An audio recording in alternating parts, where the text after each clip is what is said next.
¿Qué tal, Seba? ¿Cómo te sientes al ingresar a la PMPL Américas como el recién coronado campeón de PMPL Latam contra muchos equipos veteranos?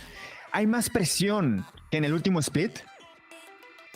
Nos sentimos muy bien ingresar a PMPL América siendo campeones, a pesar de que hay muchos equipos veteranos. No nos sentimos en desventaja y la presión no es mucha, porque nuestro modo agresivo funciona en LATAM y tenemos la fe de que funcione en Brasil y Norteamérica.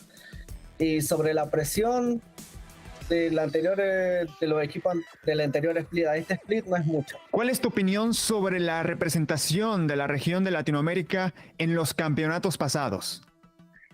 Siento que la representación fue muy alta, pisaron 2 mundiales, varios equipos. Furio en el ejemplo, y lo ideal es no bajar de esos estándares y dejar a LATAM en lo alto. ¿Cómo describirías la intensidad de la presión experimentada durante la semana 7 de PMPL Latam en una final tan reñida? Sentimos que a pesar de tener una constancia en todo el campeonato, en la final, cometimos muchos errores comunes que nos arruinaron el separarnos del top 2, pero estaremos mejor preparados mentalmente para los próximos campeonatos.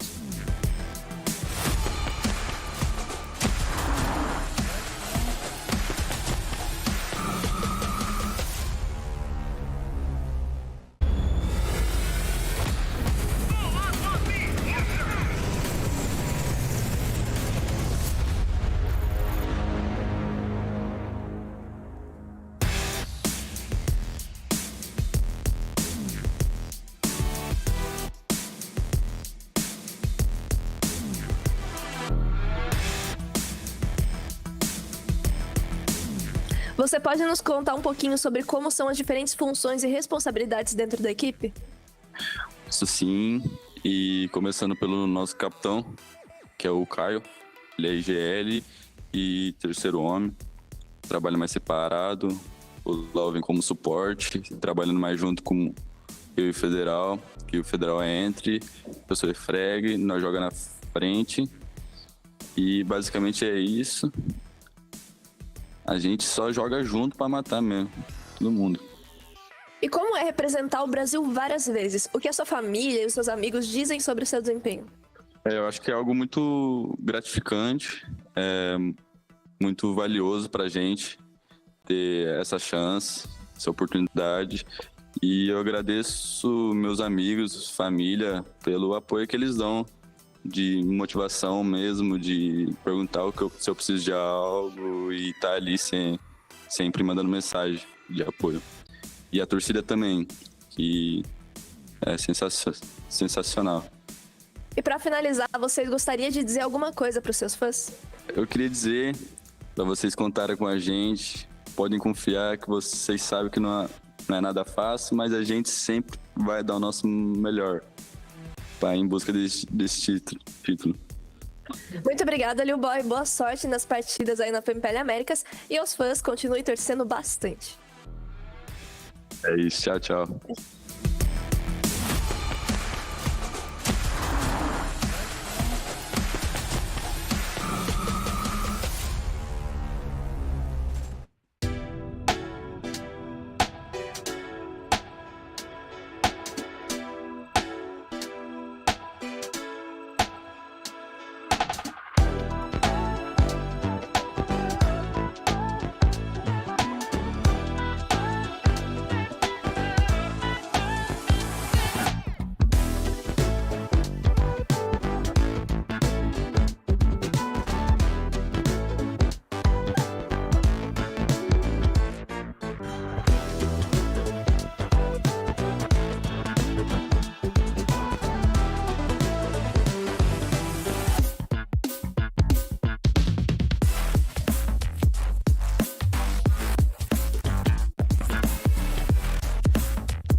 2 days is what separates all the teams right now participating in the PUBG Mobile Pro League Americas Championship Spring 2023. Between them and the title of being the best in the region, and of course head over to Saudi Arabia for PMWI.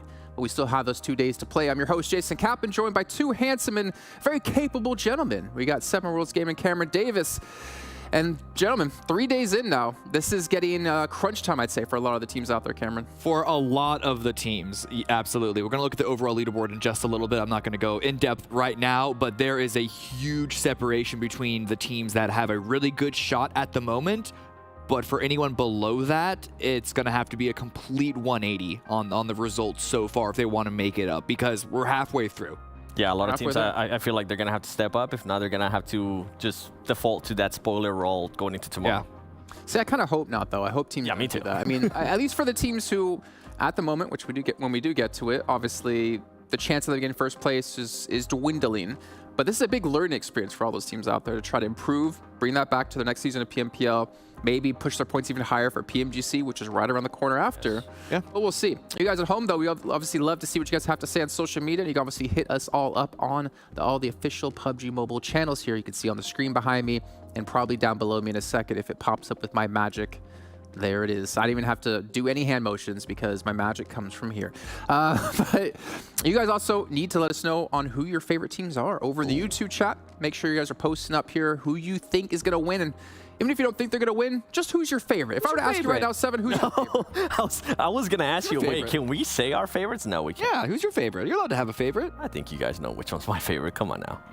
Royals of War. I have no idea. Yeah, we'll go with that one. How about yours, Cam? And Hyper.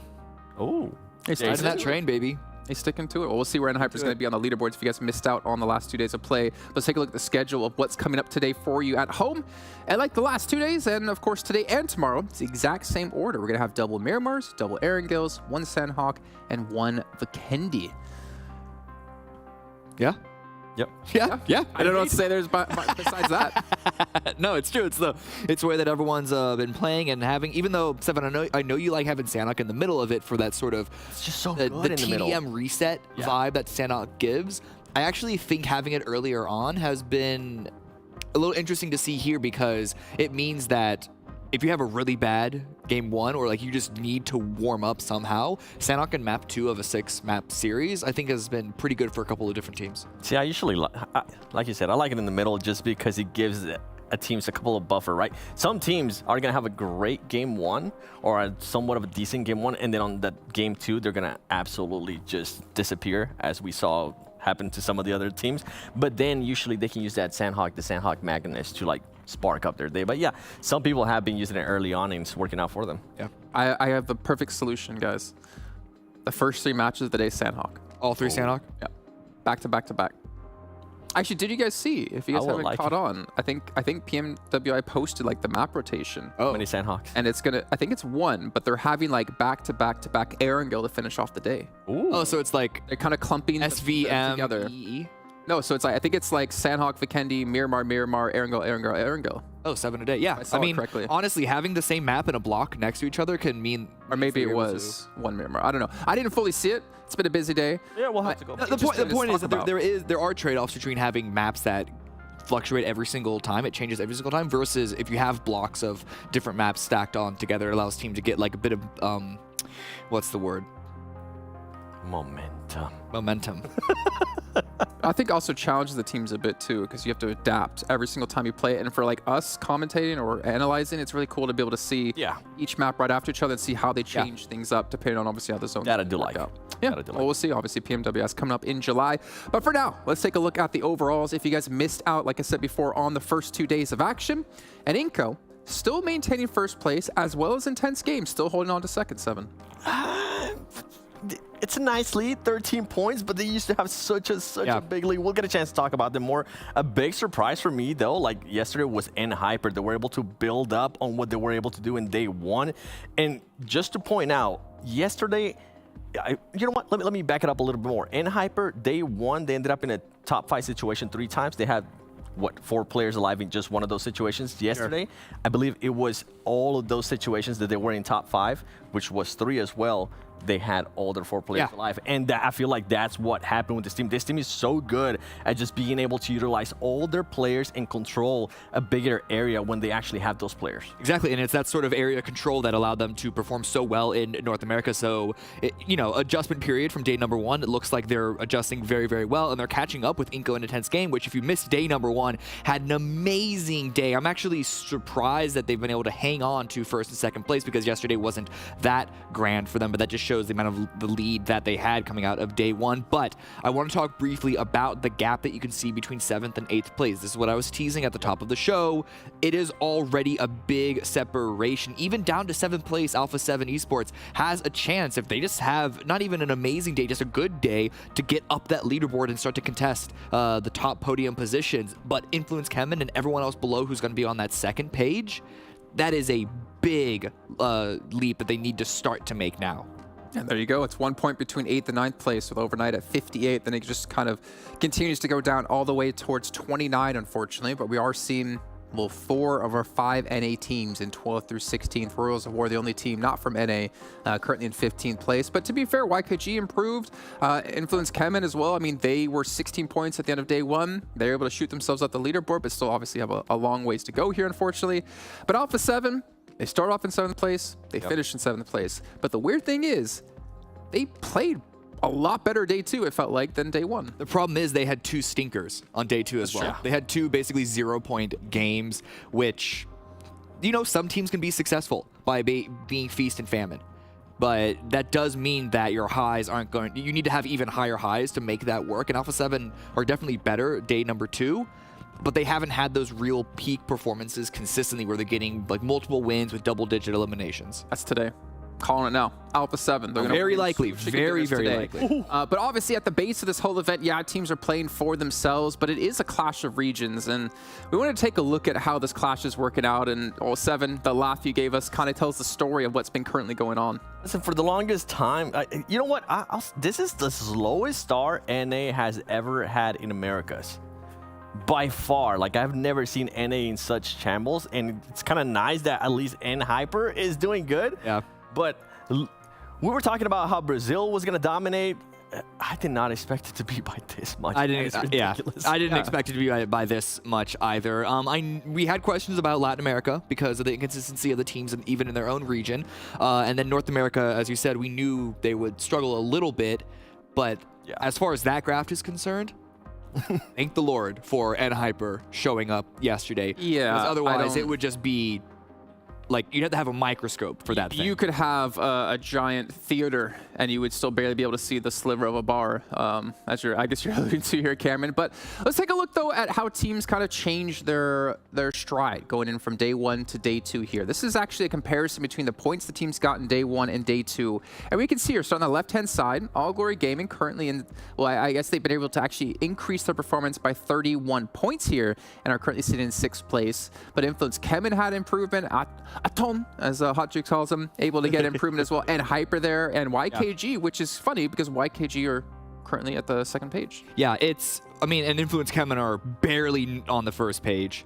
And so I think just show the fact that 3 of these teams are outside of the top 7, I believe, just shows that while they might have had successful day 2s, their day 1s were even worse. Yeah, by the way, ATON, they pretty much had a good start of the day. They had a great start. I think it was with the 1st place finish, and 2nd place finish. And then after that, it just died off. They kind of disappeared. So I want them to continue to start performing a little bit better on those later matches as well, not just have 2 great performances and then drop off.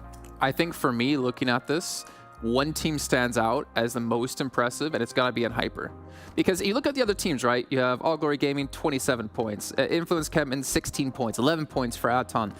But N-Hyper put 40 points up, and then they improved on it by 20. It's not like they put, they got 5 points, and then, we got 25 the next day. No, they actually had to push harder and were able to continue that, steep incline here into the finals. And the good thing out of them that I noticed watching back the games is that they decided to not take those fights that were unnecessary for them. They decided to wait it out and also try to third party. I mean, I think we saw it in the first Erangel that we got a chance to see. They took the fight to INCO. They decided to third party that and then went and backed off and try to find the position for that late game. And I feel like that's something that they do so well. We've seen it in NA, and I'm loving it that it's kind of transferring here in Americas. I'm actually surprised that it's working so well. It just comes down, can they keep those four players alive in a top 5 situation? Because it's a big drop off. If they don't have their older players alive, they're not able to control the area that they're used to. They're not able to scout the way they're used to. They either send out kindness or they send out Rin to scout. And if they don't have those tools, they kind of have to just shell up and hope that they get some placement points and not frag out as much as they're used to. It's not even scouting. It's also just they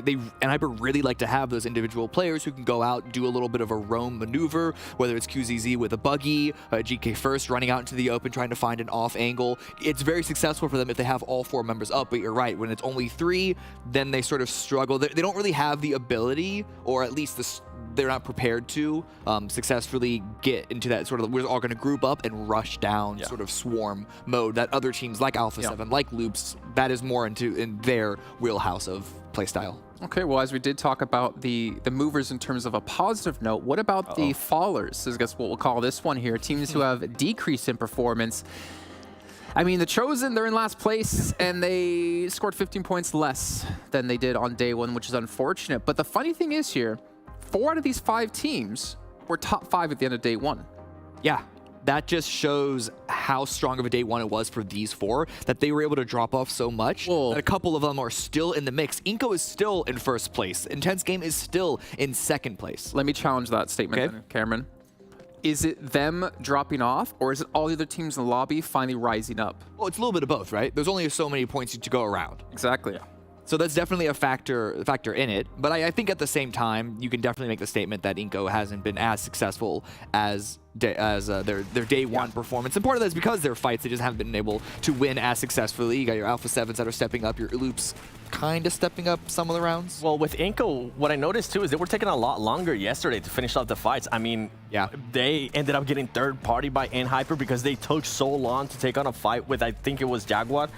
And then on top of that, Jaguar, I think they had a 4v1 and they ended up knocking 3 of the INCO players. And for INCO too, something that I noticed yesterday as well is that they're not doing their usual wide rotations. They're not doing that fall back, think about it if they actually want to fully send it. It did end up working out yesterday for them in Miramar. They fully sent it to the middle, and they got, in a way, kind of blessed by the circle, being able to just not have to move from the compound. But INCO is just not playing like what we saw in day 1, and I think it has to do with a lot of teams adjusting to what they saw that INCO was doing in day 1. Yeah, definitely INCO, their style of threading the needle, finding a center position, capitalized on a little bit of, I suppose, tentativeness from teams on day number 1. Day 2, a lot more teams were not only more confident, but also just more prepared and used to the tempo of the lobby, and so they didn't give them INCO the same openings. INCO are still good at finding those openings, even if they have to search a little harder for it, which is why they're still in 1st place. It was still, even though we saw the, negative 54 points comparing day 1 to day 2,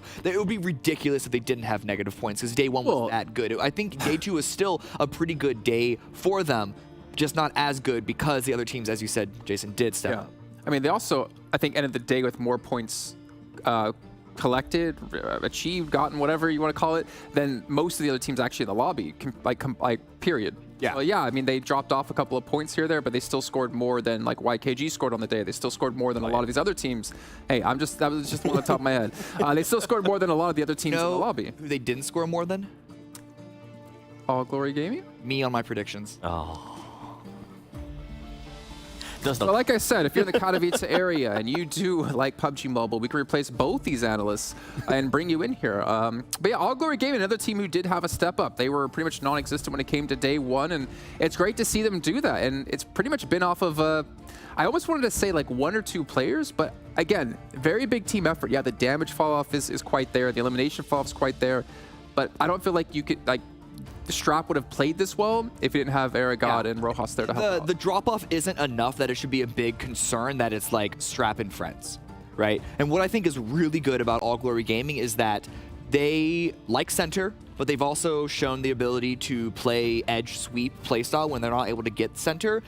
But looking at their regional events, they were kind of feast famine. They hit the podium positions, like the top 3, top 4 positions a lot, but they also had a bunch of what I call stinkers, which is like two or less points. Here, they've had 1 0-point round and everything else is like 4 or more. So the fact that they're getting better on the rounds that they need to salvage, that they need to salvage essentially, or scavenge for a few points here or there, is giving them that extra level, that extra bit of points that's sort of allowing them to climb up. And then when they get the high value, high elimination wins, that's even better for them. Something that I've been able to see though for All Glory Gaming is that even though Strap does have the numbers currently in his favor, I feel like David is the one that's currently setting them up for them to be able to do that. And you kind of see this in this highlights. He's usually the one that's being able to either set up his team by being able to get an off angle or being able to clutch it up in a certain area.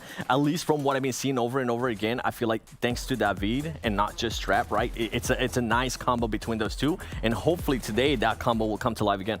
There is something to be, like, one of the problems with this sport is that it can be hard to sort of decide what is an easy elimination to get versus what is a high impact, high value elimination. And so, like, when we just look at the numbers across the board, each elimination counts as 1 point, right? But as you said, David is, I think, doing a really good job of really getting the important ones, the ones that one elimination snowballs them into like 5, 6, 7 more plus placements, etc. Yep. Okay, well, gentlemen, we don't have much time to talk anymore because we do have to head into our match. But not before I give a big shout out once again here to Monster Energy, our official energy partner here at PMPL, to make all of this possible. And we love to, well, the thing is, what you don't realize, they have to replace every single can here after every show because we take them home with us and we enjoy them back in our hotel rooms. Can I have one? Can you have one right now? No. No. When you get a, actually, I was gonna say when you get a prediction right, you can, but I'm on the bottom of the Let's bring it over to our commentators instead of talking about that. Hot Jukes and Zute, take it away. What's good, everybody? How's it going? We have officially passed the halfway point of this tournament here. Now we're starting to get into that nitty-gritty, baby, right? Where those points really start to count. The players, those hands have to be like this. Not like this. Like this, Zute. Bro, you ready? More like this, you know, 4-finger claw, 5-finger claw. You know, I doubt anyone's still playing thumbs at this point. I'd be amazed if someone's playing thumbs at this high of a level. But yeah, man, this is the third day, the second to the last day. Jukes, I almost feel like this is already the last day with just how hard these teams have been, you know, battling back and forth for those top positions. And it may as well be that way because it's only top 1, right? There's like no leeway right now for the next qualifications. Right. You're right, man. It's all come down to this here. I mean, there really is no more room to breathe. So all that struggle that we saw early on, it really just can't happen anymore. By the way, I got to ask you a question here, Zoo. This is an important one. Yeah, what's up? That claw method that we saw from you a little bit earlier, was that the same claw method that your cat used on your camera a little bit earlier? Ooh. That hurts. That hurts. Was it for the ones that don't know back at home, yeah, my camera got absolutely destroyed, like the way Alpha 7 got destroyed by Pistol in the very last match of yesterday. But yeah, my camera got destroyed by the cats. So now I'm using a backup. Still looking pretty sharp, I must say. That's true. That is true. Still looking we'll give that a big old check right there for the camera. But, you know, one thing that we also got to check, right, is this leaderboard. Now, in my opinion, it's going to be right here. This is where we're going to be keeping a big eye on today because from Influence CHEMIN on down, there's really no more room to breathe. Everyone's looking for that top 1 spot, right? They're do or die, right? Yep. Yeah, today's their do or die. Like, got to do well if you want top 1 potential, that is. Yeah, if they do not perform crazy today, and we really have to say it, right? It has to be crazy performance. If not today, then, you know, the chance for that #1 spot, that guaranteed ticket to PMWI is over with. So hopefully we could see that here. I'm looking at the drops, seeing a whole bunch of a lot of congestion, dead center right here. You know, obviously where the plane path is and where the circle is, everyone's going to be hanging out right here. But for the most part, no one is really out of, you know, into a crazy position. No one went Campo Militar. You got Overnight all the way at the bottom near Valle del Mar. So nothing too interesting as of yet. We may see a couple teams get caught on an early rotation here. I'm looking at the Chosen, of course. That's one squad that, man, I am so shocked to see how they've performed so far in this tournament. I definitely agree. And this is going to be a completely different Miramar game than all the ones we've seen so far. Because this circle, right? Dead center. No rotation. Well, there is going to be rotations still, but no rotations to be really rushed for in the very first zone, which is completely, you know, a different situation in all the Miramar games we've seen before, as we see a quick 1v1 battle. Well, it's not even really a battle, it's just a cat and mouse game here. Robert. Oh, run. Run. Robert's got the gun. The other player, Choco, not as fortunate. Oh, man. Choco didn't even have a chance there. That's got to hurt. And I think, okay, one of the players from Dope Slayers got taken out. It's a little bit of a trade for ATON and Dope right off the rip. They're both going to start off with 3 men. And, yeah, it's never the best option. Oh, Zohan. He tagged him. He got a piece of Robert there. And Robert's going to have to put on those shimmies. You can see him dancing back and forth. Down to 1 HP, but I believe he does make it to safety for now. And that, I mean that for now. If ATON starts getting into a vehicle here, we might see them start to rush him as well. Yeah, it honestly depends on which team I feel like gets looted up quicker and finds the vehicle, because both teams right now are hurt. And keep in mind, this is like the center, well, not super center of the circle, but there could easily be teams already, you know, making their way over, hearing the gunshots. They already see it in the elimination feed.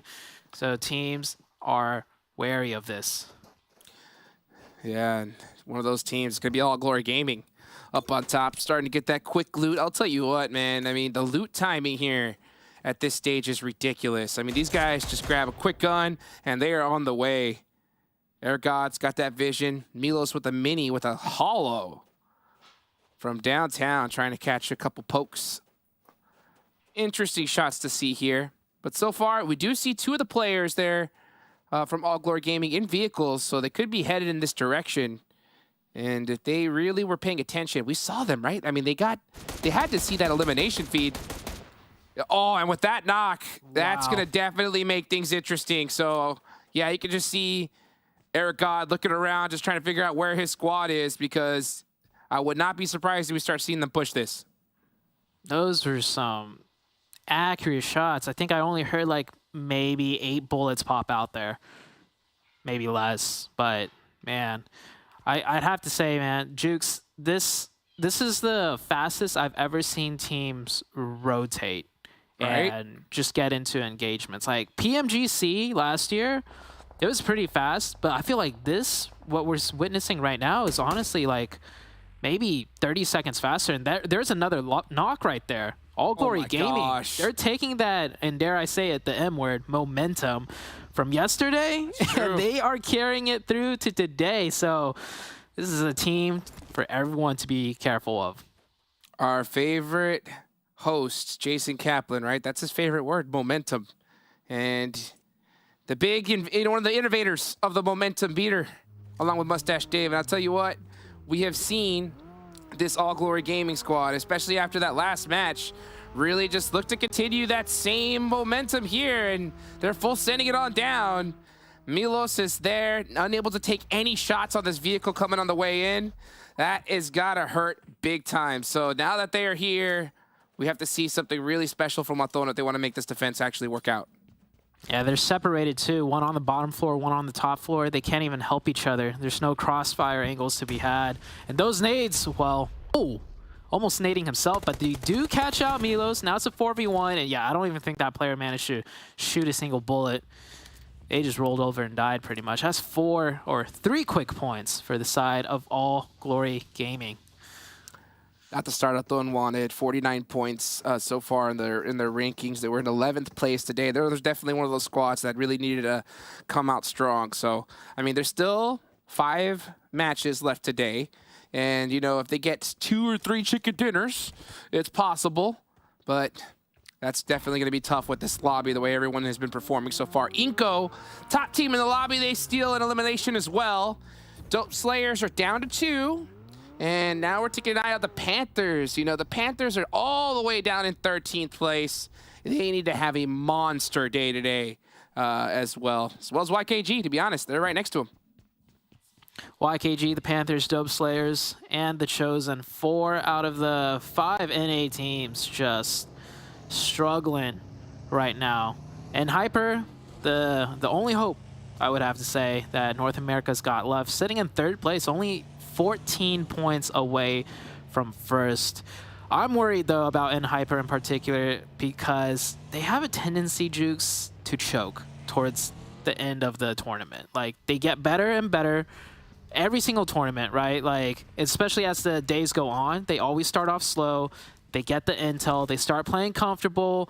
And then when they get really close to whatever they need to do, right, to clutch it out, to finish off the tournament, I feel like they get so nervous. They feel the pressure, and then they just choke. So maybe this won't be the same thing that happens in Hyper this time around. You know, they had another year to play together. So fingers crossed for NA as far as Hyper is concerned.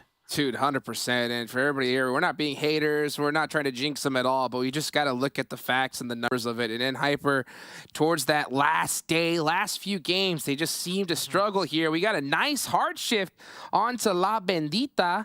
So the Panthers are going to have a very easy rotation on in. Jaguar, Alpha 7 are going to have to push through quite a few squads here, so that's going to be interesting for them. But yeah, when it comes to Hyper, that last day where we've really yet to see them just have a dominant one, right? Like, just go absolutely crazy, seal that deal. It always just seems that last day, some other squads, we saw the Panthers do it, YKG do it in just the PMPL NA finals when Hyper was dominating almost the entire tournament here. So it's so good to see an NA squad shine here in the middle of the tournament, but it's not over yet, right? We still have the other half to go. Hopefully, Hyper can really turn it up here in day number 3. Let's go. Let's go. Rotations coming out. A lot of teams migrating from the west side to the east. The Chosen being one of them. Subpick almost getting knocked out. Loops firing back at suppressive fire of FLAMENGO. So teams either need to just rotate and Hail Mary it, and yeah, a little bit too slow for the Chosen running into INCO. INCO will pick up 1, probably more. Oh, no, yeah, Chosen, they're just going to go for it. Let's go. All right, the Chosen making a full commit here early on. Very dangerous, but I think this is something different that we've seen from them. Stellar has to hit that shot, doesn't get it done, and if there's any team that you don't want to feed points to, that's going to be INCO Gaming. Top of the lobby with a nice lead. They're going to make it even bigger with 4 more points to their score, and they're not done yet. Starting to look uphill. Loops there, and it looks like just possibly steal some eliminations as well. This is a big third party. Oh, hey, y'all, you don't want to crawl over that way. You want to give it to Overknights, but instead INCO does get the point. Thank you. Yep, INCO just padding. Oh, already 5 points for INCO.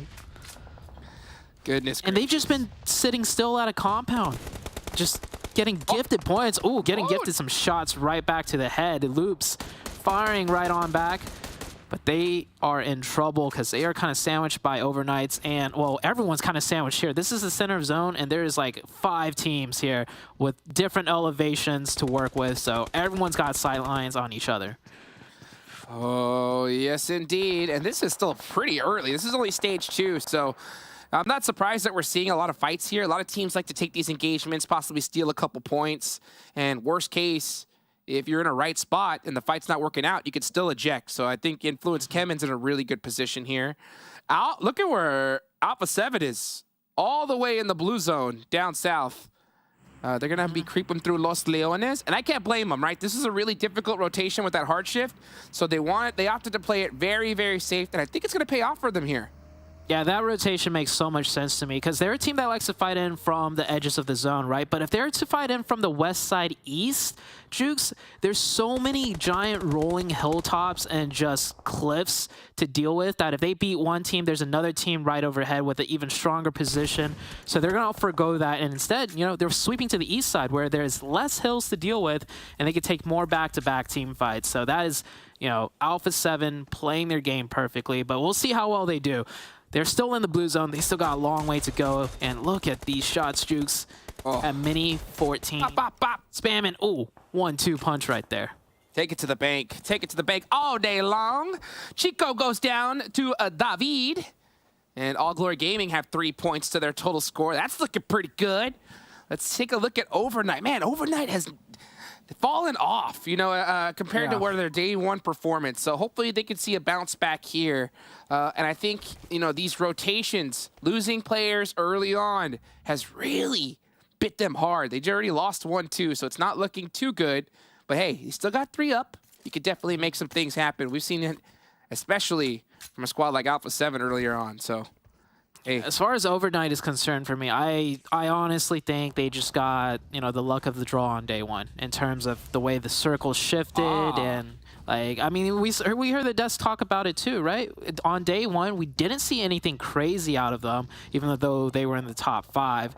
And it just seemed like they just got the zones and they just played the zones, and that's how they got their points. And it's showing right now with just how much they've just fallen off. It's not even bad performances by them. It's just they're kind of just floating by, right? Yeah, so. and that's what the crazy part is, especially when you start dealing with these bigger, badder stages. You can still be doing great, but you could just have another team just be doing way better than you. Yeah, and that's just tough. You know, you can make the perfect decisions, make the right play, but even if you're the best team in the world, what are you going to do when you have 3 of the next best teams all looking in your direction, sandwiching you, and putting suppressive fire? There's not much you can do. So hopefully we could just see them make those right plays. The right timing, I think, is so huge here because normally I think we see a lot of squads take those early mid-game fights, and it works out. But here, oh my gosh, you take one shot, and you got another team just creeping over the hill looking to absolutely wipe everybody. Yes, 100% agree. We've seen the gunpowder out of all of these teams. I mean, even Royals of War with the pistol, right? You don't want to mess with them. You got to be on point.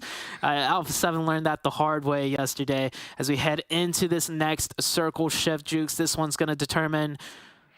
Well, I was going to say it's going to determine a lot, but it doesn't actually change all too much. I think for all of these teams, whatever plan they had in mind on the next circle shift, they're just going to have to stick to whatever their plan was. Doesn't go hard shift anywhere.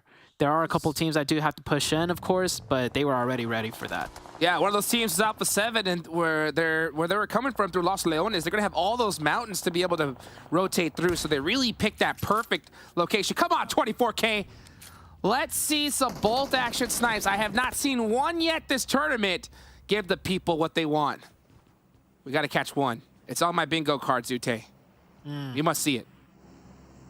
How do you feel about the fact that in NA there's a lot of bolt action happening, but at this stage, not a lot of people are using bolts at all? Well, first, hold on before I get into that, and I will make a comment on it. And yeah, and Hyper and the Panthers getting into it. The North American brothers trying to take each other out early. That's going to be 2 down from the Panthers. So, and Hyper looking really good here. Kindness. Nice little nade. Oh, that's going to seal the deal right there with Quan. It's only Zuko up left. And with how Hyper has been playing, yep, not much she could do against. So that is the Panthers gone, done, and dusted. Now, Sute. Yeah. To your big point, right? I'm one of the biggest fans of the bolt action sniper you could possibly have. And I'll tell you what, I think the reason why is I think a lot of these teams in these other regions really realize that with how bolts are set up right now, you can't get a finish if you get a knock, right? You get that shot, you get that knock, but you do not have that firepower to get that thirst. And that's something I hope PUBG Mobile changes. You know, I think they really need to buff those bolts to be able to get that thirst on a knock. This nade, though, is going to be another knock here in just a couple seconds. Yes, sir, indeed. Flamengo burning up. Toiko, goodbye. So Flamingo does mean flame, I believe. So quite a fitting end right there for that player burning in the flames. And oh, Alpha 7 meeting some resistance. They do have 2 elimination points, and they're able to get the revive. So maybe just, you know, just planned, have a player peek out. He gets knocked, but you get 2 points in return. Works out. Intense game. On to All Glory Gaming. All Glory Gaming, just a rock right now. Playing so well, so solid. Oh, straight out the car goes Intense Game. All Glory Gaming racking up those points just as well. 6 now for their side.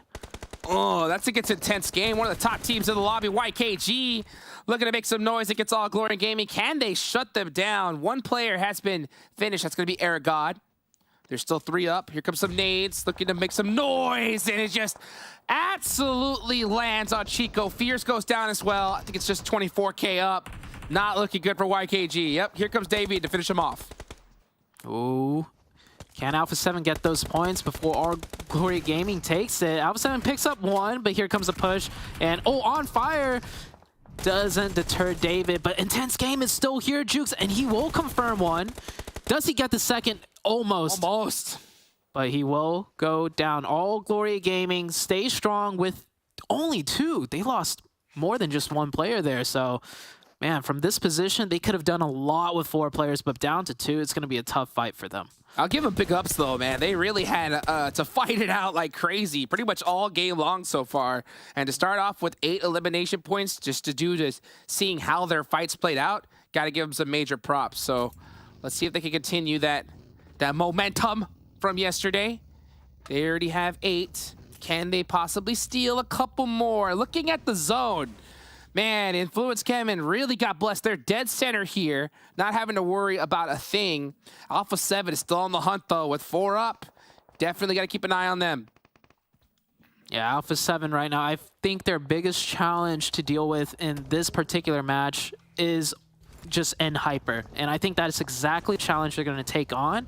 NHyper's in the game-winning position, I'd say, east of that crater field. So if Alpha 7 focuses onto NHyper and takes them out, they are in the greatest position. We'll see how that plays out. I do see NHyper on the eastern side. And here we go. Yeah, Alpha 7 immediately shifting towards the east, towards NHyper. NHyper, they're a really strong defensive team. Can they hold the defense against the most offensive team, Alpha 7?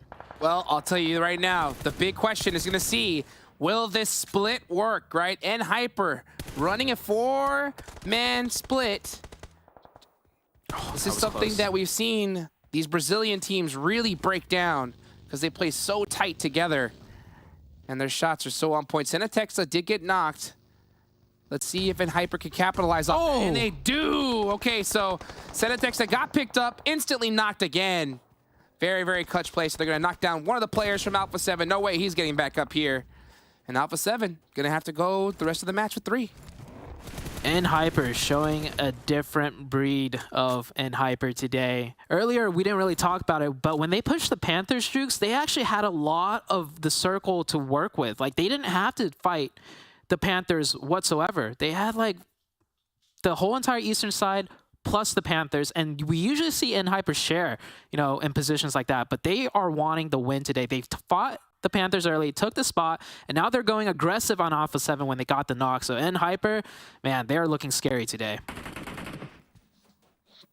Darn right they are. 4 eliminations to start off. They were already in one of the top positions at this tournament, just looking to put consistent points on the board. And once that zone goes to them, really, really dominate. And honestly, this is a good circle for them here, especially if it goes on over to that east side. And NHyper could be poised to win this match very easily. You got Loops still in the mix of it. That's going to be only 2 players up for them. Look at put some more points on the board. Jaguar been pretty quiet this tournament. They're on that north side. If that zone goes in that direction, I think they really need to step up and start making some noise. Yeah, everyone on the west side, however, is just in a tough pickle no matter where the circle goes. They are sandwiched between so many different teams, and it's an urban fight too. If it, well, Jukes. Centered up. That's as center as can be. That looks like a perfect donut. Yes, it does. A delicious donut. A La Bendita donut right there. Yeah. And NHyper is hungry, all right? They are on. They have the high ground, Zute. You said it before. What was the percentage you said? 99%, Jukes. 99% victory rate when NHyper has the highest of high grounds. And in this zone, it's looking pretty good. So for you guys in the chat, why don't you go ahead and give us your predictions of who you think is going to win this one. I'm going to have to go with Jason Kaplan and pick, Influence Chem. They're dead center right now. If that zone goes into those complexes, they're going to be pretty well set up. But they haven't been able to really put up those consistent points that we've really expected from them in this tournament, Zute. Not at all. Today is their do or die. They have to show out today for a chance at top 1 tomorrow. They are at that cutoff point. But hold that thought. Overknights getting some knocks here. Jaguar also onto loop. So we have Jaguars to the north with 4, and Hyper to the east with 4. And then the west side, I would say the only real 4-man team in a decent fighting position is Influence. But we can't count out INCO. INCO still has 4. They're on the very, very edge, so they don't have much real estate to work with, but it is INCO Gaming. And you know what? I'll tell you this. There's always something about seeing a team with early eliminations. They're just that much more on point when it comes to late game. And INCO already has 8. These guys are insane. The top team in the lobby started off the day really strong here. Let's take a look here at this position. Right now, it's kind of that little calm before the storm, just due to how this zone is set up. Everybody just really hesitant, waiting for that next circle. Alpha 7, though, getting in the mix, taken down into Hyper. They really want that ridge, but it's going to be really difficult to take as we're starting to see teams press from all directions. Rojas almost caught out here from Overknight. Can he hit those shots? He's got the buggy for cover. He's waiting. Rise doesn't see him still. Nope. And Rojas brings the trap, gets the confirm point, back to laying down. Voodoo, you better be careful here. Rojas has already got 1 of you. Don't let him get 2. Oh, he's feeling it. The shimmies left, right, some flames. That's not going to stop his sight lines. He does go down. Very good attempt right there. He did pick up 1 point, so, I mean, not too bad. Every point counts. So many times in the past I've seen tournaments decided, PUBG Mobile tournaments decided by 1 singular point. It is literally the difference between your dreams or staying home. And let's see, and Hyper really wants that title. They want to be able to say that we were the Americas champions, and they're not in a bad position. But hey, right now you got Overknight putting some pressure onto Alpha 7. And Hyper, I think, in too good of a spot to give up for now. But it looks like Revo is going to be headed their way to Carrillo to get this pickup. And so far, so good. Next zone about the pop, Zute. Where's it going? It's got to go to the center. I mean, that's all the circles have been doing today, and it does. It goes into the urban pits of La Bendita. That puts Influence CHEMIN in a great position. However, INCO, you already see it now, moving in with 4. This is going to be a deadly fight. Can they get an opening at least? These nades might do it. If they get 1 to 2 knocks, I want to see Influence CHEMIN go aggressive here and flush out the rest of INCO. Got him. Who is stuck. They are stuck, Jukes, and that is 2. That's the 2 that they needed, and here comes the push. Picking up the points. Kofsky dropping a red zone, but he gets naded himself. Vitali, SY, trying to make some noise, trying to buy some time for his squad, but there's got to be shots coming from every single direction. Ooh, barely ducking underneath those. This is what it's all about, ladies and gentlemen. Let's see what Law can do. Throwing some smokes, trying to get some cover. He realizes trying to make this cross can be deadly. And man, that nade on Kofsky really shut down that push onto Influence CHEMIN. They want all 4 up for the rest of this match. Yeah, so I do believe they did hurt INCO down to 3 players, though. That's pretty huge. Having 1 less player to deal with in an urban situation, it's gotta be. It's a huge difference, especially at this level. And here comes Jaguar too. Jaguar is going to have a good sightline on INCO and maybe more so help out Influence CHEMIN. And yep, there we go. Another INCO player going down. INCO now down to 2-man. And Influence CHEMIN did get that confirmed as well. So that's going to be their first 2 eliminations. And I'll tell you what, it's when it's late game and you don't really get those fights early on, sometimes your hands just aren't as warmed up as some of the rest of the squads. But a team that was pretty warm was Alpha 7, and that's them done and dusted, I believe. So we'll see what Influence CHEMIN's opting to do. And Hyper starting to creep up on them slowly, wrapping around. But you never can count out INCO, though. Even though they got 2 players up, I'll tell you what, this squad's deadly. And Hyper forced to make that rotation down. They do make it down safely with all 4 while popping off some shots onto Jaguar. A member of Jaguar knocked. And Hyper going aggressive? No, I don't think so. That is way too risky, especially for Hyper. And they get the zone. Well, everybody gets the zone here. And this is circle 8, Jukes, meaning the next circle is closing into just a pure blue zone. This is going to be crazy. Oh, it is. Crazy. It is going to be really, really crazy because this zone's going to go down to nothing. That's another player from INCO down. Nenebete getting knocked here. That's going to really hurt his squad. It's up to Squash, though. And Squash already in that contention for that MVP title because this man has been popping off all tournament long. So if anybody can make something magical happen, it's going to be him. See how much magic Squash could pull off against 8 players, essentially. He has Influence looking at him, and he has Jaguar on the hilltops looking at him. So Squash has, if he's going to make some magic, call him Houdini, because he's got to find a way to just disappear out of the enemy sightlines and just get into the circle somehow. Yeah, look, he's not in the zone. I don't think he's going to make it. Oh, yeah, he's got a nade and a dream. And he's going to have to hit a miracle nade here. Doesn't look like that's going to happen. All right, well, let's see what the best option is going to be for him. This zone's starting to creep on. Only a matter of time. He jumps. Ooh, and he's gone. Instantly. Instantly. They were waiting for that. I think his feet touched the ground, and he couldn't even take a step before he went out. So we have the final teams here. And Jukes, we already said it. This circle is closing into nothingness. This is going to be a 5-way brawl. Yeah, between 5 teams, 5-way brawl here. I have no idea who's going to take it, honestly. Yep. This is one of those situations where it's not just about gun skill. It's about timing, okay? Right? It's about luck, almost. Yeah, you really have to time it perfectly. And there's some times where you can have just all these 3 teams focus on each other, and that 4th team could just come and wipe the floor with everybody on that off angle. So picking the right fight at the right time is going to be crucial. Oh my gosh, Jukes, the smokes. Oh my God, it's going to be a smoke field. A 100% just FPP, DBS, smoke craziness. Which team's got DBSs on Miramar, though? We'll see who's packed up. Little boy does. Little boy definitely does. He's ready to pop that DBS out. And here comes Jaguar. They're looking at Influence CHEMIN, but they're also looking at Hyper at the same time. They should really just focus one team right now. Yes, yes. Do not split your priorities. Mercy getting a huge knock there, but he's the only one looking in this direction. So Jaguar stuck on top of the hill, focusing on every single squad, and that could be their demise as they're starting to get picked off from everybody.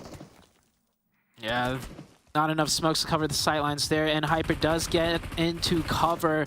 They will be able to get a full revive while all this chaos is happening. They'll keep 4 up, but Influence as well with the 4-man team getting their revive onto their 4th player. It's coming down to a numbers game, Jukes. 3 teams left. No, 4 teams left. Overknight playing so quiet. He could ruin things for Influence CHEMIN. That's true. Voodoo, we saw him hit some pretty nice shots on the way in here. Was able to get that one finish.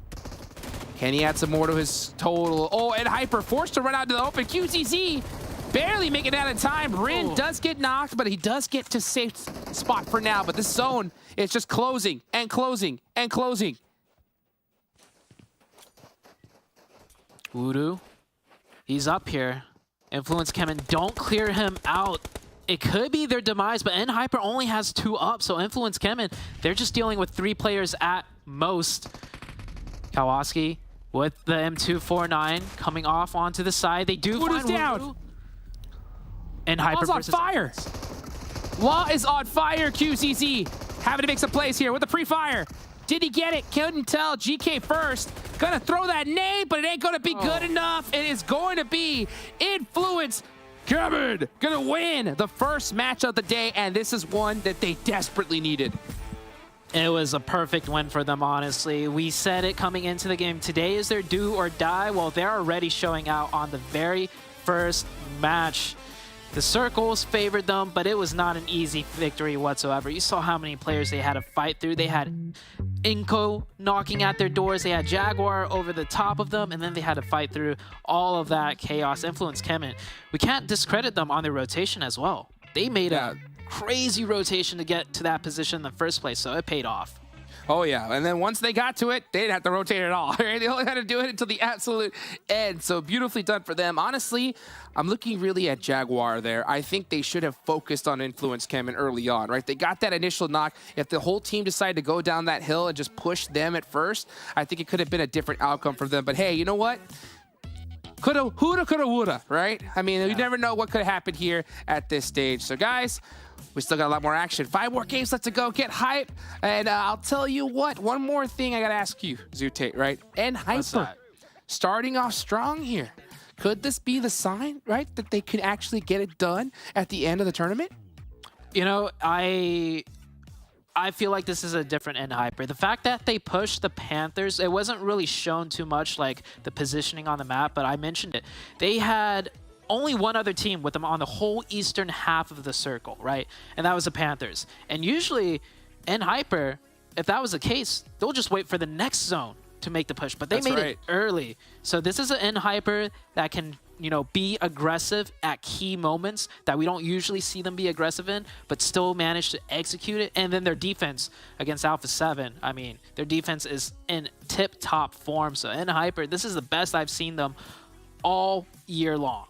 This has got to do something for their nerves big time, right? You know, if they had any kind of hesitation before, starting off today with a nice second place finish, you're already on top of the leaderboards. You're in the perfect position. And Hyper, can they get it done? We'll find out, guys. Hopefully soon. Let's go ahead and take it to a quick break. We'll be right back.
La Bendita Crater. I think that wasn't made from the impact of a plane. It was the impact of Influence CHEMIN on the lobby. Able to get themselves a chicken dinner and close that gap up against Alpha 7 in 7th place.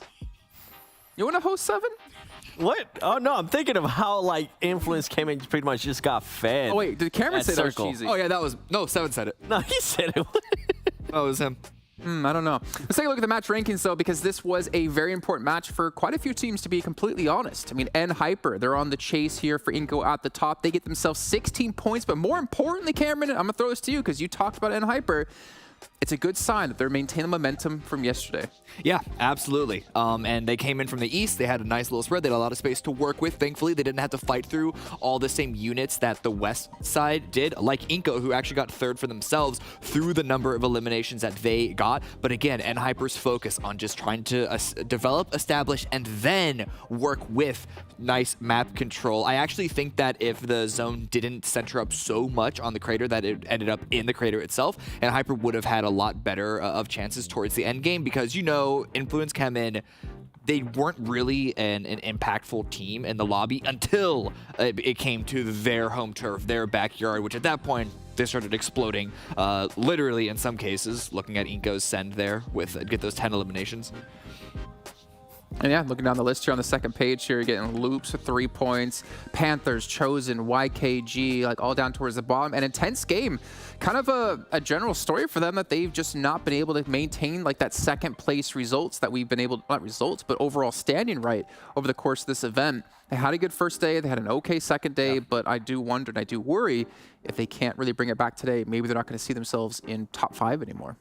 Yeah, I don't think they're going to end up in top 5, especially with the way that some of the other teams are starting to play. I mean, we've seen what Hyper's been able to do. We saw what Influence came in. Even though they got fed that circle, right, they were able to take advantage of it. They were able to make sure that they took advantage of it by getting those eliminations and setting themselves up to win that game. Exactly. Hey, that's my finger there. Yeah, exactly. That you can Wet Willy or something there? You can't blame people for being gifted circles. There are going to be games that you're gifted circles. There are going to be games that you're not. The important thing is to win the games that you have to win, and Influence CHEMIN did that. Yeah, they did. And again, opening things up. I do wonder if the nades they threw didn't catch out. INCO coming through. Maybe INCO actually could have taken a position away and actually won the game themselves. But we got to talk. I feel like INCO was a bit slow, though. I felt like INCO was a bit slow because they did get 5 eliminations, right? And then they ended up in the same building for, I think it was like 3 circles. They don't really have to move. Right, and then they rotated very, very late to try to fight Influence CHEMIN. And by the time Influence CHEMIN was just ready, waiting for somebody to come to them. Well, actually, I think that if INCO moved earlier, Influence would have been able to post up an even stronger defense against them, because I think Jaguar coming in from the north side put a little bit of pressure on Influence, which is what gave INCO a little bit of breathing room, exactly, because Jaguar was like breathing down, trying to look for third parties. I think if INCO moved too much earlier, then there would have been too much of an opportunity for Influence to just take full control of that area, spread out for free without the risk of third parties in the case that, you know, they just wanted to make sure that they didn't give themselves away while taking out INCO. Well, let's bounce it back to NHyper really quickly. You want to go? You want to keep going? Well, no. I'm just thinking back. Like they got those 5 elims and they were just playing too passive. They were just. I feel like they weren't playing the INCO that we saw out of day 1, where they were wanting to actually take those fights. They were just pretty much turn off the attack mode. Well, and Hyper, speaking of attack mode, GK first, 900 damage, 5 eliminations, Kindness again being the, well, not necessarily the standout, because obviously it's going to be GK first, but outperforming QZZ and Rin, and we saw QZZ be the MVP from Americas. So great job by him to step up, and it was really tough, I'd say, for NHyper too, because they had this like one transition into one of the compounds towards the later zone, obviously towards the very end of the game, and Kayovsky, this position he had on the low ground, caught 2 of them like trying to rotate through in as well. They just caught a little bit off guard there. But in general, the style we've been talking about with NHyper, where they send out that scout, they've been fairly successful at it, I'd say, so far these last 2 days. They haven't been losing that player. They've been keeping 4 alive, which immediately, I think, when you guys were watching, you're like, oh, look, NHyper, they still have 4 alive. We're waiting for them to get in top 5 first. That's the only reason why I picked them. Yeah, exactly. Yeah, I mean, and the damage as well coming out for them, taking control of the space that they're given. Oftentimes, there's the analogy of the pendulum swing of like, oh, you go too far and you got to sort of balance yourself back into the middle. Day 1 is they push too far. Their tendencies from perhaps playing in North America, being able to take so much room for free, essentially, got punished a bit. But then very quickly, yesterday, they were able to find that balancing point, and they're continuing on with that today. Let's think about this, right? A big talking point we made on day 1, at the very end of day 1, and I guess technically early in day 2, was what teams did their homework from that first day, right? You can look at scrims. You already said, you know, quite honestly and openly, which I agree with, that scrims, teams don't treat them as serious as they would an official match. So they're able to get some finally information, some data on these teams and use that. And I think that's a testament to like how much studying NHyper did coming into day 2 and now day 3.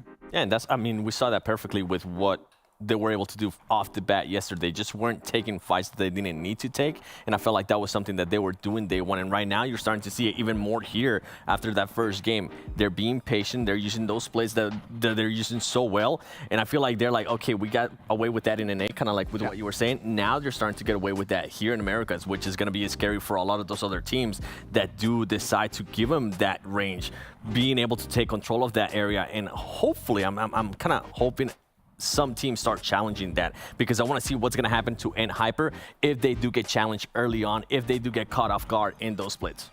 Okay, well, let's maybe shift our tables here and start to look at maybe Alpha 7. Now, Cameron, I believe you actually had something you want to tell us for us and break down. What is it and why? So I want to give a quick look at a rotation that I think Zute even was mentioning on the broadcast. If I can get my mouse working. You got to use the tablet as well. Is it on? There it is. Have you Oh my tried God, turning it it's off and just on really, again? really small. So I don't even need to hit play on this one because I just wanted to. We can all see that Alpha 7 is here at the bottom. Making a rotation through Los Leones to try and avoid going in through all this area on the left. They made this rotation before the circle centered up around this area, but even if you look at the greater circle beforehand, coming this way to the east side is giving them a lot more space to try and work with. Not only do we have this big giant field over here that Hyper has control over, but it's still open, easy transition through that. They're actually, Alpha 7 is actually going to be stopping early, and they have this entire ridge line to work with on foot, which is a lot easier of a foot push for them, and that's what they end up doing. They get a couple eliminations from that. It's not the most successful game, but I do think this early rotation, this direction, is a lot more probability of success than just trying to make your way in from this whole west side, because this section here is incredibly brutal. It's like open enough to get shot at from every single angle, but it's closed enough that your vehicles are going to be moving at the speed of sludge. So that's a really rough area. So And if you don't know out there, sludge does move slow. Yes, sludge does move slow. Just want to confirm that for everyone. Let's quickly look actually at our overalls really fast to get an idea of where the teams currently stand, because we did have a big gap between 7th and 8th place, but it's all about if Influence CHEMIN have been able to close that gap. And of course, towards the top, we know Hyper were able to claw back 6 points against the current leaders of INCO. I think they were about, what, was it like a 13, 14 point at the start of the day? It was 14. Yeah, so let's actually take a look here and see if they've been able to close the gap enough and obviously keep things in arm reach. And honestly, they're getting Cameron Davis one step closer to being right in his predictions before the event even began. 116 to 124. I just want to say, even if they only end in 2nd place, I am more right than everyone else, because everyone was looking at Alpha 7 and Influence CHEMIN and even Loops of being in 1st place. So, oh, Cameron, what is one thing you forgot? This is day 3 and this is a 4-day event. Man, Alpha 7, they're slow starters. I knew that was coming. It ain't over until the fat league sees. Slow starters. When are they going to start? It's day 3 today. But I mean, next match. If you look back on what Alpha 7 was able to do yesterday with 3 matches, I mean, they do have that if factor. They are that team that can catch up very quickly to all these other teams, especially if they do end up having a bad game. All right, well, ladies and gentlemen, we do have our All-Star vote currently going on in the game, and some of the teams here participating are in that vote. So make sure you guys check that out. Head into the client and go vote for your favorite teams. And you know what? I'm going to vote for my favorite casters here, actually. I don't need a tab. I don't need anything. I'm going to vote for Hot Jukes and Zute. And funny enough, they're here right now to bring us match number 2. Wow. What a coincidence. Oh, look at you. Look at him go. That's what I'm talking about, baby. Let's go, guys. Thank you so much for the vote of confidence here, man. I mean, I'm so excited to be here. Zoo, I know you are as well, dude. Yes. Let's get this going, right? And Hyper from NA making some things happen, right? We saw Influence CHEMIN. We're starting to make some noise. We're headed to the jungle, baby. Get hype. Let's get it going. Zoo, how are you feeling going into match number 2? Ooh, I am feeling ecstatic right now. Influence CHEMIN winning that last match. Love it. That's another team all of a sudden that everyone's been looking at, and now they're just not quite yet in the running for, like, you know, top 1 contention. I feel like they need just one more Jukes, and this playing path heading from the east down south towards the west is going to be good for everyone here, because, I mean, easy playing path to drop wherever it is you like. All of these teams so familiar. The main thing that I'm worried about, though, Jukes, is particularly the split drops, and we're going to see it in a second. We've seen a lot of teams dropping split and getting into isolated 1v1s. That could be the only real potential problem with a playing path like this. Let's see how this playing path is going to play out for all these squads. We're starting to see that stretch. Everyone pretty much has their own drop spots in Sanhok, so we haven't seen any kind of hot drops at all. I don't expect to see that here by any means necessary. My big question is going to be, where is this zone going to go, Zute? Where do you think it's going to go? This zone, I mean, we haven't seen an eastern finish yet, like a quarry finish out of Sanhok, and that happens, you know, from time to time. We've seen all the other circles, not a northwestern circle either onto that island, so there's a lot of wild cards that could happen still. Interesting, interesting. One team I'm interested in also is All Glory Gaming. Oh, right? hold on, Jukes. Oh, what? Talk to me. right there. Oh boy. You want to touch on this? Because that's a player we haven't seen yet before. Let me get a better zoom in on that name. There we go. TP Valak. What's up with that, Jukes? You gave me some info earlier. So I just got some breaking news that the Panthers IGL Chronics has tapped out. He said he has had enough, is not playing anymore in this tournament. Hey, for some people, they're just not cut out for the pressure. They're not cut out for the pressure. So the Panthers, honestly, are in a really tough spot here. They've never played without their IGL before. So they're going to have to do something special. If they can get it done, I mean, this is something we've never seen before in PUBG Mobile competitive history. So honestly, I am baffled, right, to see someone just give up at this level. I haven't seen it done before, especially just mid-tournament when there's still plenty of time here. You know, anything can happen. You know, a few good chicken dinners and you got it going. And now you got somebody who is playing in the Americas here with their team for the first time, gets caught on this rotation. That's going to make things even worse, as that was going to be their sub in IGL to start things off. Oh, sub in IG. Oh, Valak was going to IGL.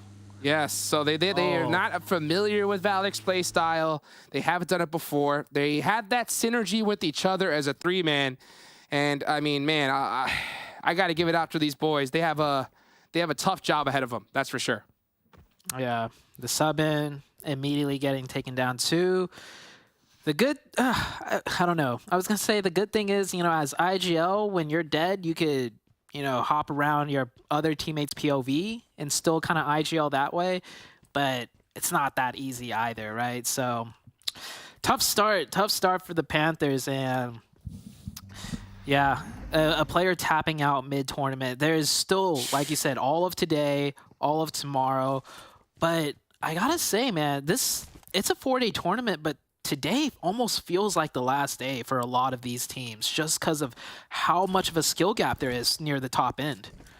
Yeah, I mean, it's a whole nother monster here. But I mean, not just any player too, right? Losing your IGL is tough, right? You're gonna have to make decisions. You're gonna have to adapt to an entire, pretty much new play style, or you know, just have to overcome this just massive, right? This massive, I don't know, just trial. I don't know. We'll see how it ends up going out for the Panthers. We'll keep an eye on these boys here because they definitely have not given up just yet. So they still have that three-man. You got Valak in. I think we really need to see just one good game from them, right? They need that ray of sunshine, right? One good game to just say, you know what, guys? Shake it off. You know what? Who cares? You know, if you have an IGL that's going to quit in the middle of a tournament right here, then, hey, maybe that's the problem that we've had this whole time, right? Let's change it up. Let's go fire ourselves up and get it done. That's what they really need. It's what needs to happen here if we want to see success from the Panthers. What they really need is that Nate magic. That's what happened in NA. Nate pulled off the most insane clutch I've ever seen. You know, it was the play of the entire tournament for NA. If Nate could pull off something like that, that'll revitalize the Panthers team, and they might be able to get it done still. So this circle, by the way, Drukes, very far up in the north, a circle that we have yet to see on Sanhok. So a lot of rotations coming into play here, and a lot of snakes and campers to watch out for, as YKG unfortunately runs into some of them in the form of loops. All Glory Gaming, we saw them with, was it 8 eliminations in game number 1 off the rip? So we know that this squad is not scared to fight at all. Oh, okay, here's a big battle. 24K has to hit these shots. He gets one, and Joey clutching it with 1 HP. That was a huge fight for YKG right there. Uh-oh, Fierce is in trouble. He's in big trouble, actually. This nade, that's probably it. Fierce, goodbye. It looked like he got the heal off, which might have made him survive that nade, but it still got him anyway. Chico with a nade right back. Cardozan running up to the rock. Did he get caught? And we're down to really low here. Chico has to hit these shots, and he's going to do it. Actually, Joey with that off angle was clutch. So now YKG in a great position. They're going to be able to pick up Fears very easily. Ayala is stuck out literally wide on the open. Yeah, I think that's going to be loops done and dusted. What I do not want to see is YKG lose a player by mistake, right? Regroup, play it correctly. Do not lose one single player here. You should not. Hey, y'all running into the smokes. Yeah, Got him. that's going to make it easy. That's going to make it very easy for YKG. A lot of noise that YKG just put out. But luckily for them, no teams around them as the Panthers running into Alpha 7. They get the opening, though, and it's Nate. It's Nate that gets the opening, and oh, that's some Nate magic there. He's got to pull out a lot more, though. Revo getting shot in from the side. They desperately needed that knock. Revo survives. Alpha 7 on the back foot with only 3 still. Revo's getting healed up. Zuko in the angles, firing the pre-fires too wide out in the open. Does make the jump over to safety. They cannot let Alpha 7 breathe for a moment here. If they get this revived, they're going to be done and dusted right here. But the third party! Oh, Royals no. of War, that little tight. This could have been the fight to really give them that ray of sunshine. Uh-oh, Carrillo goes down. Can he hit the DBS shots and get set at Dexa? One's just too short. And Zuko is now done and dusted. The Panthers, oh, so close, yet so far.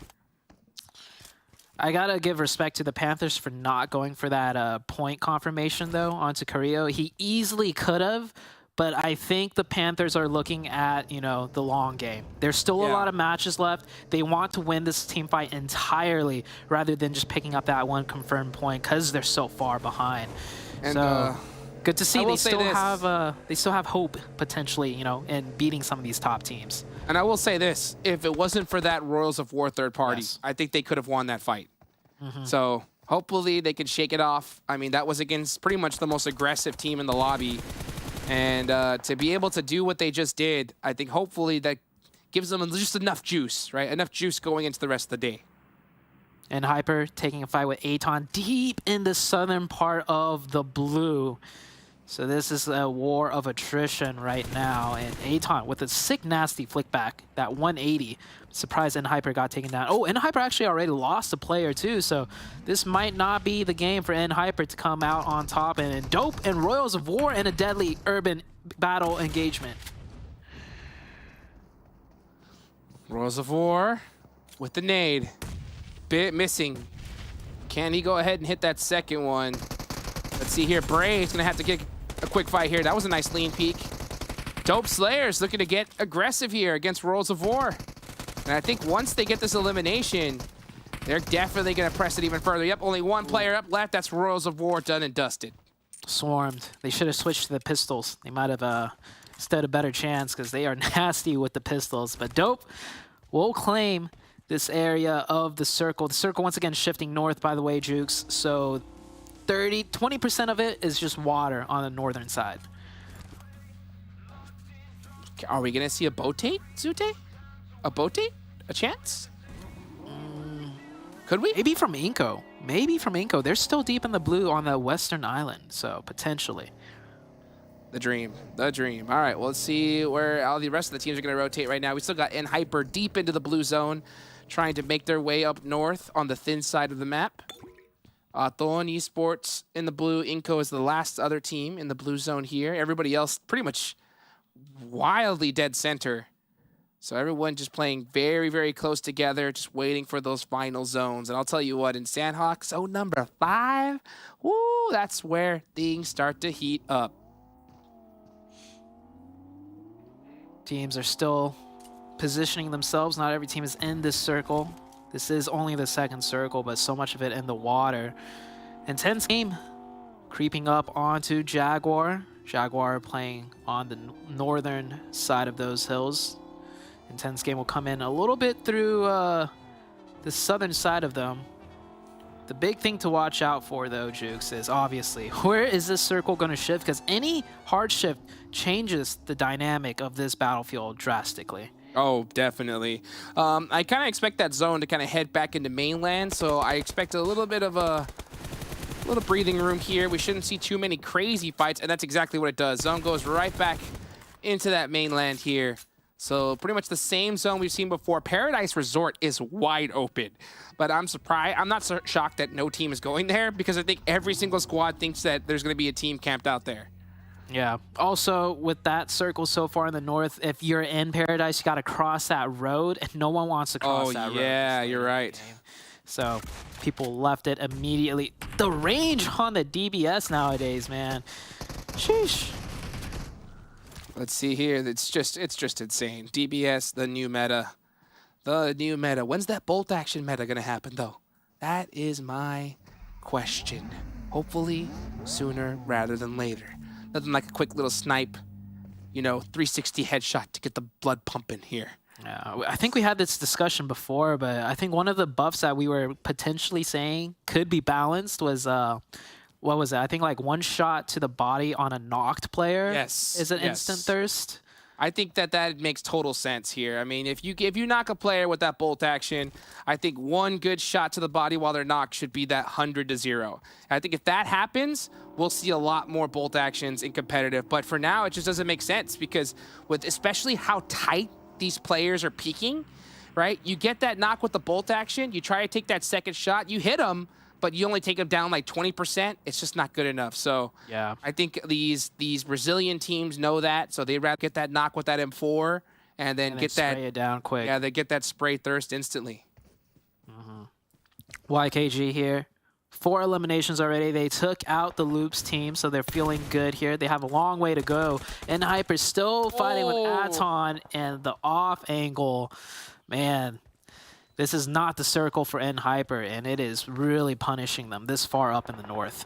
Yeah, this is that deep rotation that they had to make into the circle, and they had to do it pretty blind, so they don't have a lot of information.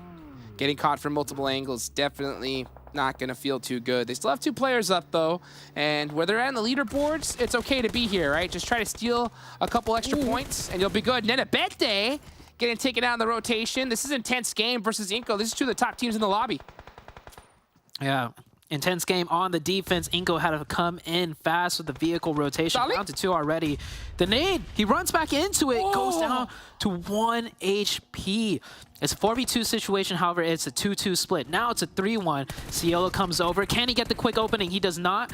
Pulls out the DBS and through the doorway. Gets the knock, but the nade is good. Intense game. Keep all 4 players up. That DBS. So deadly, though. It's disgusting here in Sanhok. And you know what? It's actually a really good opportunity for Hyper because Hyper, they lost 2.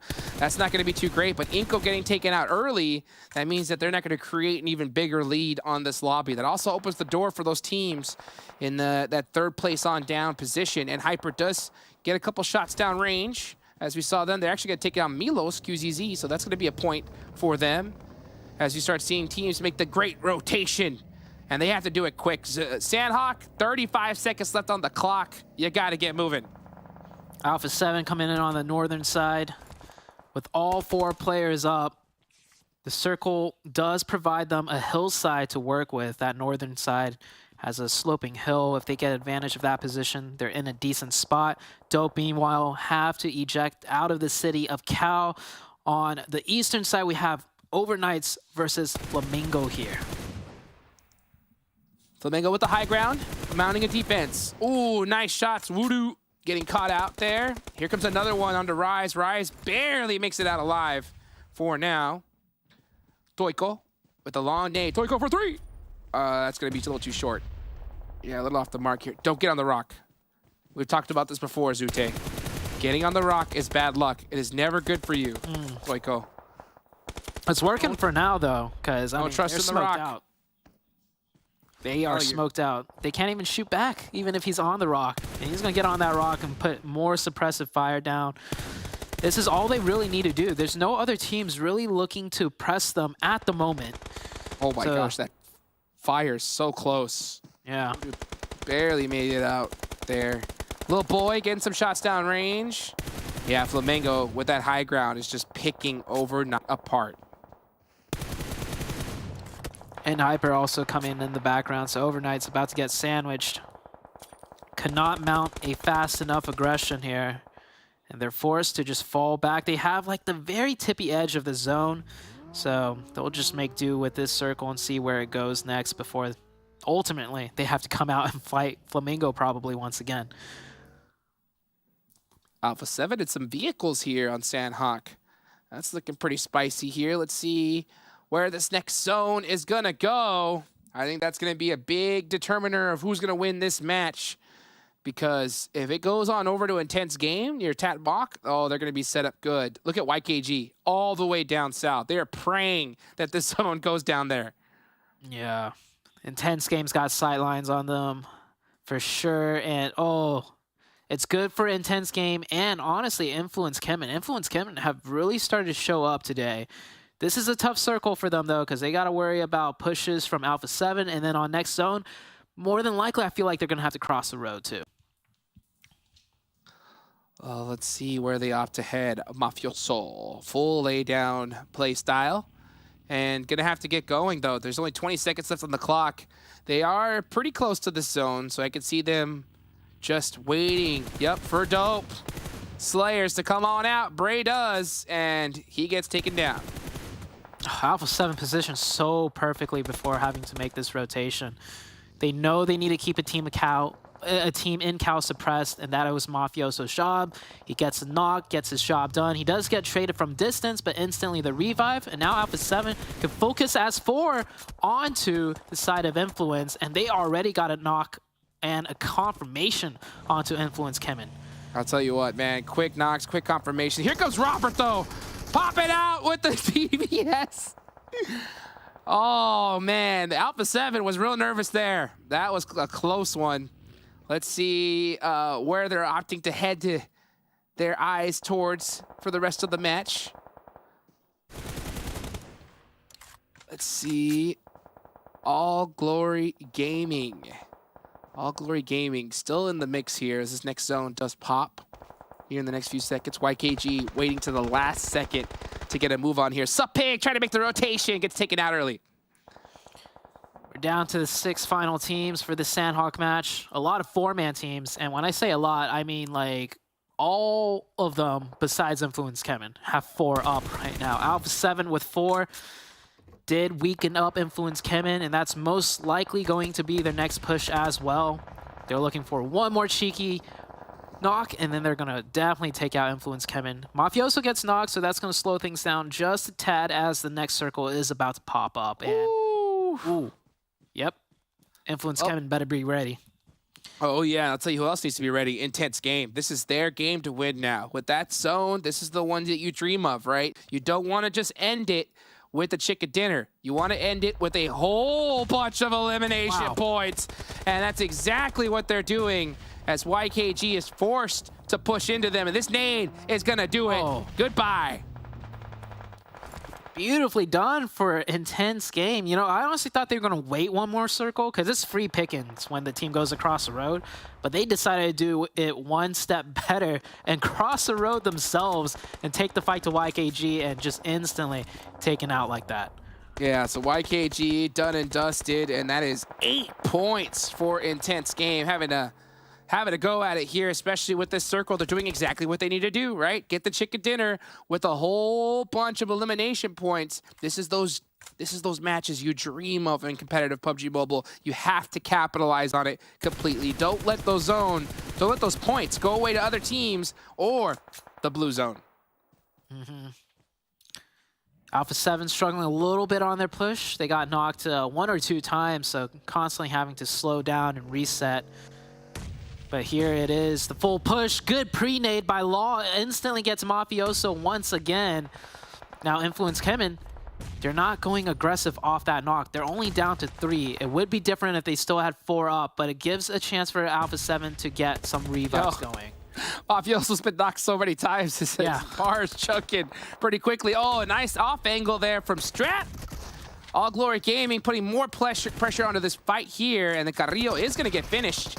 So Influence CHEMIN, Alpha 7, they're in a world of hurt, especially with this next zone.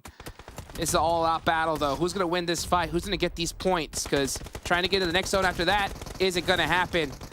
Goski, Influence CHEMIN mounting a heck of a defense here. Yeah, I love the way that Influence CHEMIN played this defense. They knew there were a lot of angles that Alpha 7 was exposed to, so they just waited. And that wait was perfect for them because a third party came in and got another knock. Here comes FLAMENGO. out in the blue, just running and gunning against All Glory Gaming. Strap forced to go prone here. Intense game, trying to get some more points if they can. They pick up one. Can they find another before FLAMENGO makes it into the zone? They cannot, but look at Adrian on the flank, the on the off angle. Disgusting. Taking the fight outside of the zone. They did it with YKG. They did it with FLAMENGO. This intense game is dominating right now. Woo! And then there's Influence CHEMIN getting that a huge fight there. And now it's intense games. Game to win here. They have it in the bag. Law with 6 eliminations by himself, looking good. And with this hill and this zone, it's pretty much, it is done and dusted. Put him in a body bag. Will Influence CHEMIN try and take the fight though, or are they just gonna sit for the blue? Intense game, they're not pushing down, so it does give Influence CHEMIN an opportunity. And when I say opportunity, it is an opportunity to go out to the blue zone, because you want to deny as many points as you can. That's what they're going to do at this stage in the tournament. That is exactly what they're going to do. They know that they don't have a chance in heck. It is over. Intense game, win that match. Beautifully done for them. Influence CHEMIN secure 2nd place finish and a lot of eliminations. So back-to-back monster games for Influence CHEMIN. The whole lobby at the top really needs to keep their eyes on them, because they are soaring their way up to the top. They are soaring, but Intense Game was one of the teams ahead of Influence CHEMIN, right? And they just had a massive game. We haven't seen huge games out of Intense Game since day 1, but it looks like day 3, they're here. Same with Influence CHEMIN. They're here to play. And so, I mean, things are just starting to heat up still, Jukes. Oh, yes, they are. This is going to get pretty interesting right here. We start seeing these teams that were in that mid-pack putting up some big points. It's going to be an all-out brawl. I guarantee you, it's going to come down to the last game in this tournament. Guys, don't go anywhere. We'll be right back after this break.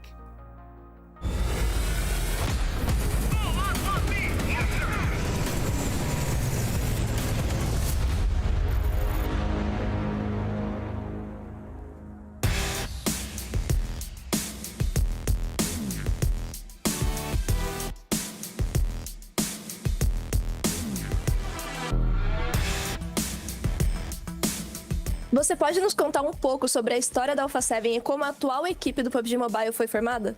Acho que eu cheguei um pouquinho depois, pra falar a verdade, mas pelo que eu sei foi a INCO que criou. Ela começou a jogar PUBG, criou a 7 pra se divertir.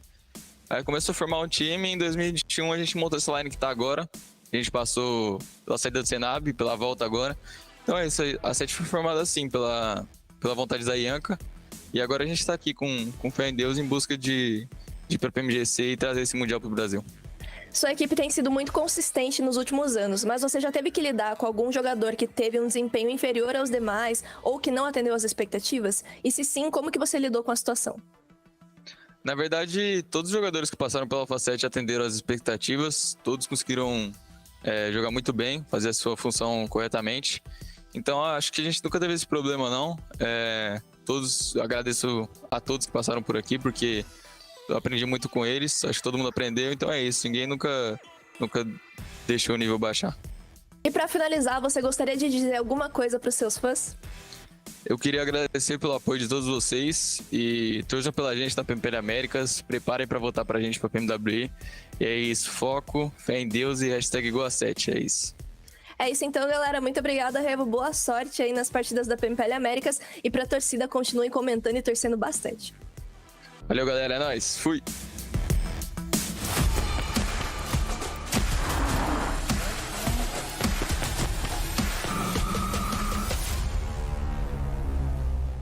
Boy, oh boy, that match was intense. Game. As they take home a victory here once again and start to revive themselves as they have fallen off just a little bit over on the course of day 2. But gentlemen, again, another good game here. With Alpha 7 performed pretty well. Yep. Influence CHEMIN again performed pretty well. All Glory Gaming get in there as well. Even YKG surviving for a pretty decent time. We'll take a look at the match ranking and see how the point breakdown really did work. The fact is, 12 eliminations for Intense Game. I mean, that's a big bump for them. Yeah, it was such a great game out of them, too. I mean, they did end up getting blessed by the circle, but once again, we always talk about teams getting blessed by the circle and taking advantage of it, and Intense Game was able to do that perfectly. They were able to spread out all their players. They were able to control a big area and be on the outlook, too, of teams that were going to probably try to cross off that road, try to go towards them. They had them under control, and those nades that they make it rain on YKG, that was beautiful. Yeah, there are a number of teams that had some good point grab overall from this. I mean, double digits all the way down to 5th place with Alpha 7, right? But all of them are already in the top, and I think we can include Influence CHEMIN after the last 2 rounds. It's that I think now the divide is going to be 8th to 9th instead of 7th to 8th, but it's still the rich getting richer at this point. Down here it is virtually nothing. 2 points doesn't really count as anything at all. And Hyper being able to close the lead on INCO, at least by 2 points. That's actually good. That's something to keep an eye on, because INCO continuing. I mean, if it doesn't go their way, if they're not able to get to the middle of this circle, they're not able to get any points, it feels like. It's kind of harsh. Kind of true. It's true, though, yeah. I mean, that's been their playstyle, right? They're really good at finding that central zone. They just need to be able to execute it, and, you know, it's not going to happen every single time, but it needs to start happening at some point today. But let's look at Intense Games player stats. Adrian has just been popping off. Even from day 1, he's been into the mix right now, but here with 6 eliminations, 1k damage, like really good performance. I feel like most of it has to do with that off angle he was able to get on FLAMENGO. That was just wonderful. I was wondering when they were going to be able to keep an eye on FLAMENGO. FLAMENGO, for me, played a little bit too passive for my liking with how many players they have, but Adrian was able to control them in a great way. Yeah, I mean, he sprayed down. Was it FLAMENGO he actually sprayed down pretty much by himself? Yeah, I mean, he got like 3 knocks in that one, got 6 limbs overall here with 1,100 damage done. And then Diego, I mean, was it Adrian and Diego who were our top fraggers from this team on day 1? Yeah. I know Diego was there. I can't remember if it was Adrian. I'm pretty sure it was Adrian. He's been in the mix. I recognize that bleached hair anywhere. The consistency there out of him, at least that's so far today. But again, for Intense Game, they have been falling off in day 2. Yes. It's great to see a nice bounce back, but the question will always remain, can they continue this going forward as we take a look at them up against Influence Rage here, or Influence CHEMIN. 1,466 damage and 7 eliminations for Influence CHEMIN, but 2,600 damage coming from Intense is damn good. You know what? I actually want to talk about Influence CHEMIN a little bit more, because now this is back-to-back games that Influence CHEMIN have put themselves in a position where they do end up getting blessed by the circle quite a lot. I mean, they had Alpha 7 coming at them, and Alpha 7 didn't. They were the ones that had to make the push to Influence CHEMIN. Influence CHEMIN just had to wait, and they kind of also got blessed because other teams started third party in Alpha 7. Yeah. Overall, I want to see what Influence CHEMIN is going to be able to do when they don't get blessed by that circle. Okay, so you're right, they've been getting the circle shifts, but they've been fighting and, you know, having good timing on the rotations to get those central positions earlier on. So I don't want it to sound like we're saying that they are like off on the edge and they get hard shifted in that direction. That's obviously not the case. They're going for a central position, but to your point, you are correct in that what's going to happen if they are, say, hard shifted off of, even if they do have a central position. They've shown today that they can hold down a more defensive play style. They can play to that end, but can they work if they need to be the ones pushing? Oh, well, here. I'm sorry, I just had to point this out. YKG just getting bombarded. I think it was Joey's the last one alive there. Or sorry, 24K last one alive there. And, well, he didn't survive much longer than that. You see All Glory game it again. That's actually the third party you're talking about, 7 against Alpha 7, who was trying to push over on Intense CHEMIN. And then decided to push out. Law's like, you know what, I'm going to close these out so we don't have to worry about our backside and just focus on the front. Yeah, and then you see here Diego being able to get some of the aliens, and then Adrian just being able to get that off angle and spray everybody out. Yeah, just that crossfire funneling one to the next. But shout out to All Glory Gaming. Went high to the game, but the important thing is that they've been playing, again, this whole edge sweep style. Like I said that they like to look for central. They haven't been finding center positions that much today so far, but again, it doesn't matter. They can play center, they can play from edge. They don't have the biggest games necessarily if they're not from the center, but they're always getting something out of these rounds. I like the ending of that game too. I like that Influence came and decided to deny those points to Intense Game, because they are a team that's going to be looking to become that first place team, and they want to make sure that Intense Game doesn't get those extra points. The thing, like, I don't...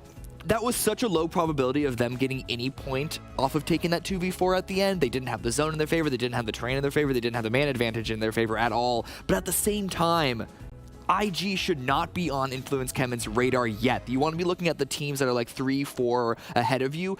Intense Game, I think, is just a bit too far for Influence CHEMIN to try and deny from them because, like, I know that we're not that close to the end to make this statement just yet, but I think it's a bit ambitious to already be thinking, if you're Influence CHEMIN, that IG is the team, one of the teams that they're going to be trying to overtake. I think it shows confidence out of the players. Let me ask you this then, Cameron.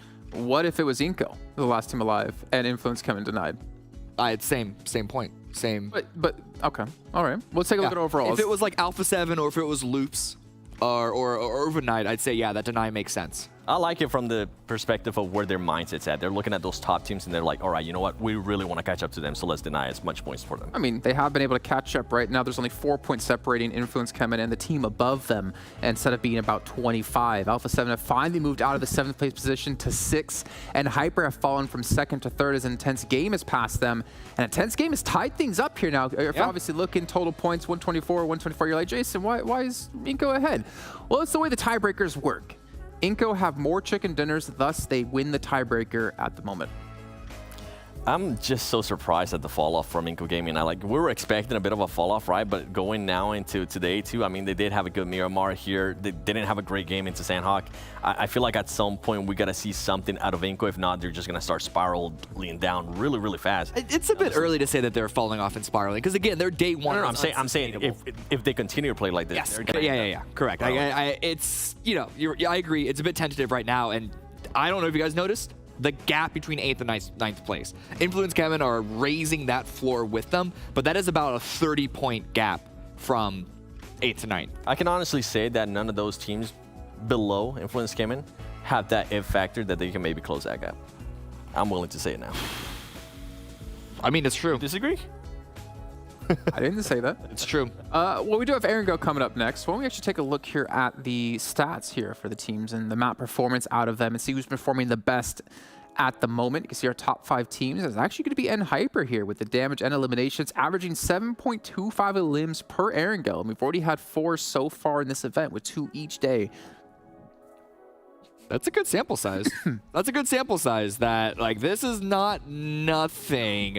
You know, it can get lifted a fair bit by, like, one good game with, like, 15 eliminations, and I'm sure that one military base game is what lifted that so much, but still, those are some really good numbers. Good numbers for Loops as well, because they're also struggling. They still haven't really been able to string things consistently together. This would be the perfect game for INCO to actually bounce back. All right, well, we're going to find out if they can bounce back, and I get rid of my cough here. I was going to head back to Zute and Hot Chooks to take us in. And we're back, everybody. Ooh, those leaderboards are starting to look pretty intense. You know, we got Intense Game, you got INCO Gaming right there tied up. I mean, that's going to make things really interesting. Zute, right? We heard what Seven said, right? He said that right before Influence CHEMIN, he doesn't feel like any of those teams down there, right, have what it takes to make it happen here. What do you think? Do you think he's right? Oh, man. I gotta agree more than disagree with that statement there. Yeah, I think at this point it's just like the teams that are going to show out, I think they've already shown out to some degree. And if you haven't really put anything up yet, then I don't think it's going to happen at all. Well, I will say one thing. If there's any time to do it, if you want to have a chance, it's here. And I think Cameron said it best, right? It's going to take a 15 elimination chicken dinner right here, right now, if you want to put yourself in the mix. Because, yeah, look at that. Overnight, 65 points. They really need a 30-point game, you know, to make something happen. That's a huge cutoff. 8th place and up, they all have a chance. And if you look at Influence CHEMIN, yeah, just one good game away from shooting themselves into like 4th place, right? So it's just, my eyes are on the top 8 now. Even if Overnight or Jaguar get a huge game, they're still going to be below that 8th place position. Oh, man, I'm taking a look at the map here, trying to see if we're catching anything off guard, right? Something different. You know, every time you have a playing path that's a little bit off the beaten path in Erangel, you always run that risk of catching another player when you're trying to look for a vehicle. And we're starting to see a lot of teams stretch out here, especially that, you know, Hyper, Dope, Looks like the Panthers as well, so things could get a little interesting in that center of the map here. Oh, huge circle on the western side. That's definitely going to force a lot of these teams over to the west. My big question mark is, are these two teams landing in military base, Loops and INCO, going to take this bridge in particular, or are they going to go north and potentially get bridge camped? Because right now, Jaguar, right, this is a team that needs the points. And if they bridge camp like they did the other day, which they tried, they might be able to pick up more than 0 points, because they bridge camped INCO yesterday, but one of the INCO players got across. Will they try it again? As far as the early stage goes, those are the two big things I'm looking at. Oh, I gotta agree with you right there. I mean, that's where my eyes are gonna be focused on, and you know, I'm hoping to see at least one more squad from that bottom stage do something spectacular. But I mean, it's gonna be hard to do. I mean, because these teams at the top have just been putting consistent points up on the board. You know, INCO Gaming, yeah, they could use a little bit of a bounce back here, but still, we still see them, even when they go out early, they're still knocking down a couple players here and there. So I think if they get in the right position, they get a right zone, I mean, we could see them dominate easily. YKG right now with a very fast early rotation, probably due to the plane path in the first circle.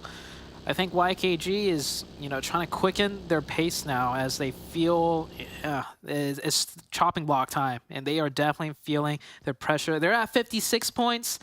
The next team closest to top 8, right, at 65. So they're a couple points even below that cutoff from top 8 that I was talking about. Yeah, it's chicken dinner time. It really is, and there's no time to wait, literally. If they bust out that chicken dinner with double-digit points, there's hope, right? There's still hope. If not, oof, I mean, then you're talking about you need back-to-back-to-back chicken dinners afterwards. And against this kind of lobby, it's just not going to happen. I wouldn't bet on it. I mean, what are the odds of even Alpha 7, right? Or Intense Gamer INCO winning 3 in a row at this point? With how intense this lobby is, yeah, it's just... even 2 in a row is that's true. Is a tough ask. Let alone just getting the one chicken dinner. Like every chicken dinner we've seen so far, there's at least 2 to 3 other teams where if they win their decisive fight, they could get the chicken dinner instead. So it's just really tough out here at this playing field level, and it only gets harder. I feel like, you know, as we go later on into the tournament stages. And that's the crazy thing. I'll say it gets harder as the day goes on. I mean, we saw, that's why I think it was so special what we saw from INCO on day 1, right? We saw them win those back-to-back chicken dinners and get the most points on a third in a row, and that was what made them so special. But honestly, if there's any time to really get those back-to-back wins, it's going to be on day number 1, right? People are still trying to figure things out. You got a lot of players that, you know, maybe it's their first time here, so there's a big nerve factor. But once you start getting it to day 3, day 4, they have well adjusted to this lobby. So trying to win back-to-back games here in this tournament, it's going to take absolute perfection and honestly, a little bit of luck sprinkled on top of it as well. Being first also has like that double whammy, right, for INCO. It's like, yes, you're in first place. That's great. You have the most amount of points. But then for the players, it's like, oh, dang. We are in first place. We can't mess this up. Then that pressure starts settling in, and that could, you know, cause them to make some mistakes. So it's going to be tough. And as far as first place is concerned, though, 124 against 124. Intense game in INCO. I can't even say there's a team decisively in first place. And Hyper is at 118. That's only 6 points behind the first place team. So it's almost a 3-way tie right now for first place. And we're at that point in the tournament. I'm going to start marking it right here, right now. We're at that point of the tournament to where teams are going to have to start adjusting their strategies according to where they're at on the leaderboards. And that could either be good or it could be bad, Zute. I think you know what you're talking about on here, and I'd like to hear your opinion on this because, you know, like if, for example, if you're at the bottom, right, you have to realize that, hey, it is chicken dinner time. Like, we have to adjust, not just get consistent points, play our play, but we need eliminations and a win, right? Yeah. And at the top, Zute, strategies could change as well, like you just mentioned earlier. And what do you think are some examples of changing strategies when you have a big lead like we see from Intense Game and INCO? Oh, it all depends on the teams you get into fights with, right? If it's in Hyper that you get 2 knocks on, that should be, you know, a push, even if it's a little bit riskier than what you're accustomed to, in my opinion. But if it's 2 knocks onto, like, say, Overnight, don't worry about it, right? Like, if you get that push, you get 4 more points, but it's Overnight. They're not in any way, shape, or form looking to overtake you. Whereas with N-Hyper, you get those 4 points and you deny the points from N-Hyper. So that is one huge change for, you know, teams near the top as far as how they got to alter their playstyle depending on where they're at in the leaderboards. And I'll tell you what, when it comes to PUBG Mobile competitive, it is one of the most fast-paced, quick-thinking competitive games. And that's why we have, you know, just such a huge fan base around it, some of the biggest prize pools in gaming history in this game right here. And I'll tell you what, Zute, that just little extra added decision, right, of thinking, oh, it's this team, should we do this, should we do that, that causes hesitation. It causes a little bit of a delay, that little question mark of, oh, should we push? We're in the lead, right? Should we do it or should we play safe? That little slight hesitation can disrupt your entire play style and cause you to go out early. And I think we've seen that happen so many times here at this level. Yeah, I like to call PUBG Mobile like the chess version of first-person shooter games, because there's so much, you know, strategizing happening on the fly. It's not just the gun skill, but literally just years and years of experience, map knowledge, map terrain, map dynamics. You can almost get a feel of how certain things will play out depending on each circle shift and the teams involved. So it's a lot to consider.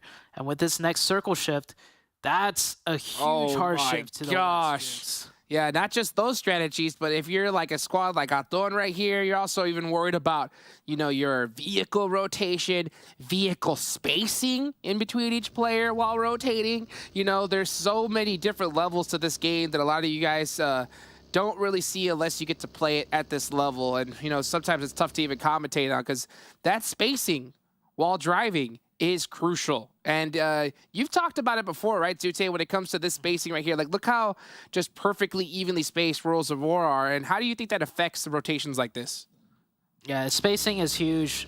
You honestly want, you know, your lead scout not to be too far ahead, because if they're too far ahead by like 4 or 5 seconds, that 4 or 5 second difference in info by the time your second car gets there, it could be completely different by the time your teammates, you know, get to that position that you were just at. That 4 or 5 seconds could mean the difference of another squad showing up. And there's a lot of squads showing up right here in the center of the circle, Jukes. This is going to be a hot spot contention. All the power positions in the center contested for as YKG flies in here. Chico almost gets knocked. Another player flies in, and it's against Intense Game. Here we go. This is a big fight right here. Intense Game cannot go down.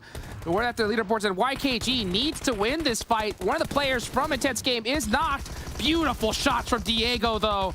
Clutching it up here right when he needs to. Chico catching one. Can he catch the other?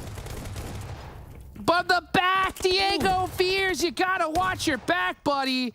One player left. It's a 1v1.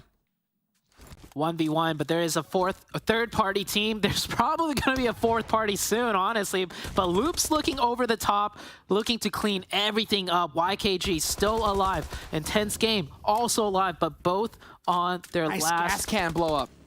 Yeah, that nice gas can blow up, but that's not going to be enough. They're both down 1v1s, and here comes Loop to pick up the Chico got him. Chico, YKG wins the fight. They pick up 4 points, but Chico, I don't think he's going to be able to do much more here.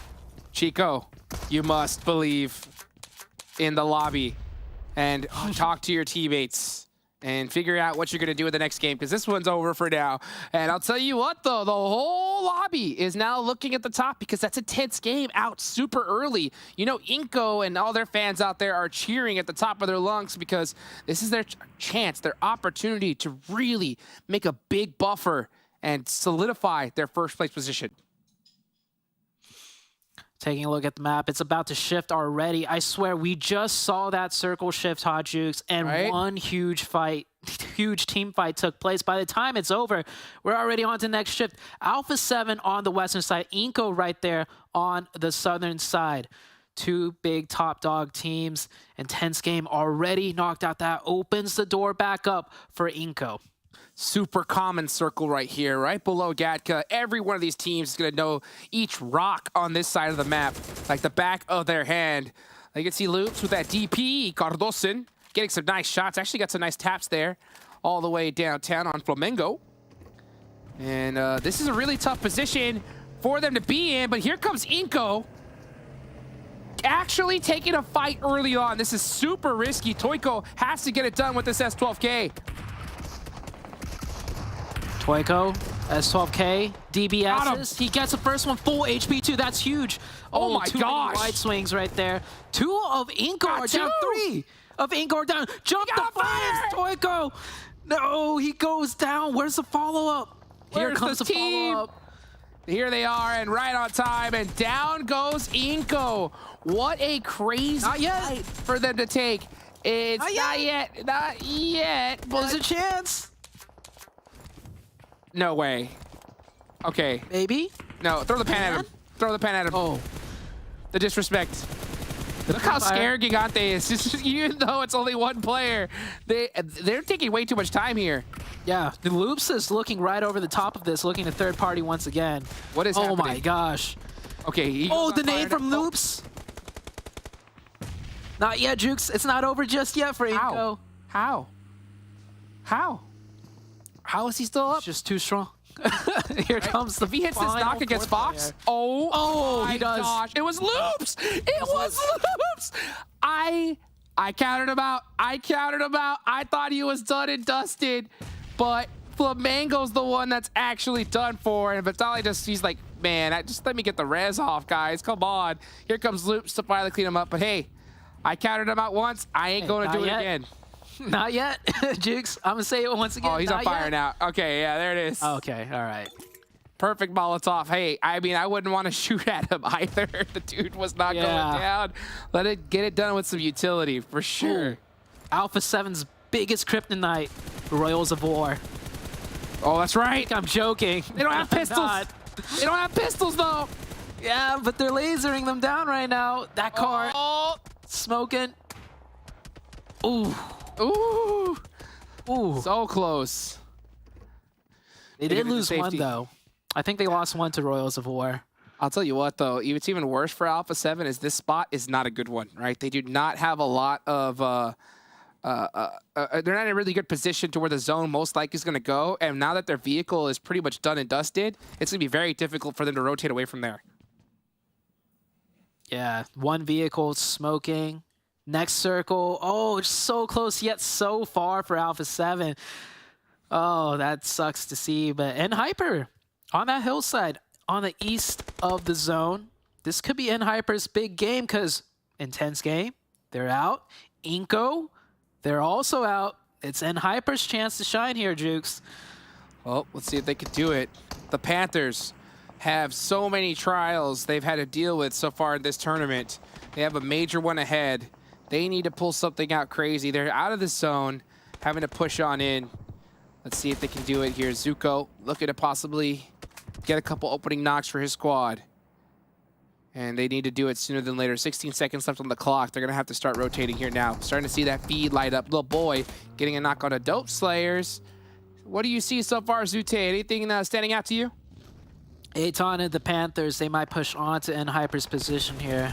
Take a quick look at nice replay. Hyper, they're picking up points already, as you can see here. Oh my gosh, QZZ! Decimated the Chosen. Wow. Absolutely wiped them. QZZ does end up getting finished. So unfortunate for Hyper, but they are going to have 3 players still up. Here we are at Chopsticks. Dope at the tip of it over there at that dip. Starting to throw some smokes out here. Gonna have to apply a little bit of pressure to influence CHEMIN. Federal gonna go ahead and take that buggy and decide to disengage for now. Backing it all up. Oh, put it in reverse. Federal, who needs to drive straight down, right? When you got off-road tires like that. It's that front wheel. Hey, he is trying to straighten it out, right, to back up quicker. But with that front wheel out, it just keeps going. That's the most comical thing I've seen yet in the PMPL Americas. Best rotation I've seen so far. And speaking of rotations, and Hyper in big trouble here. Oh, a nice couple knocks though, and as Revenge is going to do good. They're going to have to get these finishes quicker than later, especially if they want to pick up their teammate Rin. Yeah, it's a 2v2. Oh, what this is a their best shot. chance. Another knock. And Hyper, the defense out of this team. You can't count them out. Goodbye. You could get the revive onto Rin too. How's Fran not on fire? That is crazy. One more nade should do it here. Panthers. Rin wants to survive. No, Rin's like, please don't thirst me. Rin, why did you look? Oh, it didn't matter. It didn't matter, especially with the Panthers here on the other side. There's no way that Hyper was going to come and assist this fight. But hey, the Panthers timing this perfectly. Perfect third party here. It's just GK first up. He's playing it very, very carefully. The Panthers, I don't think, yeah, the Panthers do not know where he is. This could be dangerous. Could be. GK first. He's got 4 nades. Oh, not for Quan. Oh, that hurt. Huh? Valak got blown up somehow. I think he blew himself up. GK first with this nade could be devastating for the Panthers. Does he hit it? No. Oh, just short. Panthers breathing a huge that one's sigh of good. relief. They had to have seen him. Oh, but it doesn't matter. Here comes Influence CHEMIN. GK first actually hit a nade against Valak too. That's so tough for the Panthers. But yeah, GK first is going to finally get caught out by Influence CHEMIN, and I think they're going to rotate away from this, so it could be okay for the Panthers. Oh, never mind. Wait, Jukes. Influence CHEMIN came from the chopsticks, by the way. Oh, that's right. For this third party. What a They nade. were stuck in the chopstick dips, and they smelled the third party from this far away.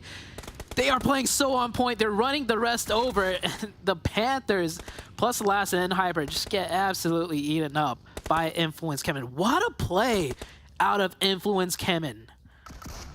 Beautifully executed, beautifully done. Cannot blame them one bit. I mean, that their heads-up play to leave chopsticks and head right here in this fight, perfectly timed. What more could you want? Valak actually made it out. Okay, so I Valak thought made it out. I thought they were done for. Done. Wow. Yeah.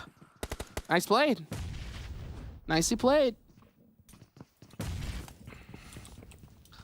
We got 3 teams here, Jukes. Jaguar, Alpha 7. Oh, and Vitex! I believe Royals of War. So Alpha 7 and Royals of War once again getting into a fight here. Well, who's going to win this match? That's my question for all you guys out there. So spread out. No one is dead center at all. Alpha 7 is still in this mix too. They're so dangerous with 3 players. They're going to start pressing on the Royals of War here. And you can see Carrillo just trying to throw all that utility, making sure to catch anybody slipping. Royals of War getting picked up little by little. Trying to mount some defenses with those pre-nades. Mafioso throwing a nade perfectly through that window. Doesn't hit the mark just yet.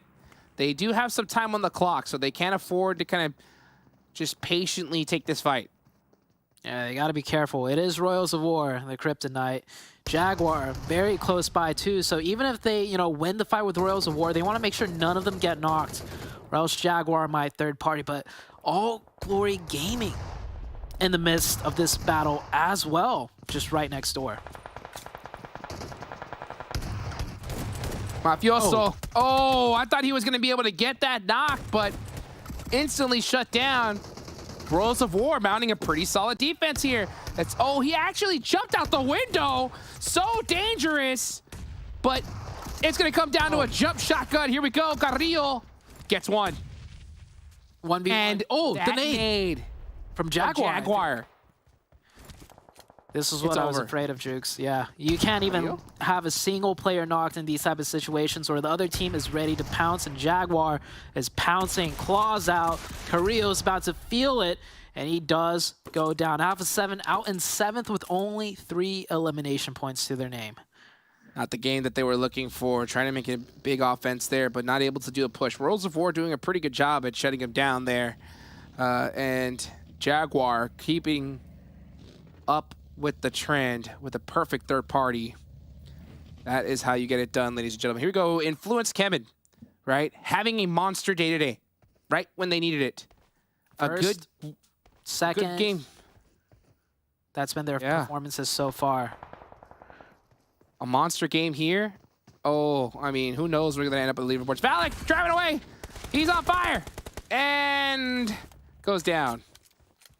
But hey, that's at least an extra placement point for the Panthers. They could take that one to the bank. 5 total points for the Panthers. And unfortunately for them, they're in the need of like 30 each game for the rest of the day. I agree. I would have liked to see Valak there stand his ground. 1v3, there's a chance, right?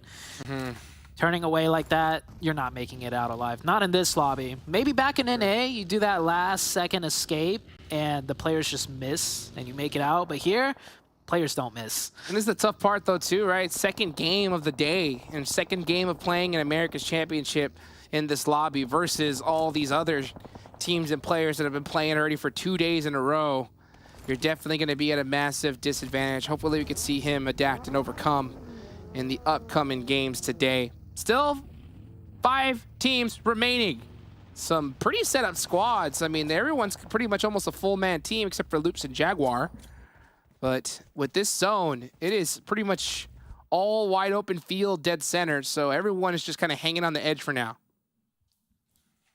More teams definitely on the western side of this half. Influence CHEMIN pretty much getting the whole eastern side to themselves, so the circle does shift that way. They're in luck. All Glory Game, though, taking the fight straight to Overknight's driving into their miss. They will get cut down. 1 player gets run over. 2 up for All Glory Game. He's going for the second run over. Did he get it? Shots back and forth. Strap. They get the finish. The blitz, but here comes Influence CHEMIN to finish up the scraps. You cannot take a fight. I mean, you take a fight, you are getting third-partied instantly. Here comes Kaiowski with the buggy as a distraction. Working just too good. Down goes Strap to the nade from Law. I mean, Influence CHEMIN are looking pretty well synergized here, looking pretty poised to win this game. I think everybody picked them except for Cameron. Cameron picked Loops. Ooh, cut down. All Glory Gaming out. I don't think they actually wanted to take a fight with Overknights. I don't think they knew, per se, because, I mean, you take a fight this late in the game, you're getting third party, especially in open terrain like this. We're down to just 3 teams, and Influence, man, they have asserted their map dominance control even more so now. Unless if Simple C could do something about it. You see he's up here. That's true. Simple C's dangerous. A little bit too late to take this top. And, they do get it in time. Influence will fall back for now. Oh, took those shots, instantly beamed.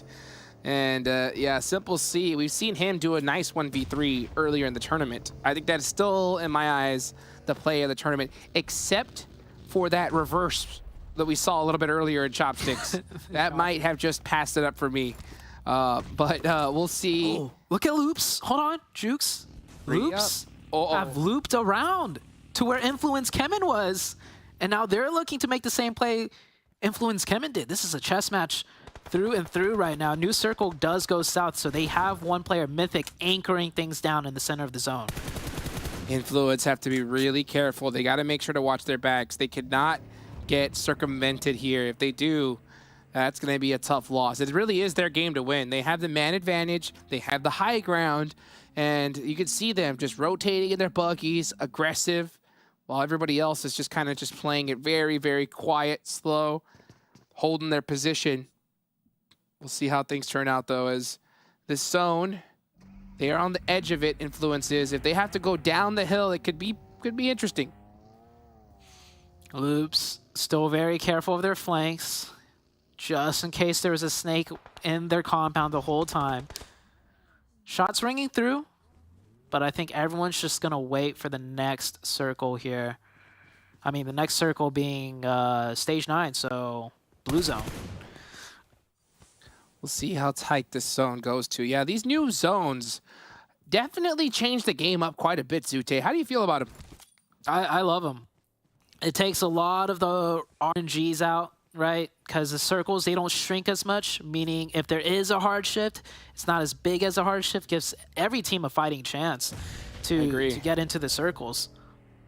I agree. It definitely does. So it gives every team a chance, an opportunity to still make a play and try to win the game. I remember back in the day, if that final zone hard shifted, you were like, all right, well, we're getting second place. But now it is definitely can happen. It can happen at any moment's notice. I mean, we saw it yesterday, right? We saw a 4v3 right there towards the end, and we saw a 3-man take the victory. So Loops could still do it here. Well, look, man, I'll tell you what, Influence CHEMIN really have the visual advantage here. They got all the sightlines in the world, and they're in the prime position, because even if they have to move down towards the center of the zone, they still have like one more hillside to work with, giving them just more and more time with that height advantage. And there is the circle 8. Next circle, my mistake, will be the one covered completely in blue. So the center zone does benefit Loops, and the circle will push an Influence and Jaguar closer to them. Okay, now I'm starting to get worried for Influence CHEMIN here, because they're going to have to push down, and both Jaguar and Loops are facing their direction. So making it down this hill could be pretty dangerous for them, because now it's no longer a 4v3v2, it's basically a 4v5. Ooh, never mind. Jaguar turning on their, could have been temporary teammates, focusing on Influence, but it's dead. Taking that battle against each other, and that could open the door for Influence to push on in. I like that readjustment right there. It was risky, but it was much needed, because I think Loops' or Influence CHEMIN's next play is to wrap around the east side, right? They don't want to cut straight down, obviously. That puts them in the sight lines of both teams. So if they wrap down to the east, or they could wrap to the west, either one. But I think they fight the stronger team first, being Loops. Because if they fight the weaker team and one of their players gets knocked, that leaves the stronger team of Loops to third party and take the win. If they want the win, they fight Loops first and finish off Jaguar next. We'll see what they decide to do. This circle, obviously, it's going to close in before anything will happen. We are going to stage 9 for the final outcome. Yeah, I think that is going to be the play, because, Blue Zone's going to take Jaguar by themselves. They just got to make sure that they don't happen to rotate into their sight lines. Loops is not going to peek at all. They cannot afford to get knocked. They are just going to sit exactly where they are. Here comes some smokes from Jaguar, because they know they're going to have to make that rotation. Here comes that battle of timing, right? Which two teams are going to take that fight first and give that door open to the third team to get it done. Here comes Influence. Smoke wall out. Driving right down on in. Law's going to lead the way. Does make it on down the hill a little bit. Mythic starting to throw some nades. Here's the time to throw every single piece of utility you have. Nades coming in. How much does Influence have? Can they catch one? They do. Law finds the first one. Still one more player of Jaguars up, and he's going to go into the blue zone, and that's a clean finish. The nades get it done. 4v3, Jukes. Take out Jaguar just with some nades herself. Now it is a huge advantage for Influence. 4v3 with the high ground. Mythic has to hit a clutch nade here. If he's able to do it, he could definitely even things out for his team. Oh, that one hit. 2 left. Got him a little bit. Cardosen, does he have the arm? He's trying. Just short. Not enough. Not enough gas on that one. That knock, though, is going to be huge. From that off angle, little boy's going to have to jump out. Oh, gets 2. I think it's Loops now have the huge advantage. Could Cameron Davis picked it right? Little boy can't see him. Oh, he has a DBS. He's got to win this fight. It's a 1v1. This could be for the game. Oh, little boy got him! It's Influence CHEMIN winning the match right away from Loops. Woo, that was a close battle all the way up into the end. Beautifully done for Influence CHEMIN. I mean, the name of the game is third party when you get the chance. From Chopsticks, drove out of the Chopsticks dip all the way down to the eastern side, gets that third party, and then they wrap back up north for another third party onto All Glory, I believe. Yeah, and then it's just from there on out, they cleaned that out. This is the Influence CHEMIN that, was playing well in Brazil. Now they're finally here and showing out. They got a first place, they got a second place, and then they got another first place. Hey, just they didn't get the that's better than back-to-back first place, right? Because That's usually right. when you get back-to-back first place, usually your third game is like you go out early. So getting a first, second, and a first, they are on fire right now. This is exactly the day that they needed, right? They had to come out crazy strong if they want to be in contention for that first place, and they could not ask for a better start to this day. So Influence CHEMIN have all that momentum in the world, right, going into the rest of this day here. But I mean, who's going to be able to stop them at this point? At a certain point, you're going to have to start seeing some squads apply a little bit more pressure on them just to slow them down a little bit, because they are not letting off the gas here. Yeah, and remember what Cameron Davis was talking about earlier? Like, oh, I don't think they should have denied the points to those teams. You know, realistically, they should shoot for teams right next to them, not the ones, you know, that... Hey, they came here today to really put a statement and being like, everyone ahead of us, we're beating all of you. You guys aren't getting a single more point extra on us. And this was the game of all games to do it, because the first place team out early and the second place team went out early. And in Hyper, I don't think they did all that great either. So I can't wait to see where Influence CHEMIN are on the leaderboard, Jukes. Hey, it's on site for them, guys. Don't go anywhere. We'll be right back.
I think Zute summed that up pretty perfectly. Influence CHEMIN have come here today, denying points for other teams and saying to everyone in the lobby, you ain't getting points from us for free. We're going to make you work for them if you can even get them, to take home another chicken dinner and catapult themselves forward here in the leaderboards. Man, they were 20-something points behind Alpha 7. Yeah. I'm pretty sure they've surpassed them, if not caught up to other teams that were ahead of them. And the defending champions of back-to-back titles right now, Cameron, are looking to breach top 3. I said that the point denial, being in 8th place and denying points from 2nd place is ambitious. They full deserve it at this point. As Zute was saying, first, second, first place. Again, getting double-digit points, like in close to double-digit eliminations every single time, it feels like.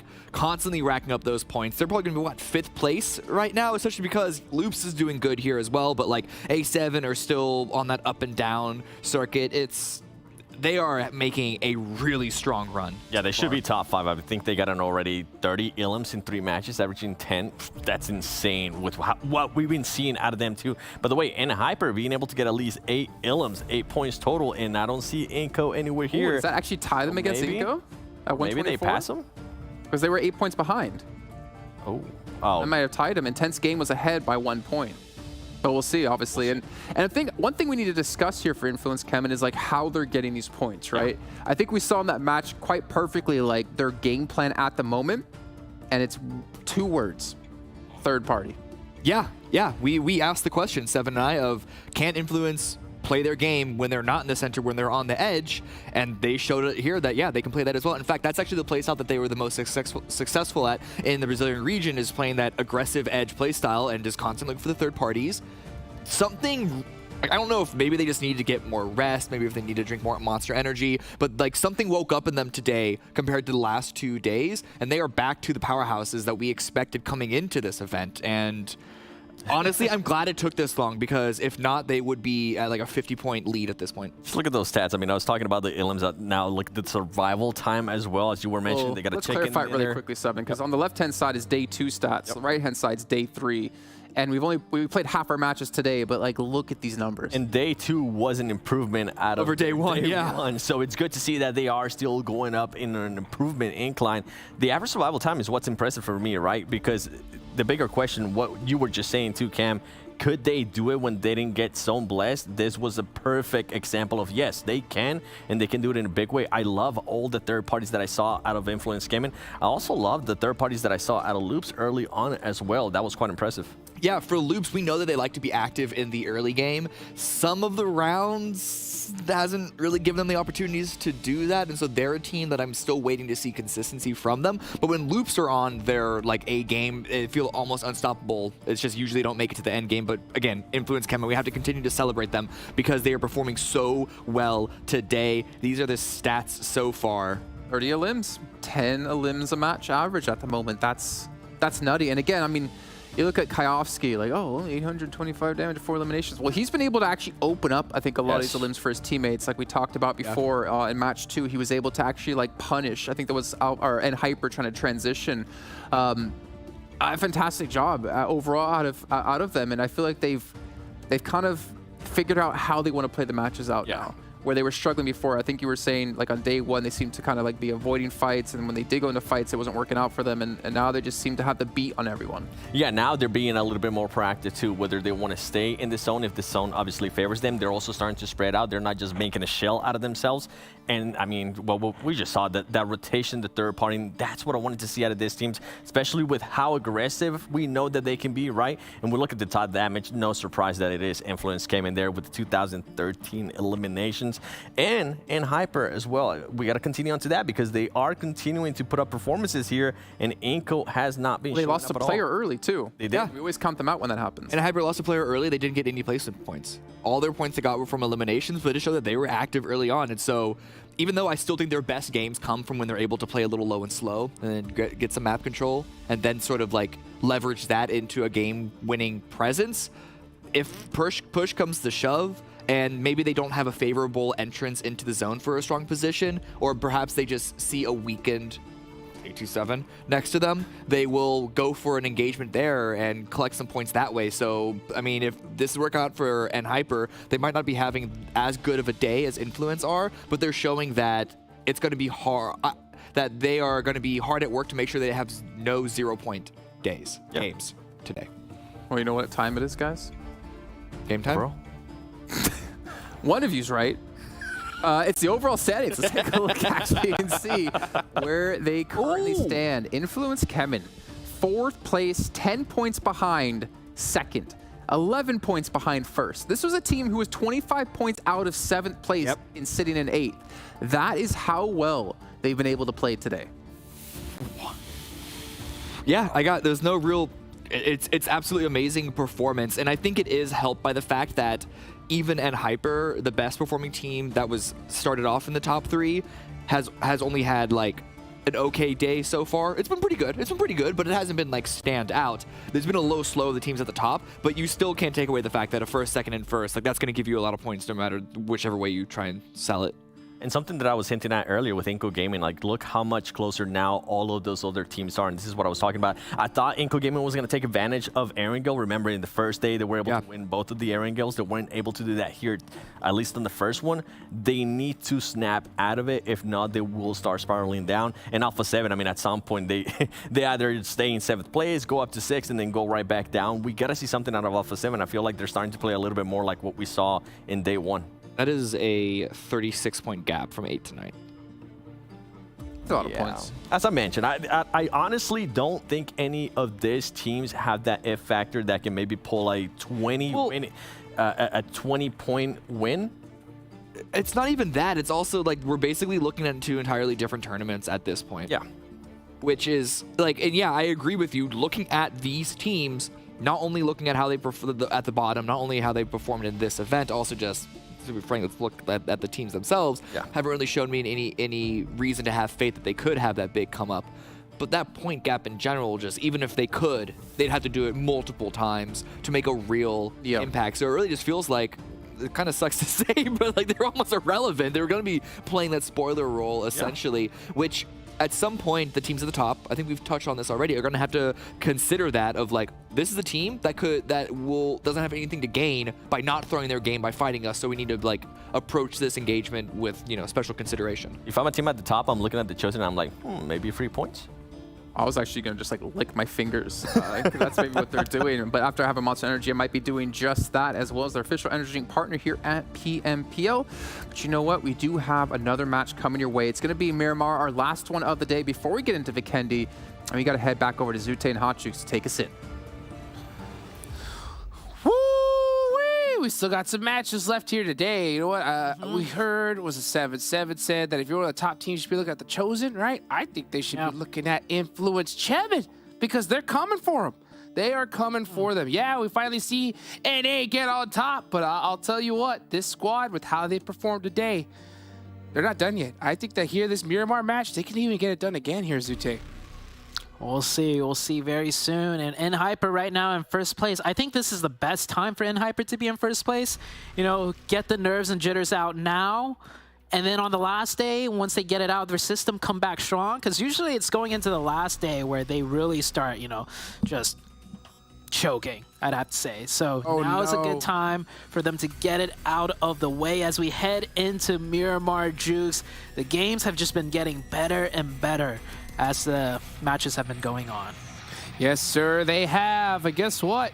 This is a tight lobby. This is a tight lobby here, Zute, because look at that top. I mean, Alpha 7 with a monster game here could rocket launch to first place. Look at this point grouping right here as well. 126, 125, 125. Man, that's so tight. And then the next cluster grouping is just 4 points difference. Oh, let me go to the red arrow here. Yeah, just 4 points difference right here in the next batch. So anyone's game in the top 8 still. Yeah, I mean, this is crazy. And I will say, personally, I don't think I can count out 9th through, I mean, except for the Chosen, you know? I think if they need a chicken dinner right here, right now, it has to happen. Oh, but Jukes, that's what you said last time, man. I said last time, right? But we still have 6 matches tomorrow, right? Okay. And with the point grouping so tight here at the top, I think it's by far possible, right?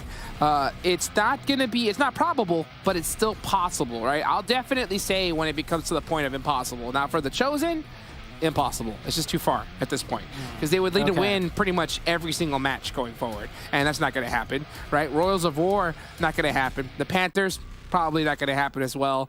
But, you know, Overnight, Jaguar, YKG, I would say, they have just enough points to where there's still a chance. It's a very slim one, but it's still there.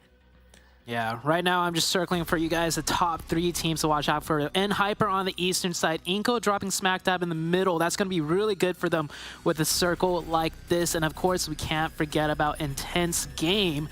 Intense Game, what have they dropped in the midst of all this action, Jigs? I'm trying to look for them right now.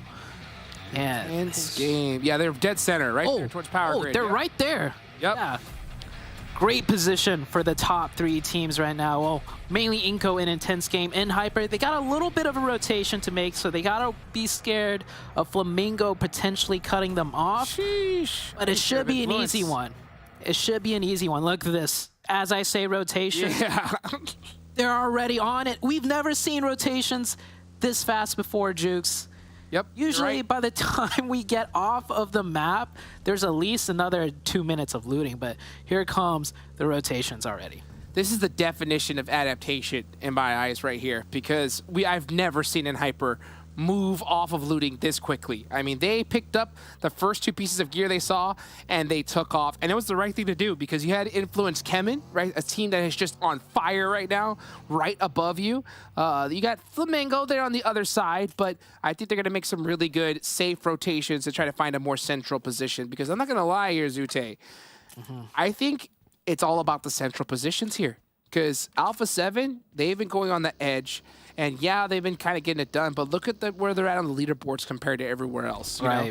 And not all teams are as good as Alpha 7, at least when it comes to pure, intense fighting style. So, I don't know. I think if you're able to get a central position early on, you're going to be in a better spot than others.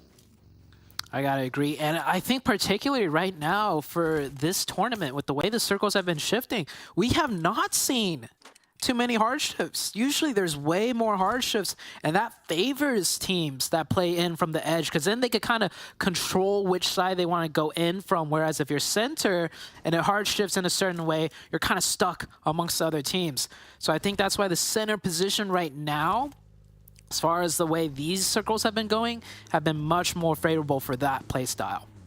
Yeah, just also just having a central position is great because of how these teams are just with these third parties. It's ridiculous. I mean, you get into a fight early on that edge, you have 3 or 4 squads just jumping on you, swarming like crazy. Yeah. So if you're able to just kind of stick in the position where you could just defend, more often than not, you're going to probably be there to the absolute late game. Well, we'll see how teams position in this one. The first circle, of course, we saw earlier, just dead center. Just dead center on the map. Not a lot of rotations to be had in the first zone, but of course, if we get that hard shift, we'll see a lot of fast rotations on the second one, like instantly. That's what happened in the first Miramar match. I think this was a very similar first circle to the first Miramar match, but then it went just all the way east towards La Bandita. So we might see something similar as far as the hard shift on the second zone goes. Yeah, let's see if that's going to happen once again here. Look at those stats there on the left side. Influence CHEMIN just having their way with everybody today. And you can just see Law. Look at this picture down there, right? You're just wondering, like, hey, how many points are we going to get? This many. That's a lot. That is a lot. First place, second place, and a first place finish for the first 3 matches today for Influence CHEMIN. This is a team that we came in today saying, like, man, they're in 9th place. There's such a huge cutoff. Can they do it? And now they're sitting in 4th place. Maybe he was doing an impression of how much cash he's looking to hold up at the end of this tournament, too. How they've been playing so far, because... Oh, and Hyper. Uh-oh. They get one. Hyper and the Panthers. And Big Nate going down. Oh. And, yeah. Kindness. He's set up on the off angle already, Jukes. That's huge for them. This is where Hyper thrives, right? Playing like this with this level of confidence here. They're in first place. They got to be feeling good about themselves. Look at the Panthers. Average eliminations in Miramar, 0.6.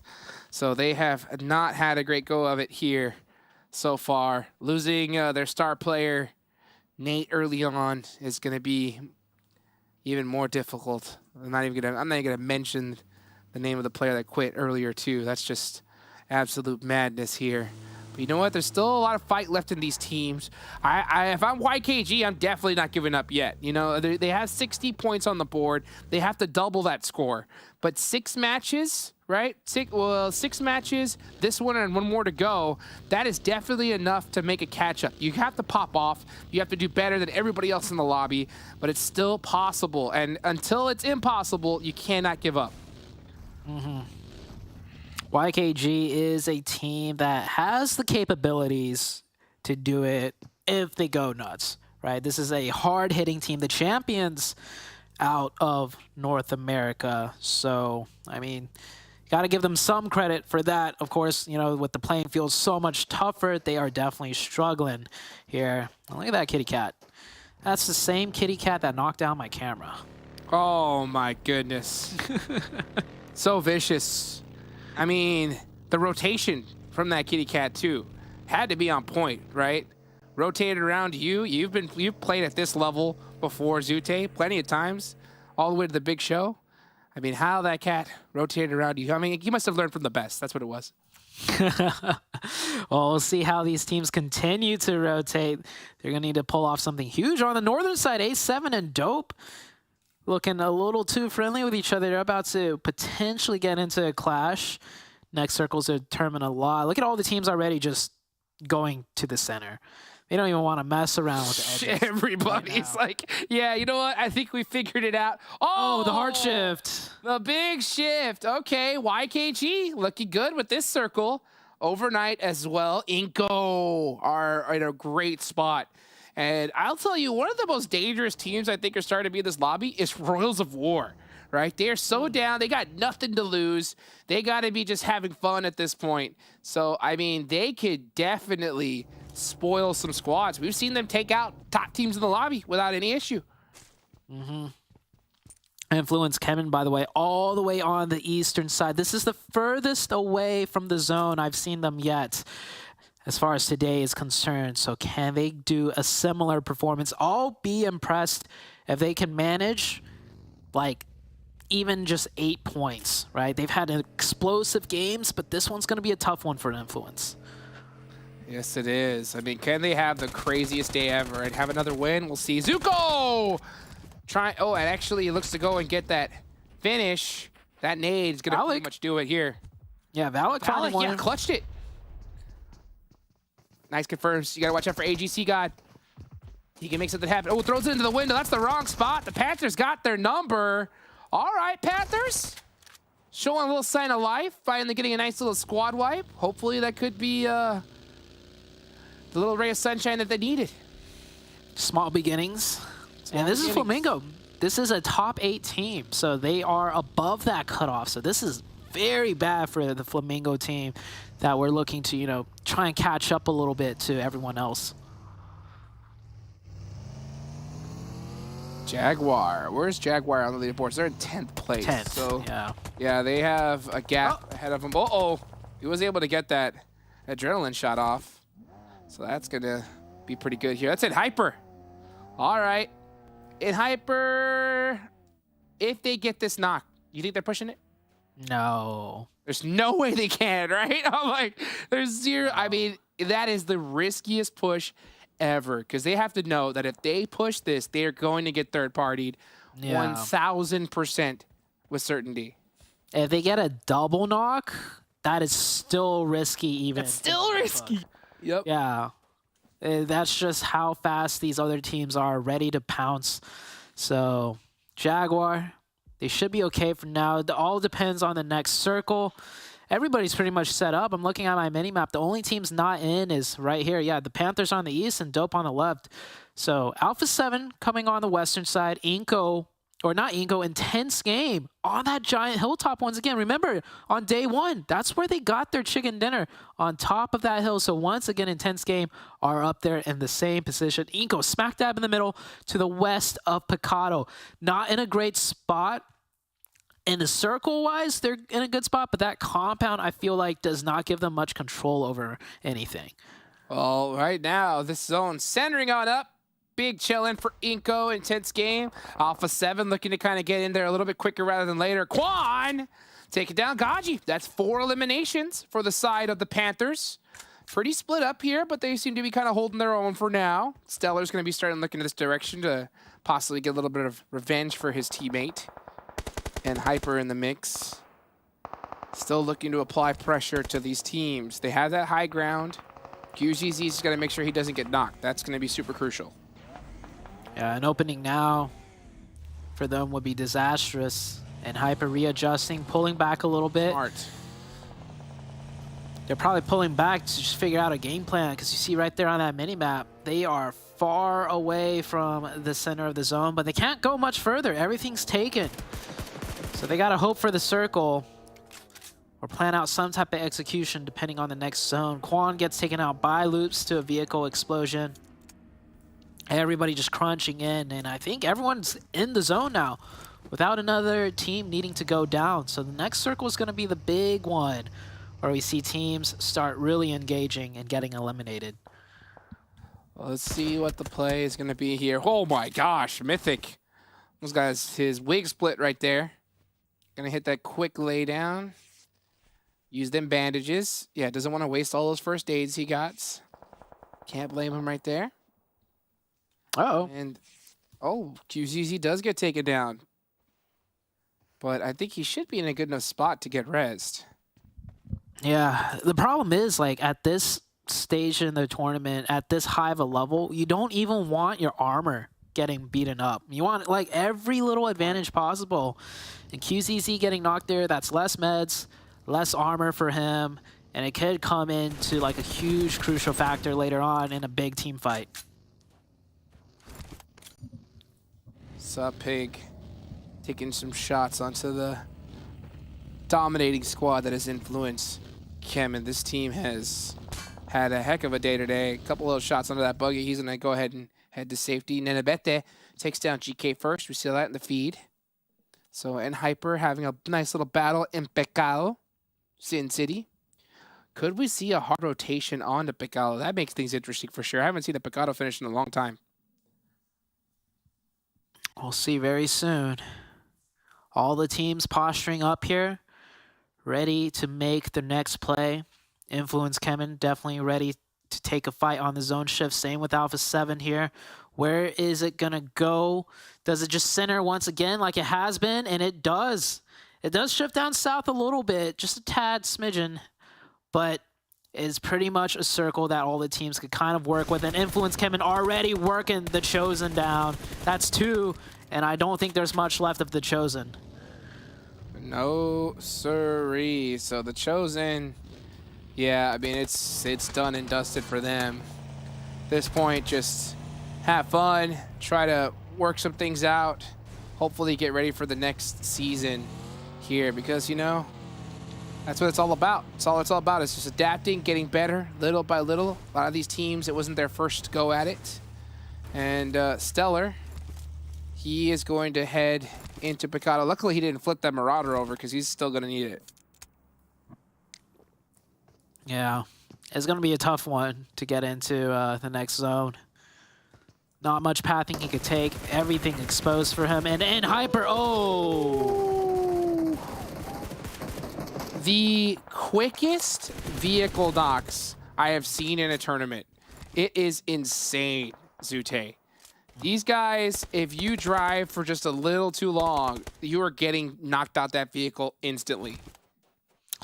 That was sad to see. I feel like that's a huge mistake out of Hyper, right? Smoke it out. Yeah, smoke it out, or if you want to rewind a little bit, I feel like they shouldn't have given up that position to ATON earlier. When we saw them wrap into Pecado, they knew that wasn't a good spot. I even called it out. They're going to have to rotate out of that.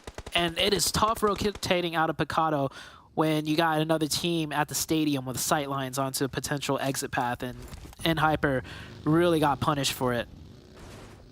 I guess they decided to hug familiarity. Pecado always a nice place to drop when you're practicing. There goes the Chosen, so final player wasn't able to hold on for now. Rules of War getting knocked in the process. Skeller, ooh, some nice sprays from downtown. And able to catch intense game. He's going to throw a smoke behind him. And yeah, his teammate is going to get thirsty. So this is Influence, once again, looking to rack up more points on the board. Influence coming in on the edge, fighting their way in. They look so control and dominant right now.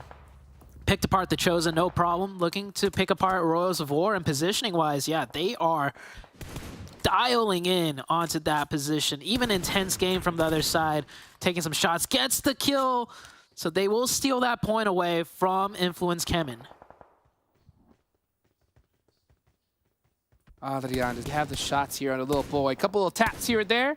The single fire action from long range is who needs a bolt action? Right? Who needs a bolt action when you can be this accurate with the M4? It's crazy. Crazy. The taps are insane. Even with the 4X, right? Even though it's so far, these players have really learned to adapt with it. That nade hurt. And you know another one's got to be coming your way. So if you're Royals of War, I would not be in that spot for as long as I could be. They can't move, though, because if they move the other way, away from the nades, they're moving into intense game. Close range. Oh, he caught him. That was a huge knock. Yeah, it should be done, though. He's going to get the first Wait, he's still up. Skeller's still up. I thought he got knocked. There we go. That's it. Yeah, 3v1 now. And they're gonna be able to get the they're gonna be able to get the revive too. Intense game. They see this in the elimination feed. They know this is Influence CHEMIN. They have to push him. They have to push him, especially if they realize that this is Influence. Like they should shut him down. They should. They absolutely should. They're looking in this direction, but I don't think they want to give up their spot in this circle. I don't think they have any vehicles to rotate. So, man, that's tough. You know that conversation we had earlier? You got to change up your game plan depending on if you're towards the bottom or towards the top. Well, this situation, intense game, they're towards the top, and that's a team they need to deny points from. They're going to let them get the full reset. I mean, they're in a really strong, favorable position, so I get the hesitancy, but that was such a good opportunity for them to just take out Influence right there and then. Oh boy, zone is starting to close here. Let's see. Mercy's gonna just eat a ton of blue zone. ATON Esports is waiting for them here. This is an interesting circle. You got Overnight dead center, intense game with all the high ground in the world, looking towards Influence. That could definitely break things up. And oh, Loops catches Influence off guard. Yeah, a little bit of a rematch right here. Influence took the fight last time. Now Loops with the advantage this time around with the opening knock, so that gives them the man advantage. However, Blue Zone's closing in quickly on the two Overwatch positions in the back. Alrighty, well, next zone is gonna be closing here soon. It's gonna make things interesting. Influence having to battle it out here with Loops.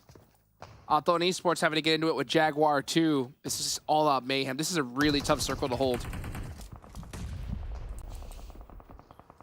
Here comes ATON. ATON gets eliminated. Jaguar deals with that problem, but now they got to deal with YKG right ahead of them. They might just take the roadside dip for now, but next circle, more than likely going to have to press further in. Yes, sir, indeed. Let's see. Now, question is, Zute, who do you think's going to win this match? This one, this is a pretty interesting circle here. I think it's going to be a tough one to hold for a lot of these squads. You got an intense game there with a lot of high ground. I mean, they're definitely looking pretty good here. Oh man, I'm gonna go out on a limb here. I'm on the Influence train right now. They're not in a good position whatsoever, but hey, I'll throw it out there and I hope it sticks. And yeah, there goes down. Like that was such a bad vehicle exit. And here's Influence CHEMIN. They're down to 3. If I could, I would take that prediction right back. But it's a little bit too late. Yeah, they're not looking too hot now. No, they are not. Nope. They do have to probably get going. We'll see what this zone decides to head on up. Is it going to center up like it has been? Yeah. I would not be shocked. INCO in it. Normally, I think that INCO would have been a good pick, but just how they've been playing so far today, it has been looking a little bit rough, and they are pinned down in between 2 squads. Chief right now, the Bush Wookie, laying shots into INCO, just waiting for that smoke to dissipate. All Glory Gaming right over their heads also. Takes the shots. Yeah, he doesn't even know where to shoot. Oh, no, he finds Chief. Oh. The taps with the M16. Influence got the point there, though. Influence actually stole down one over. They survive. Okay. Mythic securing that point from Loops. Ooh, gets knocked in the process. Yeah, he's not leaving that shack anytime soon. As All Glory Gaming now have their eyes up on the Influence. Yeah, Influence. I think all their vehicles are done for, too. Not much that they could do. Shots raining in. Shots with an 8x. It's crazy. Haven't seen them really connect yet. Just a lot of spams. Alpha 7. Haven't heard much from them this game so far, but now we are about to Alpha 7 versus Jaguar. They get the opening. This should be curtains for Jaguar. They are pinned in. They're on the edge. Jaguar is trying to mount a defense, but it's just Seba behind this burnt up US. And yeah, here comes Alpha 7 looking to wrap and just apply even more pressure. Down goes Jaguar. Alpha 7 looking for their next prey now. They have the circle here, but they are looking for that next fight. Next zone, are they going to take it against Dope or YKG? Both teams in front of them have 4 players up, however. So it's not going to be an easy one, no matter which way they go. GK first with the lay down. Last player up. He might hit this nade against Strap. Gets him. Oh. That's a good point there for Hyper. INCO. Oh my gosh. Is it just Squash up left for his squad? Yeah. It is. And yeah, he's in between a rock and a hard place. 1 more HP. That's it. Denies the point. Influence down to 2. And Chike first still alive. And Hyper getting points in. However which way they can. And here's Intense Game. Intense Game lost a player somehow up here. So they're down to 3. Influence trying to steal any point they can away right now. They caught in Hyper too. Ayala catches Law. Oh my gosh. Oh, Glory Gaming just fish in a barrel. Cielo, look at that. Beautiful shots with that mini. Oh, he's gonna get some taps here too, most likely. Rojas, barely there. Intense Game have all the angles in the world. Nice shots there from Chico. Get a couple good points on the board. He has to get this first aid off and get in this buggy quick. This zone's gonna really hurt. That's all Glory Gaming out. Influence also out. Loop's still alive on the eastern side. Circle shifts off the high ground. Does favor Overnight. This is like the Overnights of A1, right? This is how they get their points. Yeah. They just been big chillin'. That's the reason why I picked them here. I think Intense Game, obviously, they have that high ground, but how are they gonna get down? That is the reason why I just could not pick them. But Overnight, they've been chilling in the buildings. I mean, center zone has been working so far. So they definitely have a chance to win this. But Alpha 7, right? That edge play, it's tough to do, but these guys have been the best to do it so far. And with all those smokes, they're going to be able to push on Dope for free. Yeah, they got to watch out for the third party, though, because YKG is going to follow this up real quick. I mentioned. Oh! That nade hurt. Damage numbers. Revo goes down. My gosh. Robert with this off angle. Alpha 7 not able to push in here easily. Dope. They have something to say. This nade against Santa Texas looks good. He's wide on the open. Oh. Gotta hit those shots. He does. One more. Alpha 7. Wait, it's a 1v1, Jukes. Oh, Bray gets it. Oh. That could have gone either way. Where is YKG? I thought YKG for sure was going to sweep this way and just third party that. But Overnight, Intense Game. You ask, how are they going to get down from the mountain? Well, I don't know how, Jukes, but they're down. And they took out 2 of the Overnights in a 3v4, maybe even a 2v4 situation. All right. Well, Overnight, how could they split up? How could they split up focusing on 2 different squads? All they had to do was just focus on one team at a time, and this could have been an easy victory for them. And now they're looking in a really tough spot. I am quite disappointed, honestly, in YKG. I thought for sure that was such a clear-cut play. You see all the vehicles pressed towards one side, towards Dope, and that's such an easy third party. And then you get the whole southern circle for yourself. But instead, they go straight in and expose themselves to like a lot of sight lines. Sure, there's a little like, you know, bump here, a bump there in the hills to play with cover, but they have lost. They went from 4 players down to 2. Just like that. Here comes Adrian looking to put some points on the board. Oh, he get picked off. That's going to be tough for Intense Game. Let's see what Rise could do with that nade. Can he hit it? A little bit off the mark. Oh, actually, I think he did put a little bit of pressure on the loops. But Overnight just stuck with 2. It's looking tough. The zone will close on to Intense Game, so they are definitely in a bad spot. Oh, that's a tough nade for the side of YKG. A big one for Loops, though. Mythic running out in the open. Dope. He has a slim opportunity to make it to cover. Smokes come out. Whose smoke was that? I think that was his own teammates. I don't know, but he made it. He's still up. And I think he got to the rock, so if he has any meds, he can get that heal off. But Dope, now's their time to strike. They survived the onslaught of Alpha 7. They still have 3 up. They have a good control of the zone, too, as well. And the new circle kind of favors them here, too.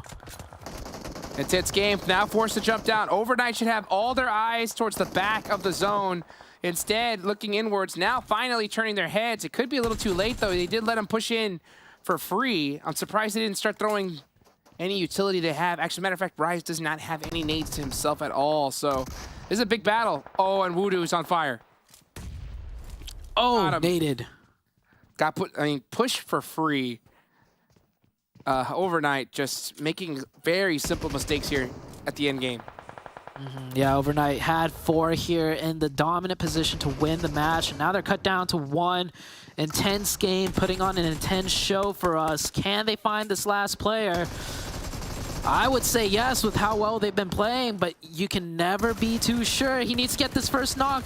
Swings to the right, gets one. Pre-fires to the left, drop shot. Oh, so Some damage close. came in, but it was not enough. Overnight eliminated here. Intense game still alive. Right now, looking at it, I believe Intense, out of all the predictions, it's really just Intense game up here. Cameron Davis did end up picking them. So did Jason Kaplan. So can we see a miracle play here from Adrian as he's trying to get this res? He's completely out of position. It's going to be so tough. It's doable. All the teams on the south are hurt, and they're all fighting each other with the way the blue zone's closing. So Intense game. If they could time it, if they could wait it out and strike out the perfect opportunity, they could potentially win the match, but they can't get the revive on their second player, so it's just going to be one player for now for Intense game. He's running back, looking to get that revive. You see it in the distance. Oh, he's got him on his back. There you go, pulling him on in. That is such a great mechanic, and he has all the oversight right here. Could you imagine if Overnight had this with all 4 up? Sort of an easy dub. Mythic finding Chico. And now it's Dope Slayers versus Luke. Oh. Mythic is on a rampage. Oh! Mythic takes down Dope Slayers. Luke's gonna win this. Mythic with 7 eliminations. He is on a rampage. Surely Intense gets this one. Oh, he hits his nade? Oh, so close. That damage is going to factor in for sure, though. Mythic, 1v2. Who's going to have to cross the road first? It's a standoff. Can we see a miracle here? 1v2. Mythic takes down 3 players, 2 teams by himself. The zone definitely putting the pressure on Intense game. He's going to have the shot opening. He's got to hit those, though. Oh, it's too quick. He gets 1. He's going for the 2. Oh! 1 HP. Intense down to the 1 HP. Intense game. Winning it here. Pulling the prediction for Jason Kaplan and Cameron Davis. What a win there. Crazy finish. You asked how are they going to get down from the mountaintop? Instead, the question should have been, how are they going to win this chicken dinner? And that's how they're going to do it with that 2v1. And good thing that player had meds. The player that got naded, right, down to 1 HP, if he didn't have the meds to heal up from that nade, the victory goes side of Loops. So everything matters when the skill level is this high, Jukes. And what a huge clutch out from Intense game. I'll say what, dude. Mythic's a monster, though. He almost clutched that. That was so close. And you know how they get down the mountain, you just let Overnight just invite you in on a silver platter. So, hey, guys, you know, don't worry about it. We're not covering our backs. You know, we're not going to worry about this position. You guys win it. Hey, so Overnight hopefully learning a big lesson right there. But, I mean, heck, it's getting down to the wire here, Sute. We're about to finish off this day, and then we only have 1 more left. So, Influence CHEMIN, right, didn't do that crazy back-to-back performance that we've seen before here. So, finally, right, simmering down just a little bit for them. But, you know, with Intense game getting this victory, I think they're going to finally put that stamp on the leaderboards. Oh, yeah, they're going to be sitting in first place, not comfortably, but with a little bit of a gap. But with so many games left to go, Jukes, it's not done yet, not even close. So don't go anywhere, guys. We'll be right back after a quick break.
You know, a lot of faith was lost on Intense Game going into day 2, or going into day 3, I should say. But I feel like they've been able to bounce back here with a much-needed win to put them over towards the top of their leaderboards, getting themselves one step closer to $25,000 and that invite into PMWI coming up in July. I'm still Jason Kaplan. He's still 7 Worlds Gaming, and he's still handsome on the end, Cameron Davis. We're going to break this this match down. 7, you're just 7. I'm sorry. He's handsome. You're 7. Okay. I'll take it. But yeah, Intense Game. I mean, they lost one, not early. Adrian, once again, being able to clutch it up for his team.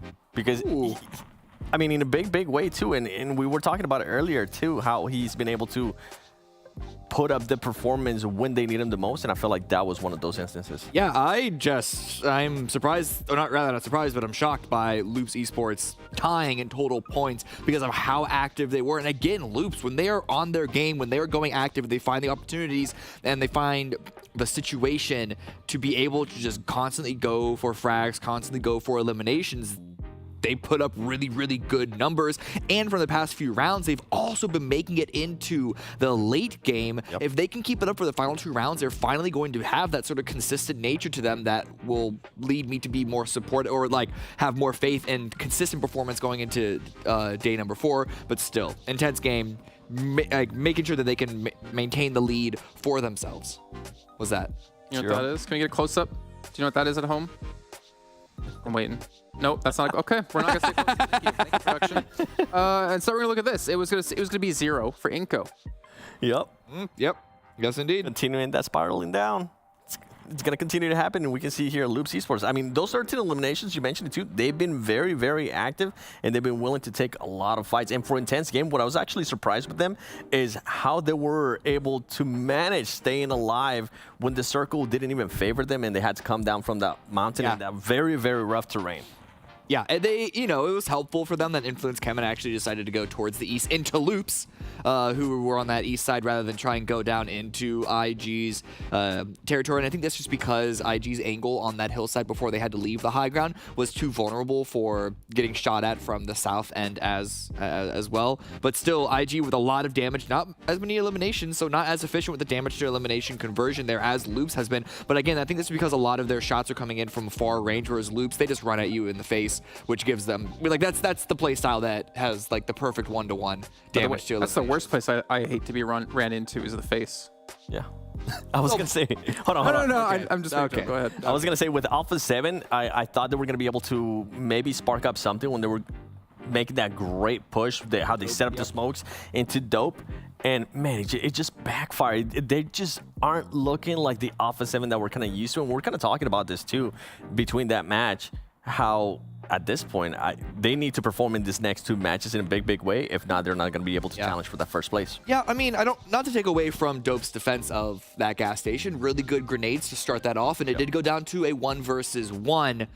But it's still, Alpha 7, you would expect them to win that, Prime Alpha 7 win that a lot faster. But here is a replay of the very, very end. To be fair, Intense Game, they had the privilege of being on the solo on the north side of this road. They had the freedom to go for this revive. Very good use of the carry feature to make sure to get that teammate up to put themselves in the final 2v1. But it's really Mythic that went big. He took out the last member of YKG, gets the amazing lineup on the 2 remaining players from Dope, and makes this final 1v2 very, very close. Honestly, even though IG won this game, there is a real argument that Loops and Mythic specifically had the best performance of this game. I mean, Mythic so far today has been able to be that stand-up performance. I think when we go to MVP at the end of the day, I would be surprised if Mythic doesn't end up getting that with how many games they've been able to get. I don't know. Intense, CHEMIN, remember they had 30 limbs, 3 matches in. Yeah, the survival time. I'm talking about, survival time. They might be able to edge it out there, but in regards to total elims, I think nobody's currently touching Mythic. Just to touch back on this again, the timing actually for Mythic here is really, really strong. He realized that the zone favored him in having to cross into that open ground, open road. And so he waited for IG to have to make that rush up, which gave him the opportunity for the quick 1-2 spray down, being able to dip and dive below that defilade of the road. So again, Mythic playing that moment very, very well to get it as close as he could. It really could have fallen his way if just a couple more shots landed. One thing I didn't like from IG's push right there is how close those two players were. At one point, it looked like they were about to line up for Mythic, and I was like, don't do that. I wish they would have been a little bit spread out. But I think part of that is because we saw a couple of grenades come out from Mythic, if I'm not mistaken, forcing those two members of Intense Game to have to spend an extra moment or two to pop those meds. So they didn't, it stalled them for the circle to get small enough for them to, for that to be the case. You can still move and heal, though. Yeah, but you can't shoot back if Mythic peeks you. Well, yeah, but they don't have to push. I think he's talking about when he went onto the road, they were kind of really close to each other, instead of playing wider angles to cover off the force Mythic to have to swivel a lot further instead of like the defilade they were camping in. But either way, it doesn't really matter. What matters right now is Vikendi coming up next. I'm curious about who are our top performing teams when it comes to this battleground. And so, actually, Flamingo, okay, I didn't expect them to be too high, but again, 11.5 average of limbs on this map. They've played it only twice. Yes. That's crazy still. It is a 2-map sample size here, so Flamingo's with the 1 win. That's going to be a really good performance, but looking at A7 there in the second slot, this is a team that needs to pick it up. They're not even in 7th anymore. They're probably in 8th still at this point. Yeah. They haven't been overtaken by anyone from... They need at least 15 But points. yeah, they need to step it up now. Okay, well, you guys at home need to step it up as well here by telling us who your favorite teams are by voting in the YouTube chat. So make sure you guys do that one with voting for your team. It's always love to hear who you guys are supporting. But I'm supporting. Do you know who I'm supporting? Yep. Who? Monster Team Energy. that wins. You're both wrong. It's Zute and Hot Jukes, actually, because they're bringing us into the match here for our penultimate match of the day. Come on, guys. How could you have not predicted that? You see, Jason with the perfect predictions here, just like we've seen him do in the last game. Zute, 2 more left to go. We got this Vikendi headed back into Erangel at the end of the day here. Look at the leaderboards, okay? I think it's about time to start putting the nail in the coffin for some of these squads, all right? I'm gonna do it myself. I'm looking at squads, 9th on down. I think it's pretty much done with at this point. There's just not enough games, and these teams are just playing way too aggressive. If we would have seen them get a good 20-point game 2 games ago, it could have happened, but at this point, it's going to be tough. Honestly, I think even Alpha 7 needs to start worrying right here, because they got to start putting some points on the board, or these squads at the top are going to run away with it. Yeah, you said 7th down, and technically points-wise, right, 8th place does have a good chance. 8th place being Flamingo, however. I feel like, I don't know, like, we look at teams like this one out right here, Alpha 7. They could have a huge day at any given moment. All Glory Gaming, them as well. Yesterday, huge day. Influence CHEMIN, today was their huge day. And then, of course, everybody above them, I mean, they've just been playing stellar all day long for the last 3 days. So it's like the top 7 teams for me, Jukes, are the teams that have a chance at first. Flamingo is just, I haven't seen anything too crazy out of them yet, where I could see them taking first place. Points-wise, they could definitely do it, though. I agree with you. Yeah, I think 9th on down, it's pretty much over with. But, even for Alpha 7, I think right now is the time, right? This game, next one, you're going to want to put some good points on the board, because these teams at the top have just been putting up consistent points here regularly. You got to expect to see the same for them coming until tomorrow. But looking at this playing path, these drops, anything stand out to you, Zute? Oh, yeah. That'll do it. The first thing that stands out to me, that circle to the top left. Take a look at Alpha 7's position right now. They are going to be able to have the entire water side to their back. So this is Alpha 7's chance, to really show us what they got. Intense Game. That's the team that clutched out last game, and they're going to have a very long rotation to make, I think. As once again, Intense Game, I keep having such a... Oh, there they are. Right here. Oh, going back to the yellow. They are right there, so they have a lot of options, a lot of choices to make, particularly when it comes to these bridges. Now, these bridges, so deadly to cross. They can decide to take, the southern one, but then all the teams on the south side are going to be moving up, and then all the bridges on the north side already have teams in front of them. So this is going to be a tough one for Intense Game, in my opinion, but hey, We didn't think they could get off that mountaintop, Jukes, and they somehow did it. So if anything, this should be a walk in the park for them. It ain't gonna be a walk in the park for overnight, though. I'll tell you that right now. They're all the way in Dobro Mesto, and they're gonna have probably the most difficult time getting into this next zone. Plus, I have lost all faith in them after predicting them in the last match and seeing them give the game to a intense game. But hey, you never know, right? Could still this match, one more to go, and then 6 tomorrow, and that is it. We're gonna crown an America's champion. Fortunately, it won't be the chosen. Maybe next time. But, you know, we've definitely seen these teams at the top. I think it's still anybody's game, right? Like you mentioned, pretty much 7th on up. Any one of these teams could get a victory here if just things go right for them. I wouldn't count out All Glory Gaming. That's for sure. Yeah, I think that is a very dangerous squad. You know, they get in the right position, they're going to win the game. Yeah, yesterday they showed us that. They even I remember the desk forgot about it. They were trying to predict MVP. And then the MVP was actually a player from All Glory Gaming, because overall for the day, All Glory Gaming just knocked it out of the park. They started off today pretty good too. Just unfortunately haven't had things go for them here and there in this game here. So at least when it comes to the rest of the day. So All Glory Gaming definitely have that pop-off potential. That's for sure. FLAMENGO, you said it earlier, right? You haven't seen enough for them to do it. Yeah. I feel like FLAMENGO Esports, just with how they've performed, they're kind of like an All Glory Gaming, but I think with just like 20% less aggressiveness. You know, well, we got a runner, right? They are heading straight into a tense game. Oh, they get the knock. Some return fire, though, is going to buy them some time. Are they going to dip? Yeah, they're Come on. This is that 20% less aggressiveness. I mean, they're all in one vehicle, and that car is like paperweight. You shoot that thing a couple more times, that blows up instantly. You know, I think they take the crash if one of their players didn't get knocked down to 1 HP. That 1 HP, you know, damaged by intense game might have just saved them a head-on crash. And I was saying, intense game, you know, they got to be careful rotating and stuff. Taking a look at the mini-map, they made it past the bridge. It was risky. And this is a huge one, Jukes. My goodness.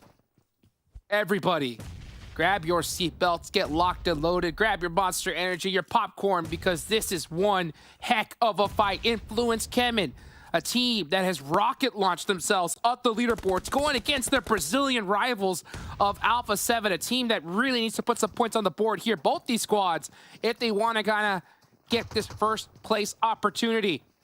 Santa Texas up on top. He spots him! Goski giving up the position. He did not check the roof. Brutal loss for Influence. I mean, how do you expect a player of the opposing team on your side of the road, on your rooftop, without any noise being made? Well, this is Alpha 7's go-ahead to go aggressive 4v3. They are going to take the fight. They smell weakness. The Panthers just over the top of the mountain, so they have to make sure not too many of them get knocked. This could be the Panthers' time to get that beautiful third party, a little bit of revenge for what's been happening to them all tournament long. And this is a big battle between these two squads here. There goes Nate, finding little boy, picking up a point for his squad. As a matter of fact, though, never mind. Alpha 7 said, Nate, you ain't taking that point from us. That's ours. Yeah, Alpha 7 getting that one right back. The Panthers not pushing. Yo, look at the difference. Look at the difference in this fight. They knew the third party was coming, and Influence and Alpha 7 completely stopped fighting against each other. That is wild. I mean, both of these teams could get first place, so they know if they fight each other, they're both going down. So smart. They're gonna just wait it out a little bit. The Panthers forced to fall back, and even Alpha 7, they know it's a 4v2, but just one of them getting knocked is the green light for the Panthers to third party. They don't know for sure if it's the Panthers just yet, so they're just respecting this team as a potential, you know, in hyper potential, INCO, right? Like, they don't know who this is over here, so they're not even gonna risk it. That just goes to show you the IQ, right, from Alpha 7 and Influence, right? They definitely realize that, hey, all right, yeah, we want these points, we want this, but they know to not get too tunnel vision. Let's back off because the greater threat is the third party. If one or two of us get knocked trying to push these last two, we're going to get third partied. And the Panthers just say, yeah, it's just got too quiet for too long. We're out of here. Yeah, also Alpha 7, you know, stealing that point away, they know it's Alpha 7. And they also know it's influence. So the Panthers are like, maybe we should pick a different team to third party. You know, like there's a lot of teams here. We'll take the next opportunity. Maybe not this one. We'll pass. And now that things have reset a little bit. Oh, this is a different squad on top of the hill now. I believe so. Yep, it is. It's YKG. And INCO on the other side. Okay. Look at those shots. Who takes those shots onto that window? Revo is just an animal.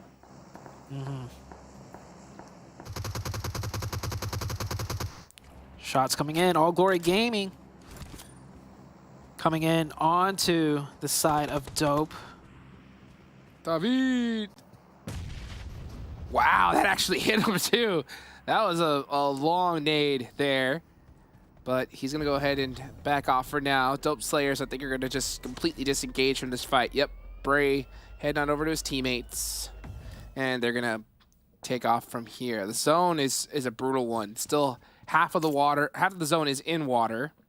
So that reduces the amount of real estate for teams to take up. But luckily for them, this is Vikendi, right? Plenty of opportunities to have so many different rocks, areas for cover.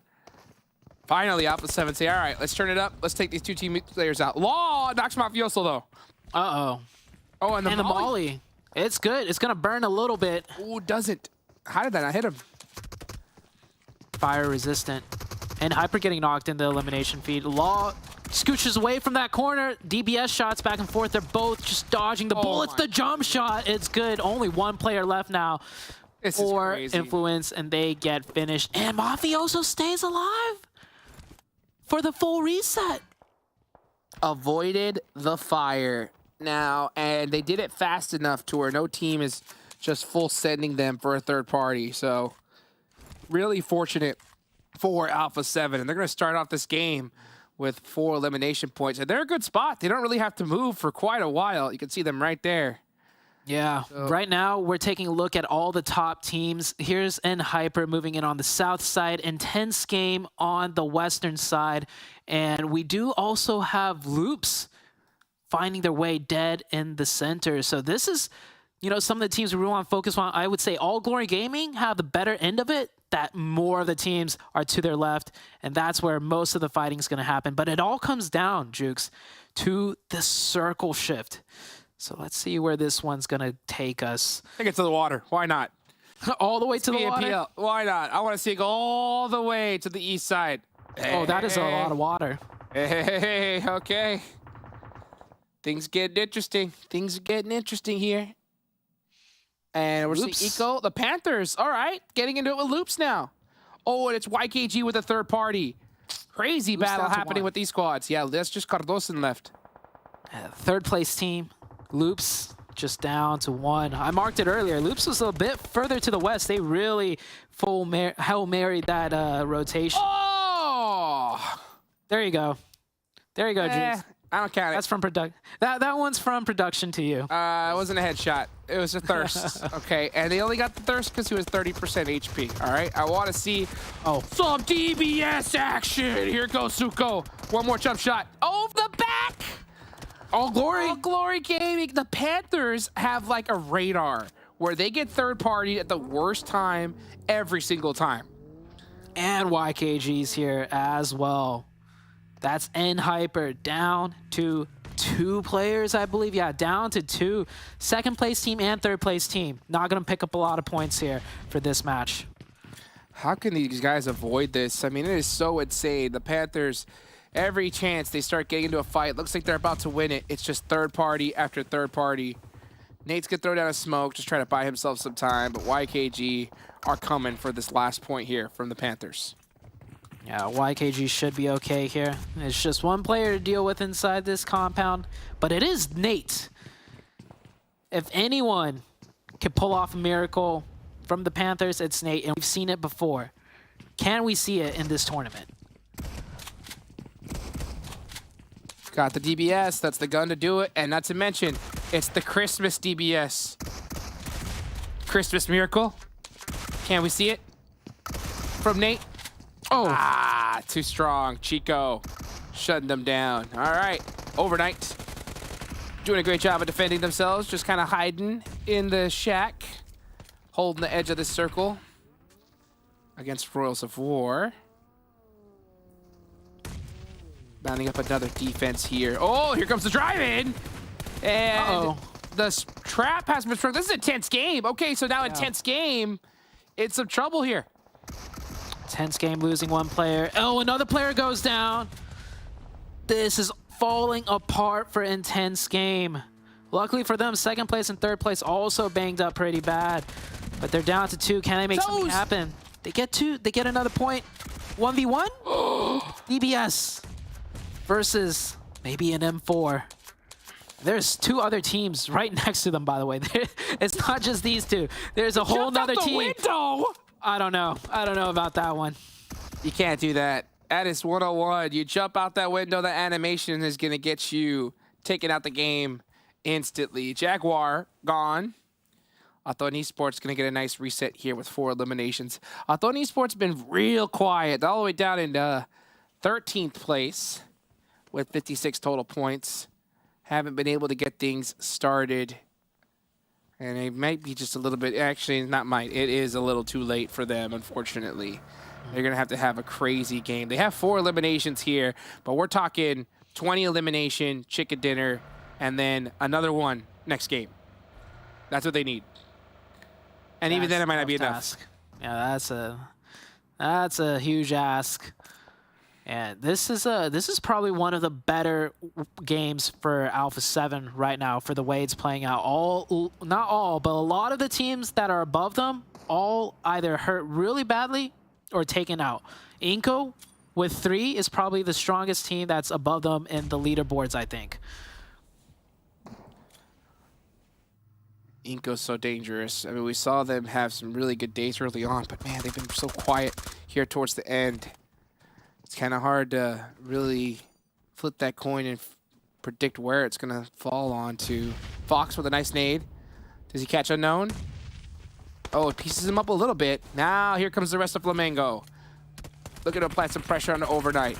Oh, the third party, though. They're going straight in. GC God.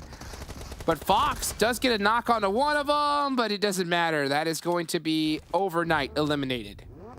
Yeah, nice little pit stop for during the rotation, pick up some points, but I think they might have put themselves in a tough situation. Yeah, they're getting taken out by Blue Zone and Alpha 7 looking their way now.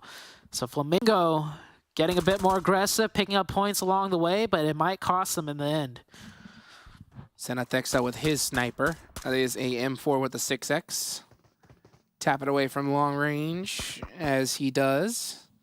Next zone, about to pop on up. Are we going to get that water circle? Give it to us. Come on. Make it interesting. I haven't seen a water zone in a long time. We'll see. Fingers crossed. He's still up. YKG's up. All Glory Gaming with 4 up in Trevno, by the way. So they've just been, well, a Trevno finish? I don't think we've seen that. We have not seen a Trevno finish. I've never seen a Trevno finish. This is going to be interesting. YKG started a full send it on in. INCO is the team that is closest. Oh, but All Glory Gaming is big chilling. Yeah, but Flamengo just got taken out by Alpha 7 right there in the elimination feed. Oh, well, I mean, there's still 1 left of Flamengo and 1 left from Intense Game here. Quick replay. Maybe this, oh, yeah, this is that fight. The wall. Gotta clear the corners of that wall, and he tried. He did the right thing, though. He didn't climb over the wall. He jumped over the wall, so he's able to shoot at the same time. He just didn't hit the shots, though. The wall of doom right here. Absolute insanity. All right, well, who's going to win this match? You got All Glory Gaming, big chillin' in Trevno. INCO does make it in there. They have a 3-man. I think it's tough to pick against All Glory Gaming right now. They are looking pretty good when it comes to the zone. What do you think, Zute? Zone-wise, yeah. All Glory Gaming. But I mean, even if they get the next circle, they're getting a lot of teams just crunched up next to them where you can't really even predict what's going to happen in an urban environment. So I'm going to go with the team that has most control outside of Trevno, and that's going to be A7. They have 4 up. They're on fire. They're going to get that giant mountaintop on the southwest. So if it does come off Trevno, even just a little bit, I mean, Alpha 7 is going to get a lot of info to work with. It's good pick, good pick. I'm going to go ahead and pick INCO. Even though they got a 3-man, I think they really need some points here. Trying to retake that first place position. But look at this battle here up top. And Hyper trying to make that rotation, getting shut out in the process. So they are eliminated. So in Hyper, I hope you didn't call it, Zute, but it's not looking good here. I think it's better for them to choke now rather than choke on the last day. Good point. So get that, and it's almost like, you know, like I see them in first place for one match, like overalls, and instantly in my head it's like, oh, they're gonna choke. Because they don't do well under pressure. And they start, you know, not doing terribly, but they're definitely, you know, not having their better games. So get it out of the way now and then come in strong for the finals. That is what they need to do, because a North American team in first place here at America's Championship, that will be a sight to see for all the NA players worldwide. Let's see who's going to win this map. All Glory Gaming, picked by Cameron Davis and Jason Catlin. Cannot deny them right there. But looks like, yeah, both you and 7 decided to pick Alpha 7. And here they come, pushing through Trevno. I thought they would keep the high ground and work on the outside of Trevno. But I guess it's too late to go back up to the high ground because too many eyes will be looking at them. So they've kind of committed to this. This is going to be a tough one. All Glory Gaming versus Alpha 7. But look at how wide the roads are for them to cross. This is tough for all y'all's picks right here, because if these two go at it, I doubt both of them are going to go unscathed. And Alpha 7 already has 8 eliminations, so they are primed and ready. Gun skills tuned in, and down goes one of the players from All Glory Gaming. Santa Dexa looking to make the press here. Oh, blows up the gas can. Yeah, gas can gets blown up in there.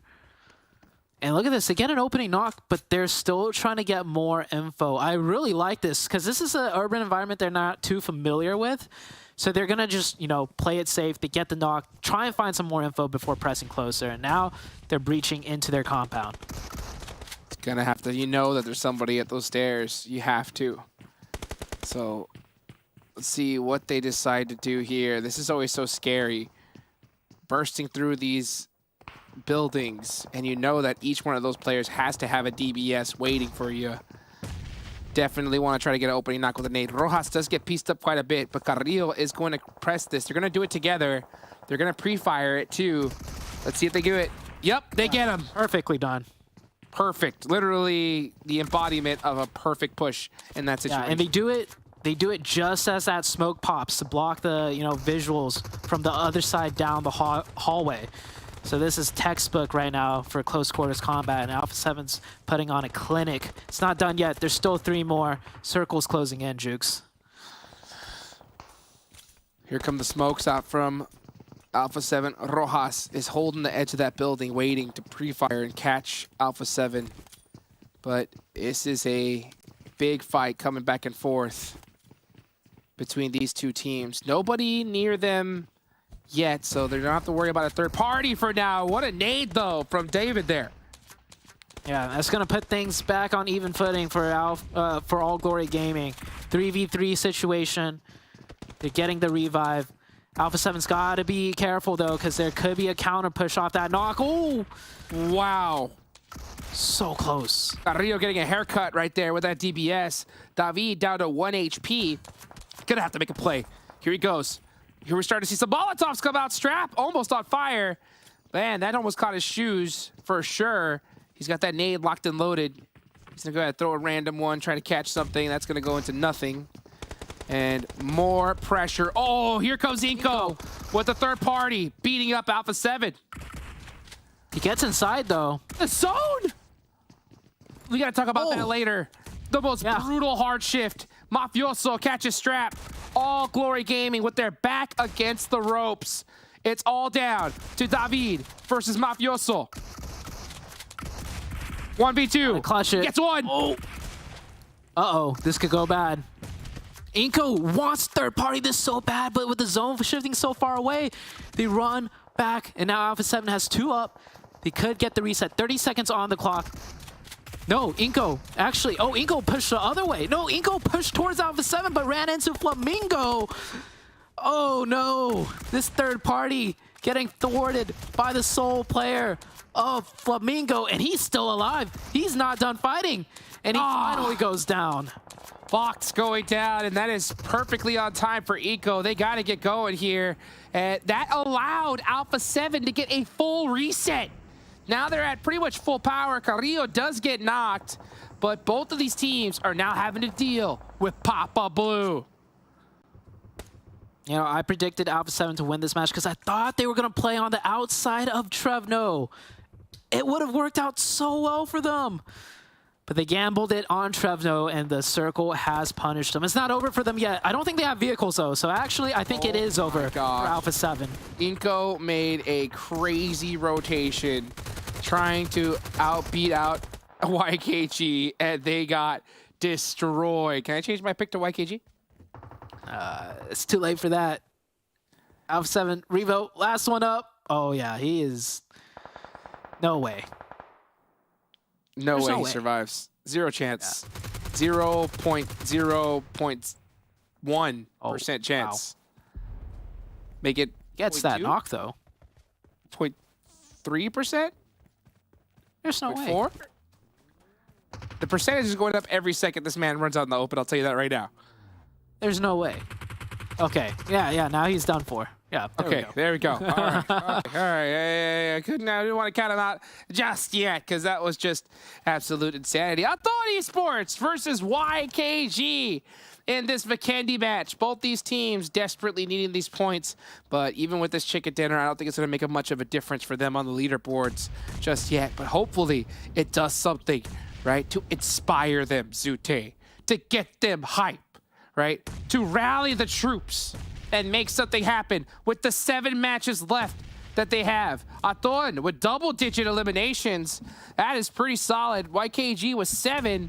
Oh, that nade! Perfectly threaded. Chico goes down. 1v3, and that is it. ATON Esports winning the 5th match here today. Yeah, ATON played it slow, played it smart. They did not commit to Trevno. They stayed on the outside, and the circle did pull away. ATON Esports with a huge win. It wasn't just any chicken dinner. It was, what, 13 eliminations? We didn't get to see too many of it on camera, but that does rack up a lot of points for them. But they will need more jukes, like you said.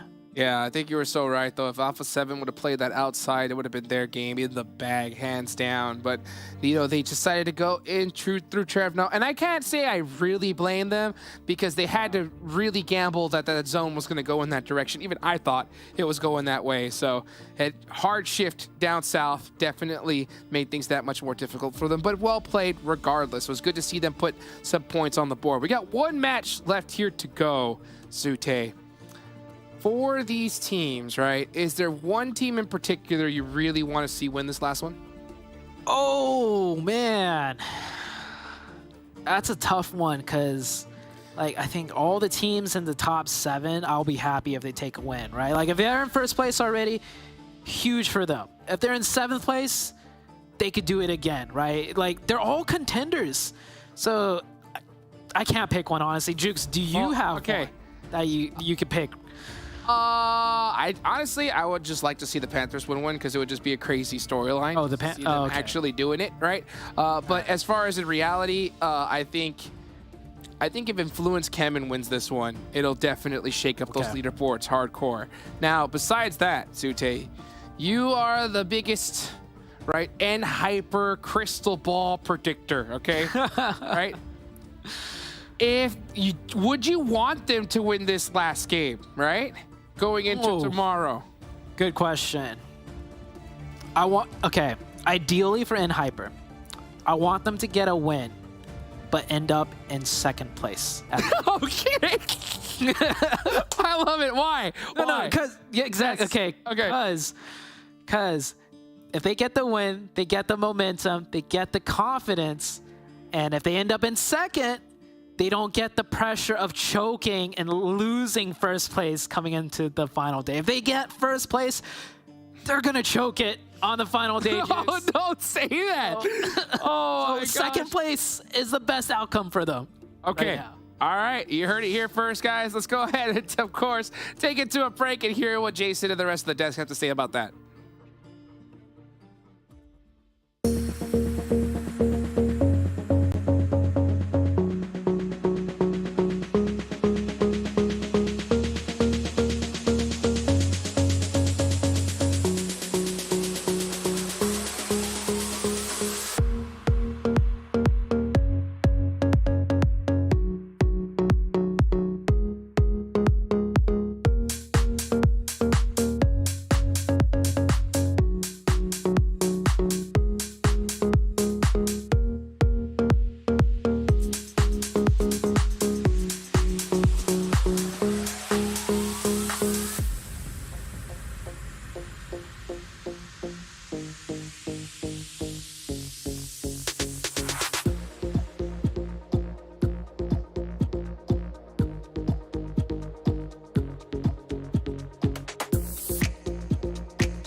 A big win coming for ATON 7. However, the story is on ATON 7. You kind of get where I'm going with this one, though. It's a big job by Alpha 7 here with a ton of eliminations added to their name. The question still is to remain, will they be able to replicate that kind of performance here in the last match? And can they do so tomorrow to potentially get themselves into first place? But only 2 men are going to know the answer to that question.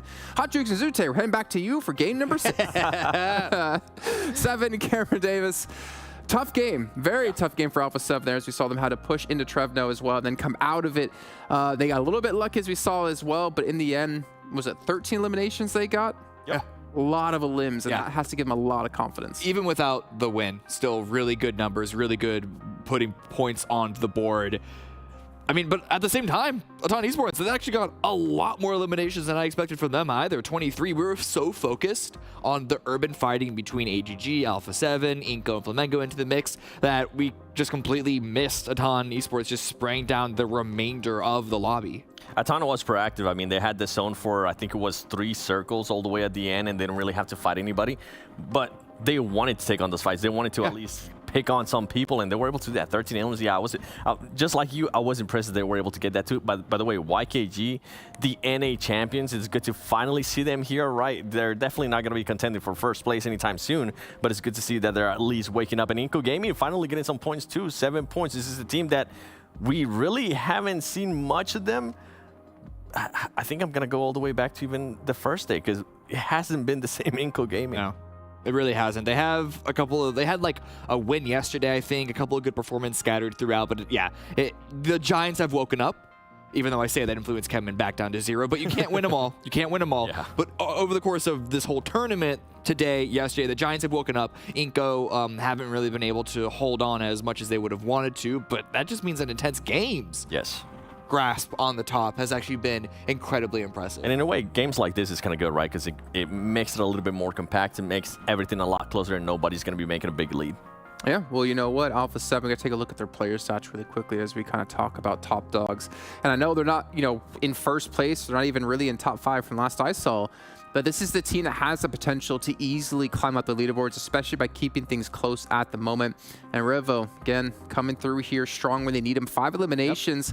But 7, the thing that really stands out to me here, it's Carrillo. Yes, man. This is the exact same thing that we kind of saw last time, right? When we saw the player stats, Carrillo just wasn't performing to what we expect him to, and it is Revo. I mean, he has been that MVP caliber player for quite a while now, but I feel like Carrillo being as supportive, being that backup to Revo, is always huge for them to be able to have that push. Right now, they're not getting that out of him. I did give Alpha 7 somewhat of an average for the next 2 games, right? Before this previous game, it was 15 points. That's what they needed at least to make up, to have a chance to even strike for first place tomorrow. And so far, they're hitting that. Head to head, I believe this is today versus yesterday. Yesterday versus today. Yeah, okay. Yeah. Yesterday on the left, today on the right. Sure, of course, the one with better numbers would be today. And the eliminations actually aren't that far off, but the survival time, which generally means placement points, is the real change. Yeah, and the reason why I actually wanted to bring this up is because even though in our heads we keep thinking Alpha 7's doing just so bad, they are being, in a way, somewhat consistent, right? They have had 5th place finishes, 7th place finishes, another 7th place finish.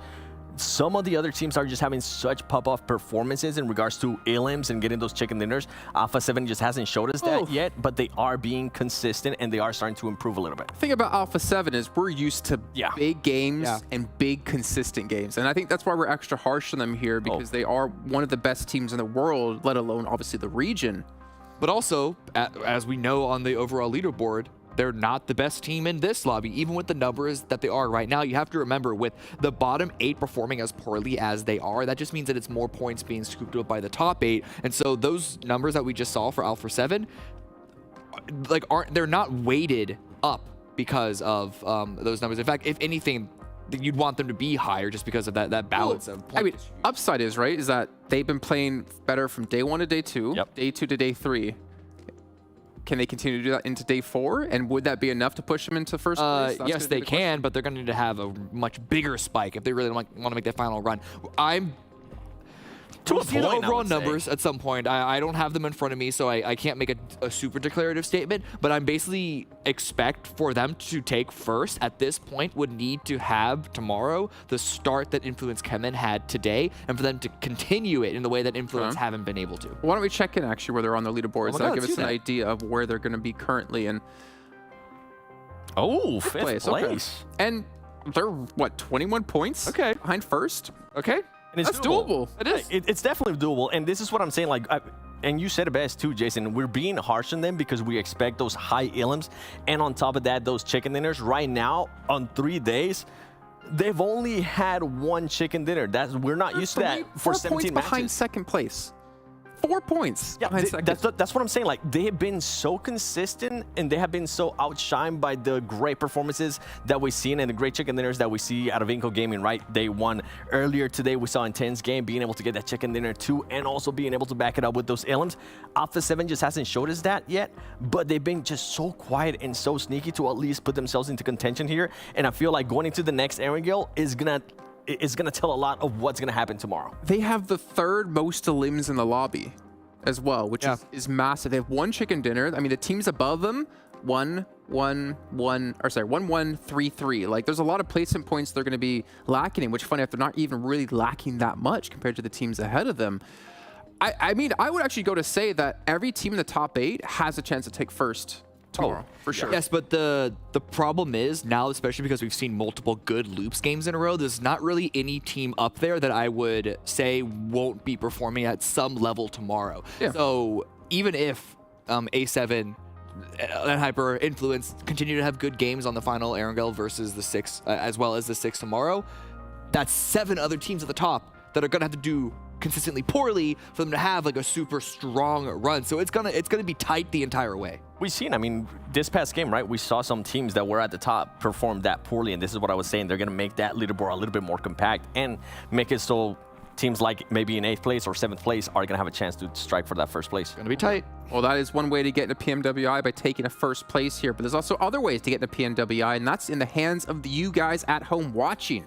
Make sure you head into the client and go vote for your favorite teams for these regions so they can get a chance to get into the All-Star match where they can qualify for the PMWI main event. Make sure to get those votes in because we have seen some pretty close races in some of these regions. But we're also seeing a close race here currently in the Americas Championship. So let's head back to our commentators to kick off our last match here of day 3. Couldn't have said it better myself, Jason. I mean, this is one heck of a close race. And for all you guys, like you just said earlier, go vote, right? Go get your squad into PMWI. And of course, if you interact with us, make sure you use that hashtag PMPL. And I'll tell you what, you know, when it comes to this tournament, Zute, this final match, there's one team that I kind of want to see bust out a big chicken dinner here. That's YKG, all right? And the reason why I'm going to say YKG is that if they do have a crazy chicken dinner here, then that could make tomorrow that much more interesting. Another team that could be in that contention. If they don't, though, it's all over. It's all over because these squads, even like Alpha 7's firing up right on time, Influence CHEMIN has. I mean, it's anyone's tournament here at this point. It's YKG. I'd go for the chicken dinner in this match if they got the chicken dinner in the last match. They got second place. They were so close, but if they got that and then a back-to-back, then I'll be a somewhat believer heading into the last day. But I don't think they're gonna be able to get the chicken here. And even if they do, I think going into the next day, they're not gonna be able to carry that momentum. It's not enough. Well, you might not be wrong. You might not be wrong at all. But you know what?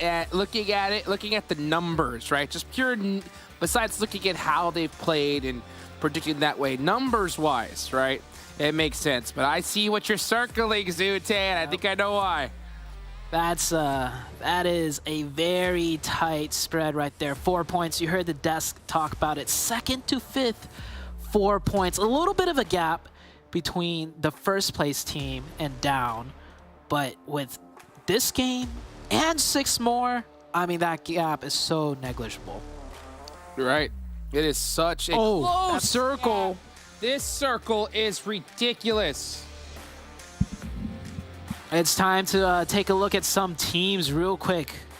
INCO down there on the bottom right-hand side.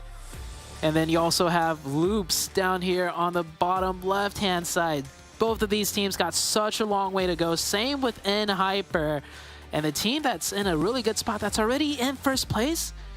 Take a look at this intense game. They get the prime pickings on this first zone, and this first zone is going to be crucial for this Erangel match. You're right. You're right. Intense games in a really good spot here.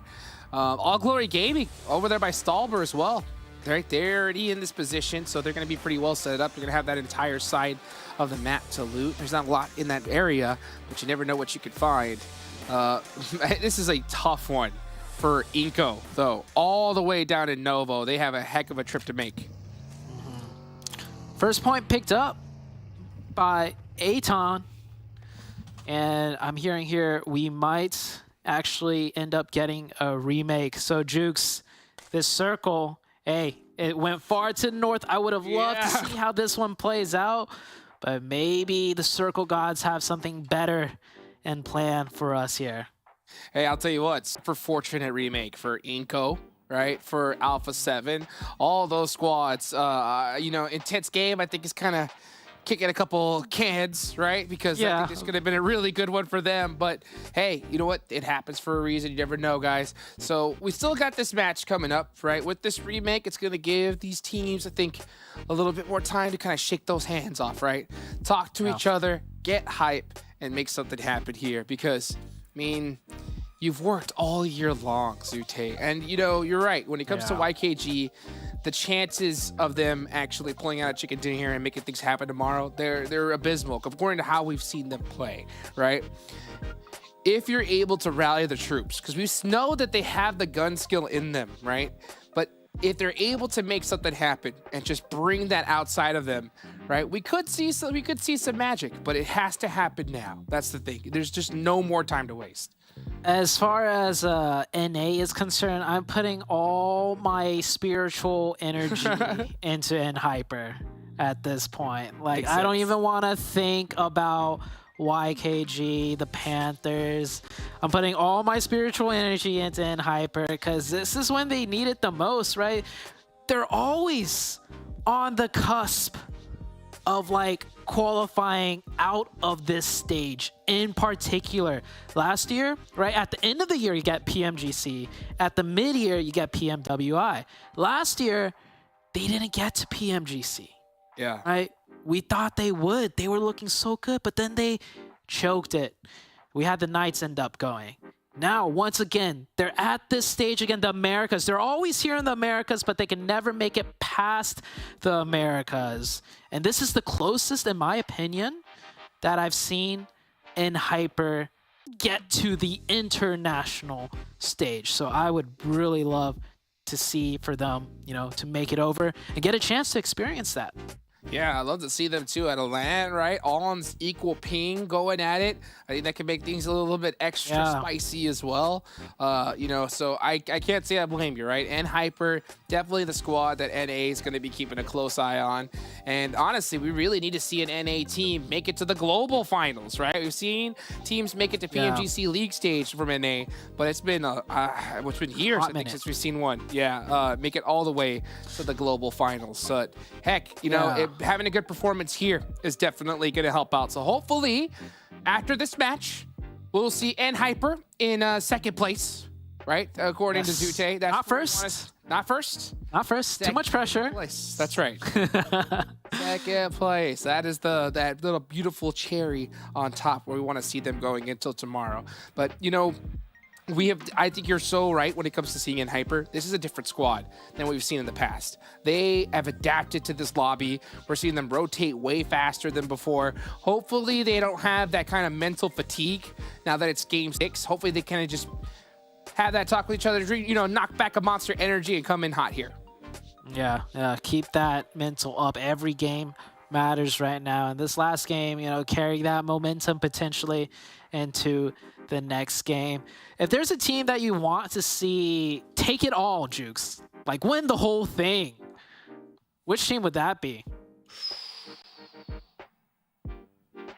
That's a tough one. I don't even know my answer yet. I think I would just say Hyper because I want to see an NA team, you know, actually get it done here. Which team do I think will take it? I think it's obviously going to be one of the Brazilian squads. I mean, I think INCO could definitely get it done. Intense game. I think we could see Alpha 7 take this one away. But Alpha 7, they have this title, you know? Yeah, they already have America's Championship on their belt. So, you know, me personally, I think it'd be good to see, you know, an NA team take it for once. Yeah, share the wealth. You know, we're starving out here in North America, especially since, you know, some of our top players either have retired or moved to another region completely. So, Hyper is the shining star for North America. But I'll say it, man, North America in general, they're slacking. I'm much more impressed with the Brazilian side of things, and even LATAM has, you know, shown some things here too that have surprised me. Oh, new playing path here. Hopefully we'll get a favorable circle as well. Let's take a look and see exactly how this is going to work out for these teams. Alpha 7 dropping real early. They really like those early playing path drops, and they're going to take this Zarky North George area, and they're going to have all this loot to themselves. Indeed. Alpha 7 on the Northwest Intense game, also dropping out pretty early. And South Georgia Bohol right there. And teams are continuing to spread out. We haven't seen a single hot drop on Erangel, no matter how the playing paths have shifted around. So I'm not too worried about, you know, any early game clash. It's all about that first circle. If it's going to be a circle that presses teams to rotate, or if it's going to be a circle where teams could take their time, that's honestly the biggest factor in the early game right now for Erangel. New zone comes on up, and it's a healthy one, okay? It's a nice, healthy circle. Most likely, we could even see another Gatka finish here. So these teams very familiar with this zone. YKG going all the way down to Primorsk Ferry Pier. Looking solid. All Glory Gaming, right? They're going to take that coastline here. That's going to make things a little bit interesting. They have to find a perfect way to circumvent these squads holding down the middle of the map, like Dope, Esports. I'm looking at you. Intense game as well. It's South George. They could definitely rotate this way and make things dangerous for All Glory Gaming. YKG, you know, at this stage in the tournament, they might even bridge camp here. We haven't seen them commit to a full-on bridge camp, but if they do, that's INCO and Loops that they're bridge camping out. They need the points, right? YKG, they don't just need a chicken dinner. They need the points, and if they bridge camp, they're bridge camping pretty central of the map. So it's not like they're putting themselves out of the way of the zone either. So we could see that happen in this match. I would love to see a bridge camp. Honestly, I wouldn't mind even seeing a bridge finish. Why not, right? I think it's been a while. I think this PMPL with these new zones, it's been a long time since I think we've seen a truly like crazy toxic circle, right, Zute? Yeah, the most toxic we get is just like the hard shift to Military Island or something like that. But we've seen that so many. A straight up bridge finish, it's been a good 3 years maybe. Like we've seen it. It's happened before because I could recall it in my brain. For sure. I just don't remember how long ago. I'll take one right now. Why not? Let's do it. Let's finish the day off strong. It's totally possible here. And I know Loops would definitely love that, because they're currently in Military Island, and not having to cross it would definitely be favorable for them. Same goes for INCO. But INCO should be able to make it up there bridge on the east side of the map pretty easily. No one's even in that direction right now. They don't know that, but we do. Everybody playing this very quiet. Honestly, I'd be very surprised if we see an early game fight. We're at that point to where every point matters for so many squads. So I think they're going to be playing it extra cautious here. And this first zone, you know, like around the center of the zone, the power positions are pretty spread out from one another. Whereas, you know, on other zones in Erangel, you know, the center of the zone, you get a lot of strong positions close to each other. And that's where you'll see like first zone fights on Erangel. This one, however, like you mentioned, I think it's going to be maybe the slowest Erangel start that we see so far in this whole entire tournament. So it's definitely going to give teams a lot of time to like get ready for the later zones and the showdown. And this being the last match of the day, that mental fatigue could set in too, where teams just want to take it a little bit slower as well. Yeah, you're right. I mean, I think that's going to be the case here. You could just see the calm, right? Before, you think we see teams just loot up real quick, start rotating. And in the last match, I think we're seeing what we're kind of used to. Teams just looting up real diligently and just taking their time. And honestly, that could be a result of the zone, right? It being just so centered up in this area. Every team is so comfortable with it. So everyone's just kind of seeming to take their time here. Yeah, I'm looking at the minimap. Teams are just now starting to rotate, and that is late by the standards that, you know, so far the PMPL Americas have set for us. So it's within reason, though. Like I mentioned, center zone, all the power positions very spread out from one another. There's no huge priority. And teams, honestly, are just waiting for the next circle. It seems like Circle 2 has been the hard shift circle to kind of kick things into gear for a lot of these matches. Yes, indeed. Looking at the map right now in Hyper, making a rotation. They're going to be taking that little ridge line right near the western bridge. This is a very good spot for them to be taking. Alpha 7 are still all the way up in North George. So they're finally getting on that rotation. And yeah, I think I can't really stress enough. I mean, this last game, we're seeing teams rotate a lot slower than we have before. And by the way, this is light years faster than like classic matches. This is already so fast, right? But compared to what we've seen today, it's definitely a difference. Taking a look at Alpha 7 Erangel stats right there, 3.2 average eliminations. The survival time definitely slacking a little bit, only 16 to 17 minutes. That is not within chicken dinner distance, right? You want like around 25 minutes or so. That's usually where the top 5, top 3 last teams survive up to. So if Alpha 7 can make it to the late game, you'll for sure know that they're also coming into that late game with elimination points if they get there. Onying, Chosen. Okay, we're starting to get to those points too, Zute, right? Where these teams at the bottom, they got nothing to lose. Like the Chosen, there's zero chance. Zero chance this squad's going to make any impact on the leaderboards. But they can impact one of these teams' dreams of making it to PMWI. ATON getting first blood again for themselves. All right.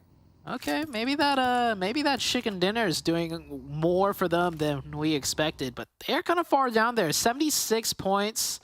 8th place at 115, right? So, like, unless they get a record number of eliminations right now in the chicken, it's not going to do too much for them. Let's see exactly what they would need. Okay, so they got 76 points right now. Yeah, they would need a record. It would need to be a 20-point elimination chicken dinner. And we haven't even seen that at all. Not even from the top squads. So, I mean, this new point system is brutal, right? Back in the day, it was 20 points for a chicken dinner. So everybody was just playing towards late game, just getting those placements. And, you know, eliminations here and there were great. But now with only 10 placement points for first place, those eliminations are that much more important. And it's hard to get them against this lobby. I mean, it is ridiculous. Every fight you take against the squad, the chances of you losing one player is like ridiculously high. Yeah. And we've seen it happen time and time again. New circle comes out. Well, it pretty much centers up because I'm pretty sure everyone was discounting military base out of the zone already. And with that out of the picture, it goes to the direction that everyone should have been expecting. So game plans in full effect overnight. Just looting up. Oh, they're not looting up. They've already lost 2. This is a fight against Jaguar. He gets 1, doesn't find the second. Pretty not a substantial fight between these two squads when it comes to the leaderboards. And overnight, I think, I mean, it's crazy to see this team. We saw them have a really good start to the tournament and then just unfortunately not able to keep up that momentum. So, I mean, why do you think that is, Zute? Why do you think we're seeing overnight struggle? I mean, I know you had some assumptions earlier on, but now that we're deeper into this tournament, what do you think? Yeah, they just got lucky first day. Sticking by it. All right. Yeah, zones blessed them, and they got lucky. I mean, we saw today a zone bless them on Miramar, and they threw it. Ugh. They let a 3-man team, when they had 4, jump off of a cliff. Maybe they were in a vehicle, sure, I don't know, but they should have locked that position down like 100%. They didn't even worry about anyone besides the team behind them, and the team behind them was intense game with 3 players alive. I cannot believe they lost that match. That is the one that they should have had in the bag easily. But, you know, you always got to clear your backs when you're in a position like that. When you have the dominant area in the zone, just watch your back. Like this player is here, just contemplating, thinking, Dope Slayers, just thinking, what should we have done differently in this tournament, man? What have we done? Because they are in 13th place, and I think that's a good example of how Dope Slayers is feeling right now. Yeah, welcome to Americas. That's all I gotta say. And ATON feeling it from the previous game, just looking to take fights with everyone. However, that was not the fight they wanted to take. 2 members knocked, nowhere close to being revivable. That's FLAMENGO picking up 2. Toiko is down, and bridge camp by Loops onto INCO. This is the bridge camp we've been waiting for, right? A very interesting one. Ayala creeping up the side of the bridge, trying to get some angles. And this is against INCO. INCO's in a tough spot here because they are stuck on that southern island. You can see it there on the minimap. INCO is between a rock and a hard place, and trying to get into this next circle is going to be close to impossible, especially when Loops is gatekeeping you. And they are 2nd place on the leaderboards. Yeah, 2nd place. Loops is 3rd. They actually have the same amount of points. So that's a very crucial fight. Influence CHEMIN coming on around the side. New circle shift, hard shift to the east. And it kind of keeps that bridge in zone. So INCO's just going to have to eat that bridge camp once more if they try to go for the bridge still.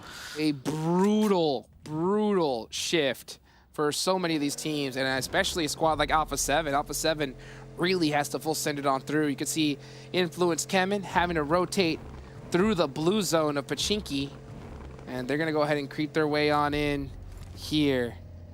Looks like the only team that's gonna be really between them is gonna be the Panthers, and Panthers had a really rough day, but good sign for them. Chronics came back.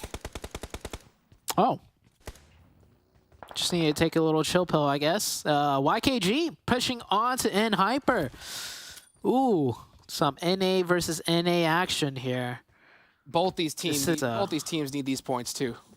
Yeah, I mean, I'd say technically YKG needed more, but N-Hyper can actually make use of those points. That's so true. definitely want to give it to the side of N-Hyper. But this might not even be a full-out fight. You know, this is not the YKG we see out of NA, where they're just ready to take any fight. This YKG has been beaten and bruised so far in this tournament, and they're just not playing as aggressive as they used to, and they can't because the skill level in the lobby in general is just way higher. Right, you are, Zute. They have definitely proven themselves, that is for sure. And it looks like both these teams are going to chill out for now. Loops getting another shot onto INCO. So INCO were forced to do a water rotation. They said the bridge isn't going to happen. We're going to swim it. But now Loops has found them, and they're in big trouble on this rotation. And this is one of the top teams in the lobby. Yeah, I'm surprised INCO never took the Eastern Bridge to begin with. We saw on Plane Path off drop. You even mentioned it slightly, like an offhand comment, like, yeah, INCO, they should be fine. They'll take that Eastern Bridge, right? Like, it was such a clear rotation to make, especially with the circle being west. You don't go to the Western Bridge, so this was a huge flop, in my opinion, from INCO. And just too slow, too. I mean, this area was completely open. If they would have done a faster rotation, they would have had it wide, free, and clear. But taking their time, now they lose Nenebete to the water. And the rest of the team's going to be pretty beat up on the way in here. So not looking too good for INCO. Let's see where the next zone's going to go. Final game of the day, everybody. Get hype. Put your predictions in early, because this is going to be a heck of a battle. Look at this. We got squads all over the place here. You got Influence up north. You got Intense Game getting into it with Dope Slayers there all the way on that west side. And a nice shift over to the right side of the map is going to make things that much more difficult for those teams on the left. Oh, not just that. A huge majority of the circle is open fields now, Jukes. True. The Shacks are coming into play. Some teams, even if they have 4, are going to gun it for those Shacks. I see Loops. I see Flamingo. All Glory Gaming taking shots at Dope. This Western migration is all out chaos. You see teams everywhere going every which way that they can right now on that hard shift. All Glory Gaming taking some shots onto Jaguar here.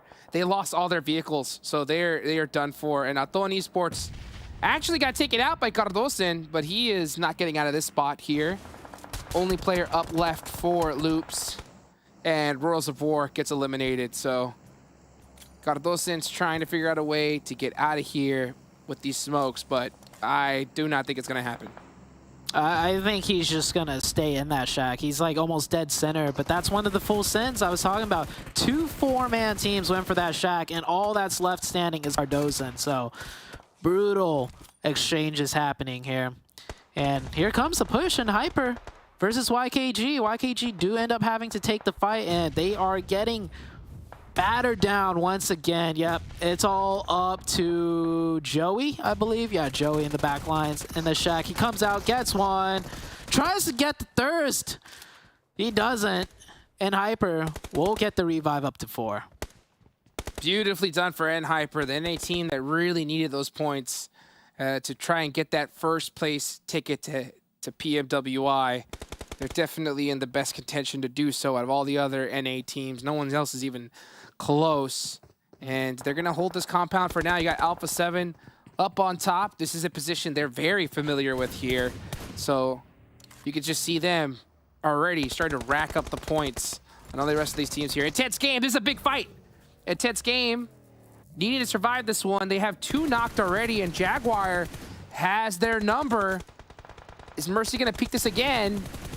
He does. Oh, but here comes the Buggy. Oh. Buggy. Knock from Adrian. Cleared it down. And can he get the double? Oh my gosh.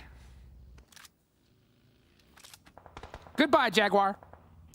Is that standard set play for Intense Game? I mean, like, we don't get to see them team fight aggressively in too often, because this is a very balanced team, right? They play center, they play edge every now and then, but hold that thought. Influence CHEMIN, this is a team coming in from the north side on the edge, looking to take the high ground position away from the Panthers, and Nate, I think he's gonna just have to give it up. The Panthers fall down to the side of Influence CHEMIN. So we got Influence CHEMIN, one of the top dogs in the north, Intense Game on the west, and Alpha 7 on the southern side. Ooh-wee. three monster squads here. All Glory Gaming goes down.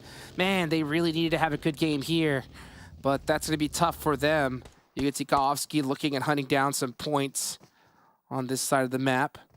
Alpha 7 and Hyper opting to just be friendly neighbors for now, and I cannot say I blame them. This is something we definitely need to see more of, as teams recognize that, hey, you know what? We're in a good spot. Now is not the time to fight each other. But now with the zone popping, that's going to make things really interesting for these squads. Ooh. Influence have to give up their high ground advantage. It's not in the zone, but they do get the vision to work with to fight into the next circle. The best spot for them would be where the Chosen is. However, the Chosen have all 4 up, and it's got to be a full send crash. They're getting a little bit closer, hoping to find some sort of opening before they take that spot. But they know the game-winning play is to take over the Chosen's position. They can full send it to center. There are a lot of, scrap cover, but you're just sacrificing, 1 to 2 players to make that type of full send rotation. This is going to be an interesting one to see, because this is all flat land. This one is brutal right here to hold. We'll see who's going to be able to come out on top. A lot of predictions, guys, for who do you think is going to win this one? I can already see a lot of Alpha 7 pickers here. I think I'm going to have to disrupt that a little bit. I think I'm going to have to go with INF here. They've just been hot all day long. Sure, they were quiet, but from their position, I think they got it in them. Yeah, it looks like Influence is actually going to wrap around the eastern side. So they're not going to fight for that TC position. See how it works for them. I will say on the eastern side of this new zone, right, Jukes, it does slant down quite heavily. So even though there's no hard cover, the west side of the field can't see them. So they might be playing for the elevation difference as their positioning decision. That elevation's going to come in huge, and Hyper wishes they had some of it. And look at Carrillo just single tapping his way to victory. Point after point after point. This guy is just ridiculous from long range. Everybody picked Alpha 7. All right. And with how they've been playing today, I can't say I blame you. This is going to be a tough spot to come off the hill, though. And Hyper, actually sent it out of vehicle. Ooh, a nice return shot, though, from QZZ is going to let them make that rotation. Yeah. Imagine in Hyper pushes that. Oh, that'd be nuts. No, there's no way. There's no way. It's in Hyper. They're much more... That would be almost like a bad push, too, in my opinion. It's not even a good push. So they're probably not doing that. But what if? That would have been crazy to see. What if? That is always the question, because if that push did happen, that would have been wild to see. And if it worked, oh man. Looks like all the teams did just posture up a little bit closer onto their respective sides of the circle. No real casualties happening. It's going to be the next zone that determines the most. And yeah, Influence did just take that eastern side. They're using that slight elevation difference as their main advantage as cover. But they don't get too much control. They're going to have to hope that the circle goes their way in their favor. Absolutely here. A nice zone shift onto them would help them out big time. Uh-oh, looks like the Chosen. Onion getting some shots over here. The next zone does pop. That's actually a super great zone for Alpha 7. Yeah, and Influence as well. So both our picks here getting a nice favorable circle. Oh, Alpha 7 though. Okay, I'm just saying this now. There's a chance in Hyper might wrap back to that top hill where Alpha 7 just was and swing down and take Alpha 7 out. That would be a crazy heads-up play from InHyper if they could pull that off. It's not going to be easy, though. INCO Vitali. Drop shot. DBS? What is... Okay, well, I mean, I see why everyone and their mothers have a DBS now. Even for mid-range, I think is dangerous. Yeah. Tell you what. Influence CHEMIN having to get into it with the Chosen. Chosen, nothing to lose here. Absolutely in dead last. Haven't been able to really get a fight going, but you know what? There's something about surviving to the end of the tournament in last place where all that stress, all that anxiety is just gone because you got nothing to lose. And then we truly start seeing what they truly can do. And that makes things dangerous. Mm-hmm. And Hyper, they're just scooching in to this circle. They can make it in. They just have to contest with Dope. Here comes a fight with Influence and the Chosen Gachi goes down, so Influence have the man advantage here. And they are definitely looking way better. A little pre-nade on that push, and DBS through the smoke. Yeah, just point it in the general direction, and you'll find the knock. And they get it. Let's see if Kofsky's looking for another off angle. That's going to be another point on the board for Influence. That's 8 total so far. Actually, make it 9. Looking to get into those double digits. We talked about that double-digit chicken dinner. We might just see it from INF. I mean, they're in a controlling position with 4 up. Easily, they could pick up 3, 4 more before they even go out. So let's see who makes it into this zone. It comes down to NHyper and Dope. Those are the only 2 teams left trying to contest their way into the circle. NHyper getting banged up just a little bit. 1 player knocked, but Dope only has 1 alive. We've seen something happen, though. We've seen plenty of plays where 1 player up can do something magical. And you can see Dope trying to get a reset going on here. Got NHyper. Fully focused, dialed in. They need to focus on 1 team at a time. That is something that NHyper seems to struggle with, is just getting too split up. Influence now hitting 10. That is double-digit elimination points for them. NHyper with 7. Regardless, this is a big game for all of them. Hayuya! Oh, shut down right when he was starting to heat up. Yeah, and that point that Influence got, it was actually onto Alpha 7. He somehow managed to knock an Alpha 7 player on the opposite side of the zone towards the south and get the finish. So Alpha 7 knocked down to just 3 players. NHyper and Influence CHEMIN, the Titans right now with 4. And we can't forget about Intense Game. They're still in this lobby. That's right. They may only have 3 up though, but they are a force to be reckoned with. NHyper, Kindness from downtown, applying some pressure to Alpha 7. Kofsky looking in the same direction, but Revel deadlocked onto Influence. This knocks are going to be huge. Anying taken out. That's the Chosen finally eliminated there. That's going to open up this side of the map big time. And now here we go. Look at who's left. These are all teams that have a contention for that first place finish. Yes. Intense Game in first place currently with only 3 up, 3 elimination points. You're going to have to hope they get some more points before they bow out, because anybody here that wins that chicken can take that first place away from them. You know, Alpha 7 wants it big time. They have had a very interesting tournament. QZZ getting knocked and thirsted here. Ugh, the snake that is caught out. Couldn't have been at a worse time, too. Now NHyper, they're forced to go a little bit south on their entryway in. They were not in the circle, so they tried to do what they could. Ran into opposition. They're going to go the other way now. GK first. Looking to catch some angles here.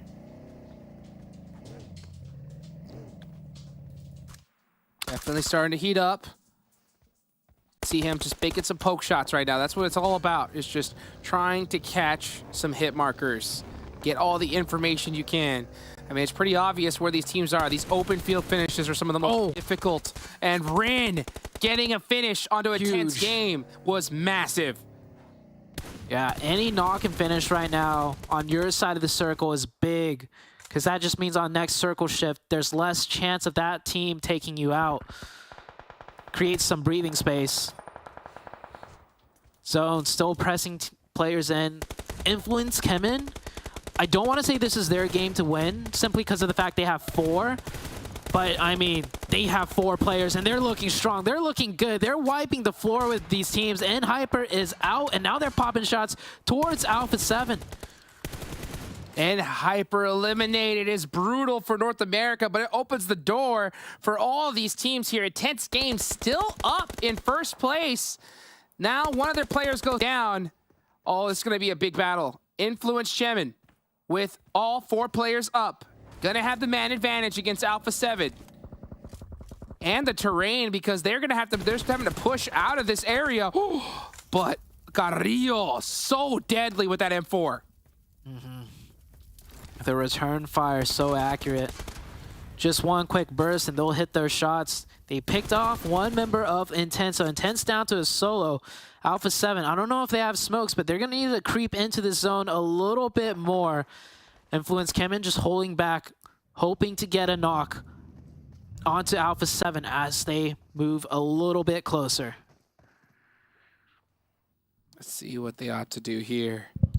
The calm before the storm.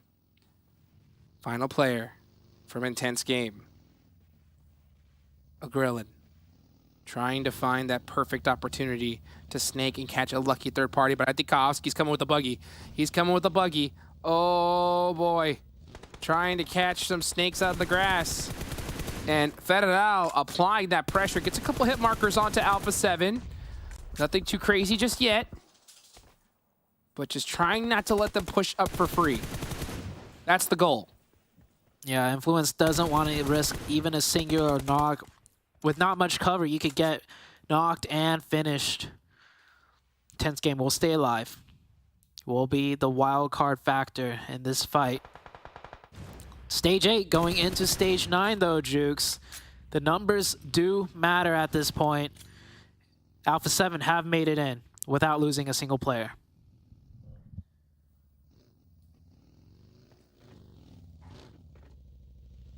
So intense. Influence versus Alpha 7. This is the big battle. Intense Game, I think, in a tough spot. It's only a matter of time with his position.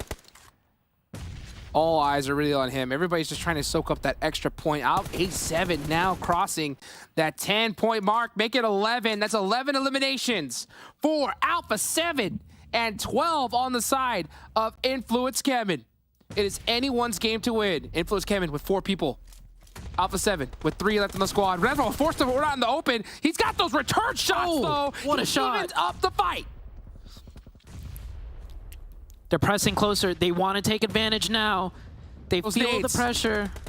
The red zone. It's raining in.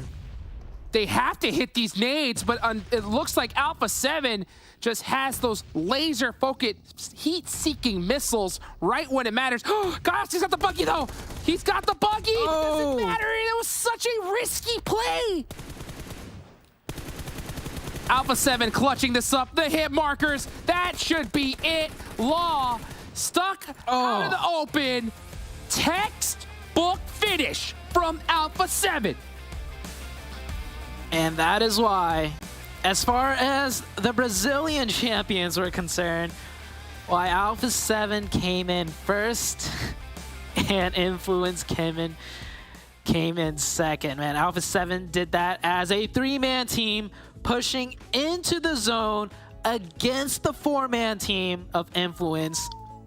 And Alpha 7 was the one that took down the last member of Intense Game as well. I mean, that's why this Alpha 7 team is a force to be reckoned with. But hey, that's still a great game. For all the 3 teams mentioned, Intense Game were already first place. That's a great finish for them. Influence CHEMIN, second place finish with a lot of eliminations. That's great. And Influence CHEMIN was above Alpha 7.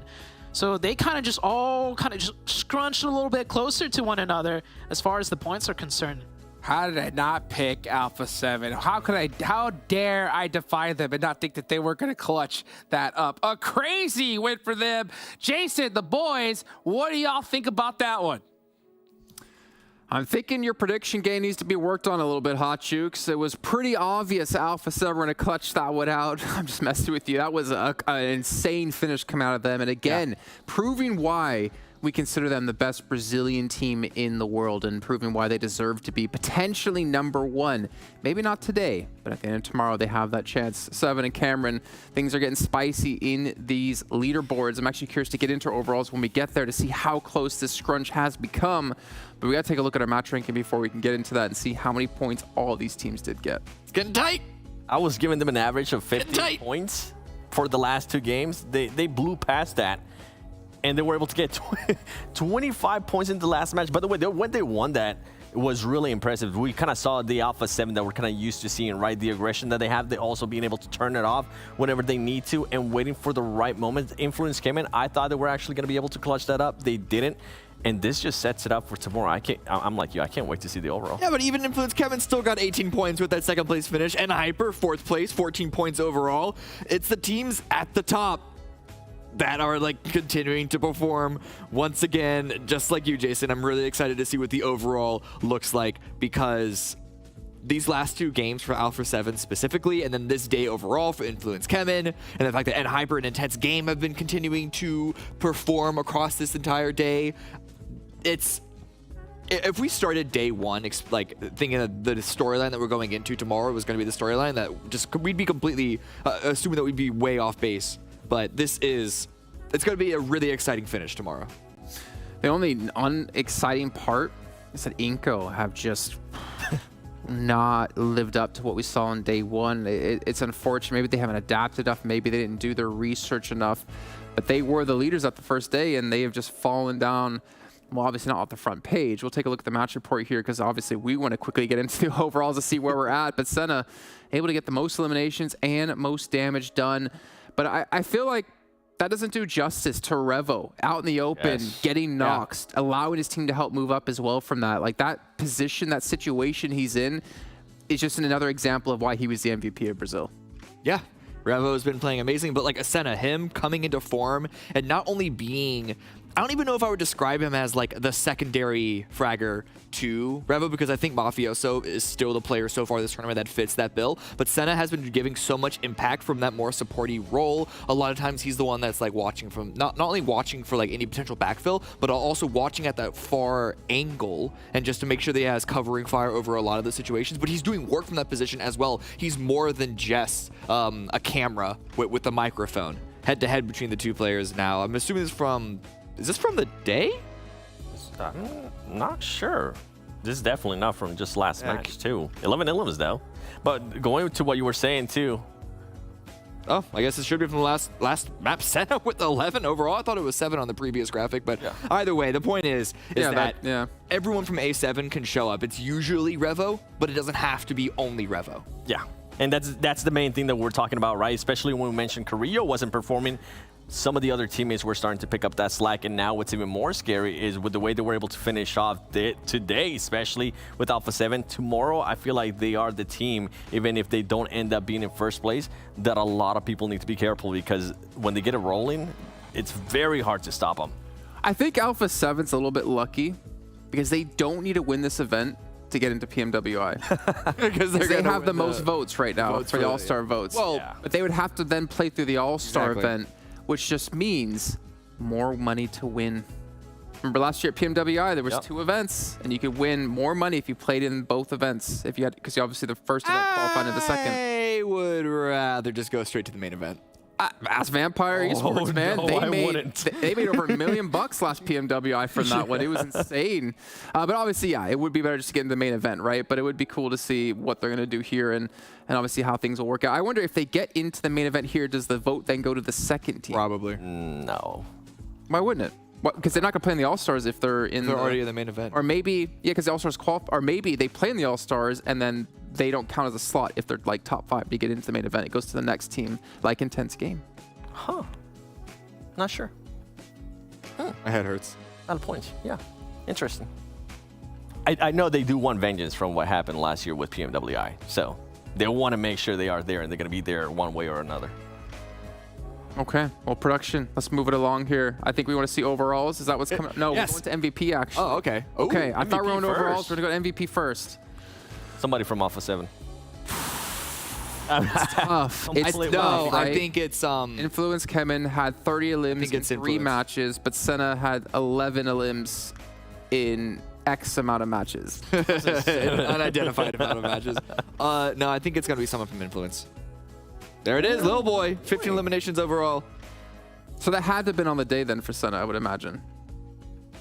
Oh, man, but Revo I don't know. before, it seemed like super Yeah, I don't know. slow. I don't know. We'll see. Doesn't matter. Either way, we see where MVP is going to be here. And honestly, we've had a new MVP every single day. I mean, our top of limbs has just shifted every single time as well. I'm almost certain it's going to continue to shift here. But Influence CHEMIN, they would not be where they are without a little boy. If you want some level of conspiracy theory, we have had a new MVP every single day, but the team that has that MVP doesn't deliver the next day. INCO, I mean, they kind of delivered day 2, but then AGG didn't really deliver today at all much. So the tinfoil hat, Influence going to fall off tomorrow. Real Thinking Brain this is going to be a really amazing finish between Alpha 7, Influence, CHEMIN, and Hyper, IG, maybe even Loops there for the finish tomorrow. So what you're saying, an Alpha 7 player not getting MVP is a good thing for them? Yeah. Yeah. That is I guess. That is what he's saying. Let's take a look at a quick little recap of the day. If you missed any of the matches, you can see here what all went down. And it was an interesting day, I could say. We could see 2 double winners coming through, match 1 and 3 and match 2 and 4. But the elims, I mean, we're seeing almost double digits for every single one except Miramar at the moment. But look at the survival time between the 2 Miramars. They're a second off. Both of them went down to the wire, down to like the last possible moment. And this is going back, I mean, this is a perfect example of what we're talking about as well in regards to Alpha 7, was that they can be that team that can get the chicken dinners and can get those eliminations. And I mean, they got the chicken dinner and the most elims so far today. 15 elims. But is it enough, 7? They were in 7th place day 1, day 2. We know they're not in 7th place anymore. Yeah. Where do you think they are on the leaderboards right now? They have to be before at we least see it. top 3. Top 3? At least. I think they're 3rd. Oh, 2nd! Wow! Okay. Okay. Oh, a big jump. I thought Hyper did enough that last game to keep that spot, but I guess they didn't do enough on Vikendi. So yeah, I guess that tracks. But 2nd place. I was almost counting them out after the first 2 games today. We were like, sort of like making fun of 7 of like, oh, they just gotta, you know, they're a late starting team. They're a late starting team. Oh, we're, you know, most of the way through the event, but they're a late starting team. And just in time. They have showed up just in time right now, only 5 points away from an intense game. I mean, let's not let that like overshadow what Influence CHEMIN did as well today, because they were 20 points behind Alpha 7 in 8th place. Now they're in 4th, only 13 points behind. It's like 30. There you go. I mean, they've been able to keep up with them and close the gap. Yeah. That's not easy to do here. Yeah. No, they definitely had a better day overall in isolation. And they're not even that far off from 1st place. This is what I'm saying. Top 5. Like top 4 mostly, but even Loops is not that far. INCO Gaming, I think you can make an argument that like numbers-wise they're in the mix. Performance-wise, though, it's looking like a downhill trajectory. Yeah, I mentioned how INCO was just gonna, if they didn't end up waking up after that first Erangel, they were just gonna start spiraling down even more, and that's a perfect example of it, being in 6th place. And some of these teams here, I mean, this team has now become that spoiler role, right? Who's gonna be able to be willing to maybe hot drop or just make a bad day out of some of the teams in the first match. And also they have to worry about like prize pool as well, because some of them want to be able to have a good performance. And I know if I know anything about NA teams, they usually tend to show up very late. So I wouldn't be surprised if tomorrow some NA teams end up getting some chicken dinners besides Hyper. Yeah, I mean, on that second page, we talked about the discrepancy between 8th and 9th. And right now, the only way you can really go up is you have to make a lot of moves, actually, because I think it's 13th through 16th, and it's like 12th through 9th if you want to increase some prize pools. So only the teams in that bottom section could ever actually go up for $1,000 extra bucks. Well, with the lack of performance from FLAMENGO, from INCO, and from AGG, that big drop-off from 8th to 9th doesn't really exist anymore. It's actually pretty linear across the entire thing, but the point totals overall does mean that if you want to get into top 8, or at least like, I don't even know if top 5 is even possible, but it's possible for the teams like Overknight, for Jaguar, who I think actually had a pretty good day today, overshadowed by of course CHEMIN and Alpha 7, but they had a good day. I think if they're able to keep on that trajectory, we could see them in the top 8 for sure. About time for a team that's champion out of the region too. Yeah, that's actually a really good point. 7, remember at the start of the day today, you were beating me in predictions. At the end of day 1, we were tied in predictions.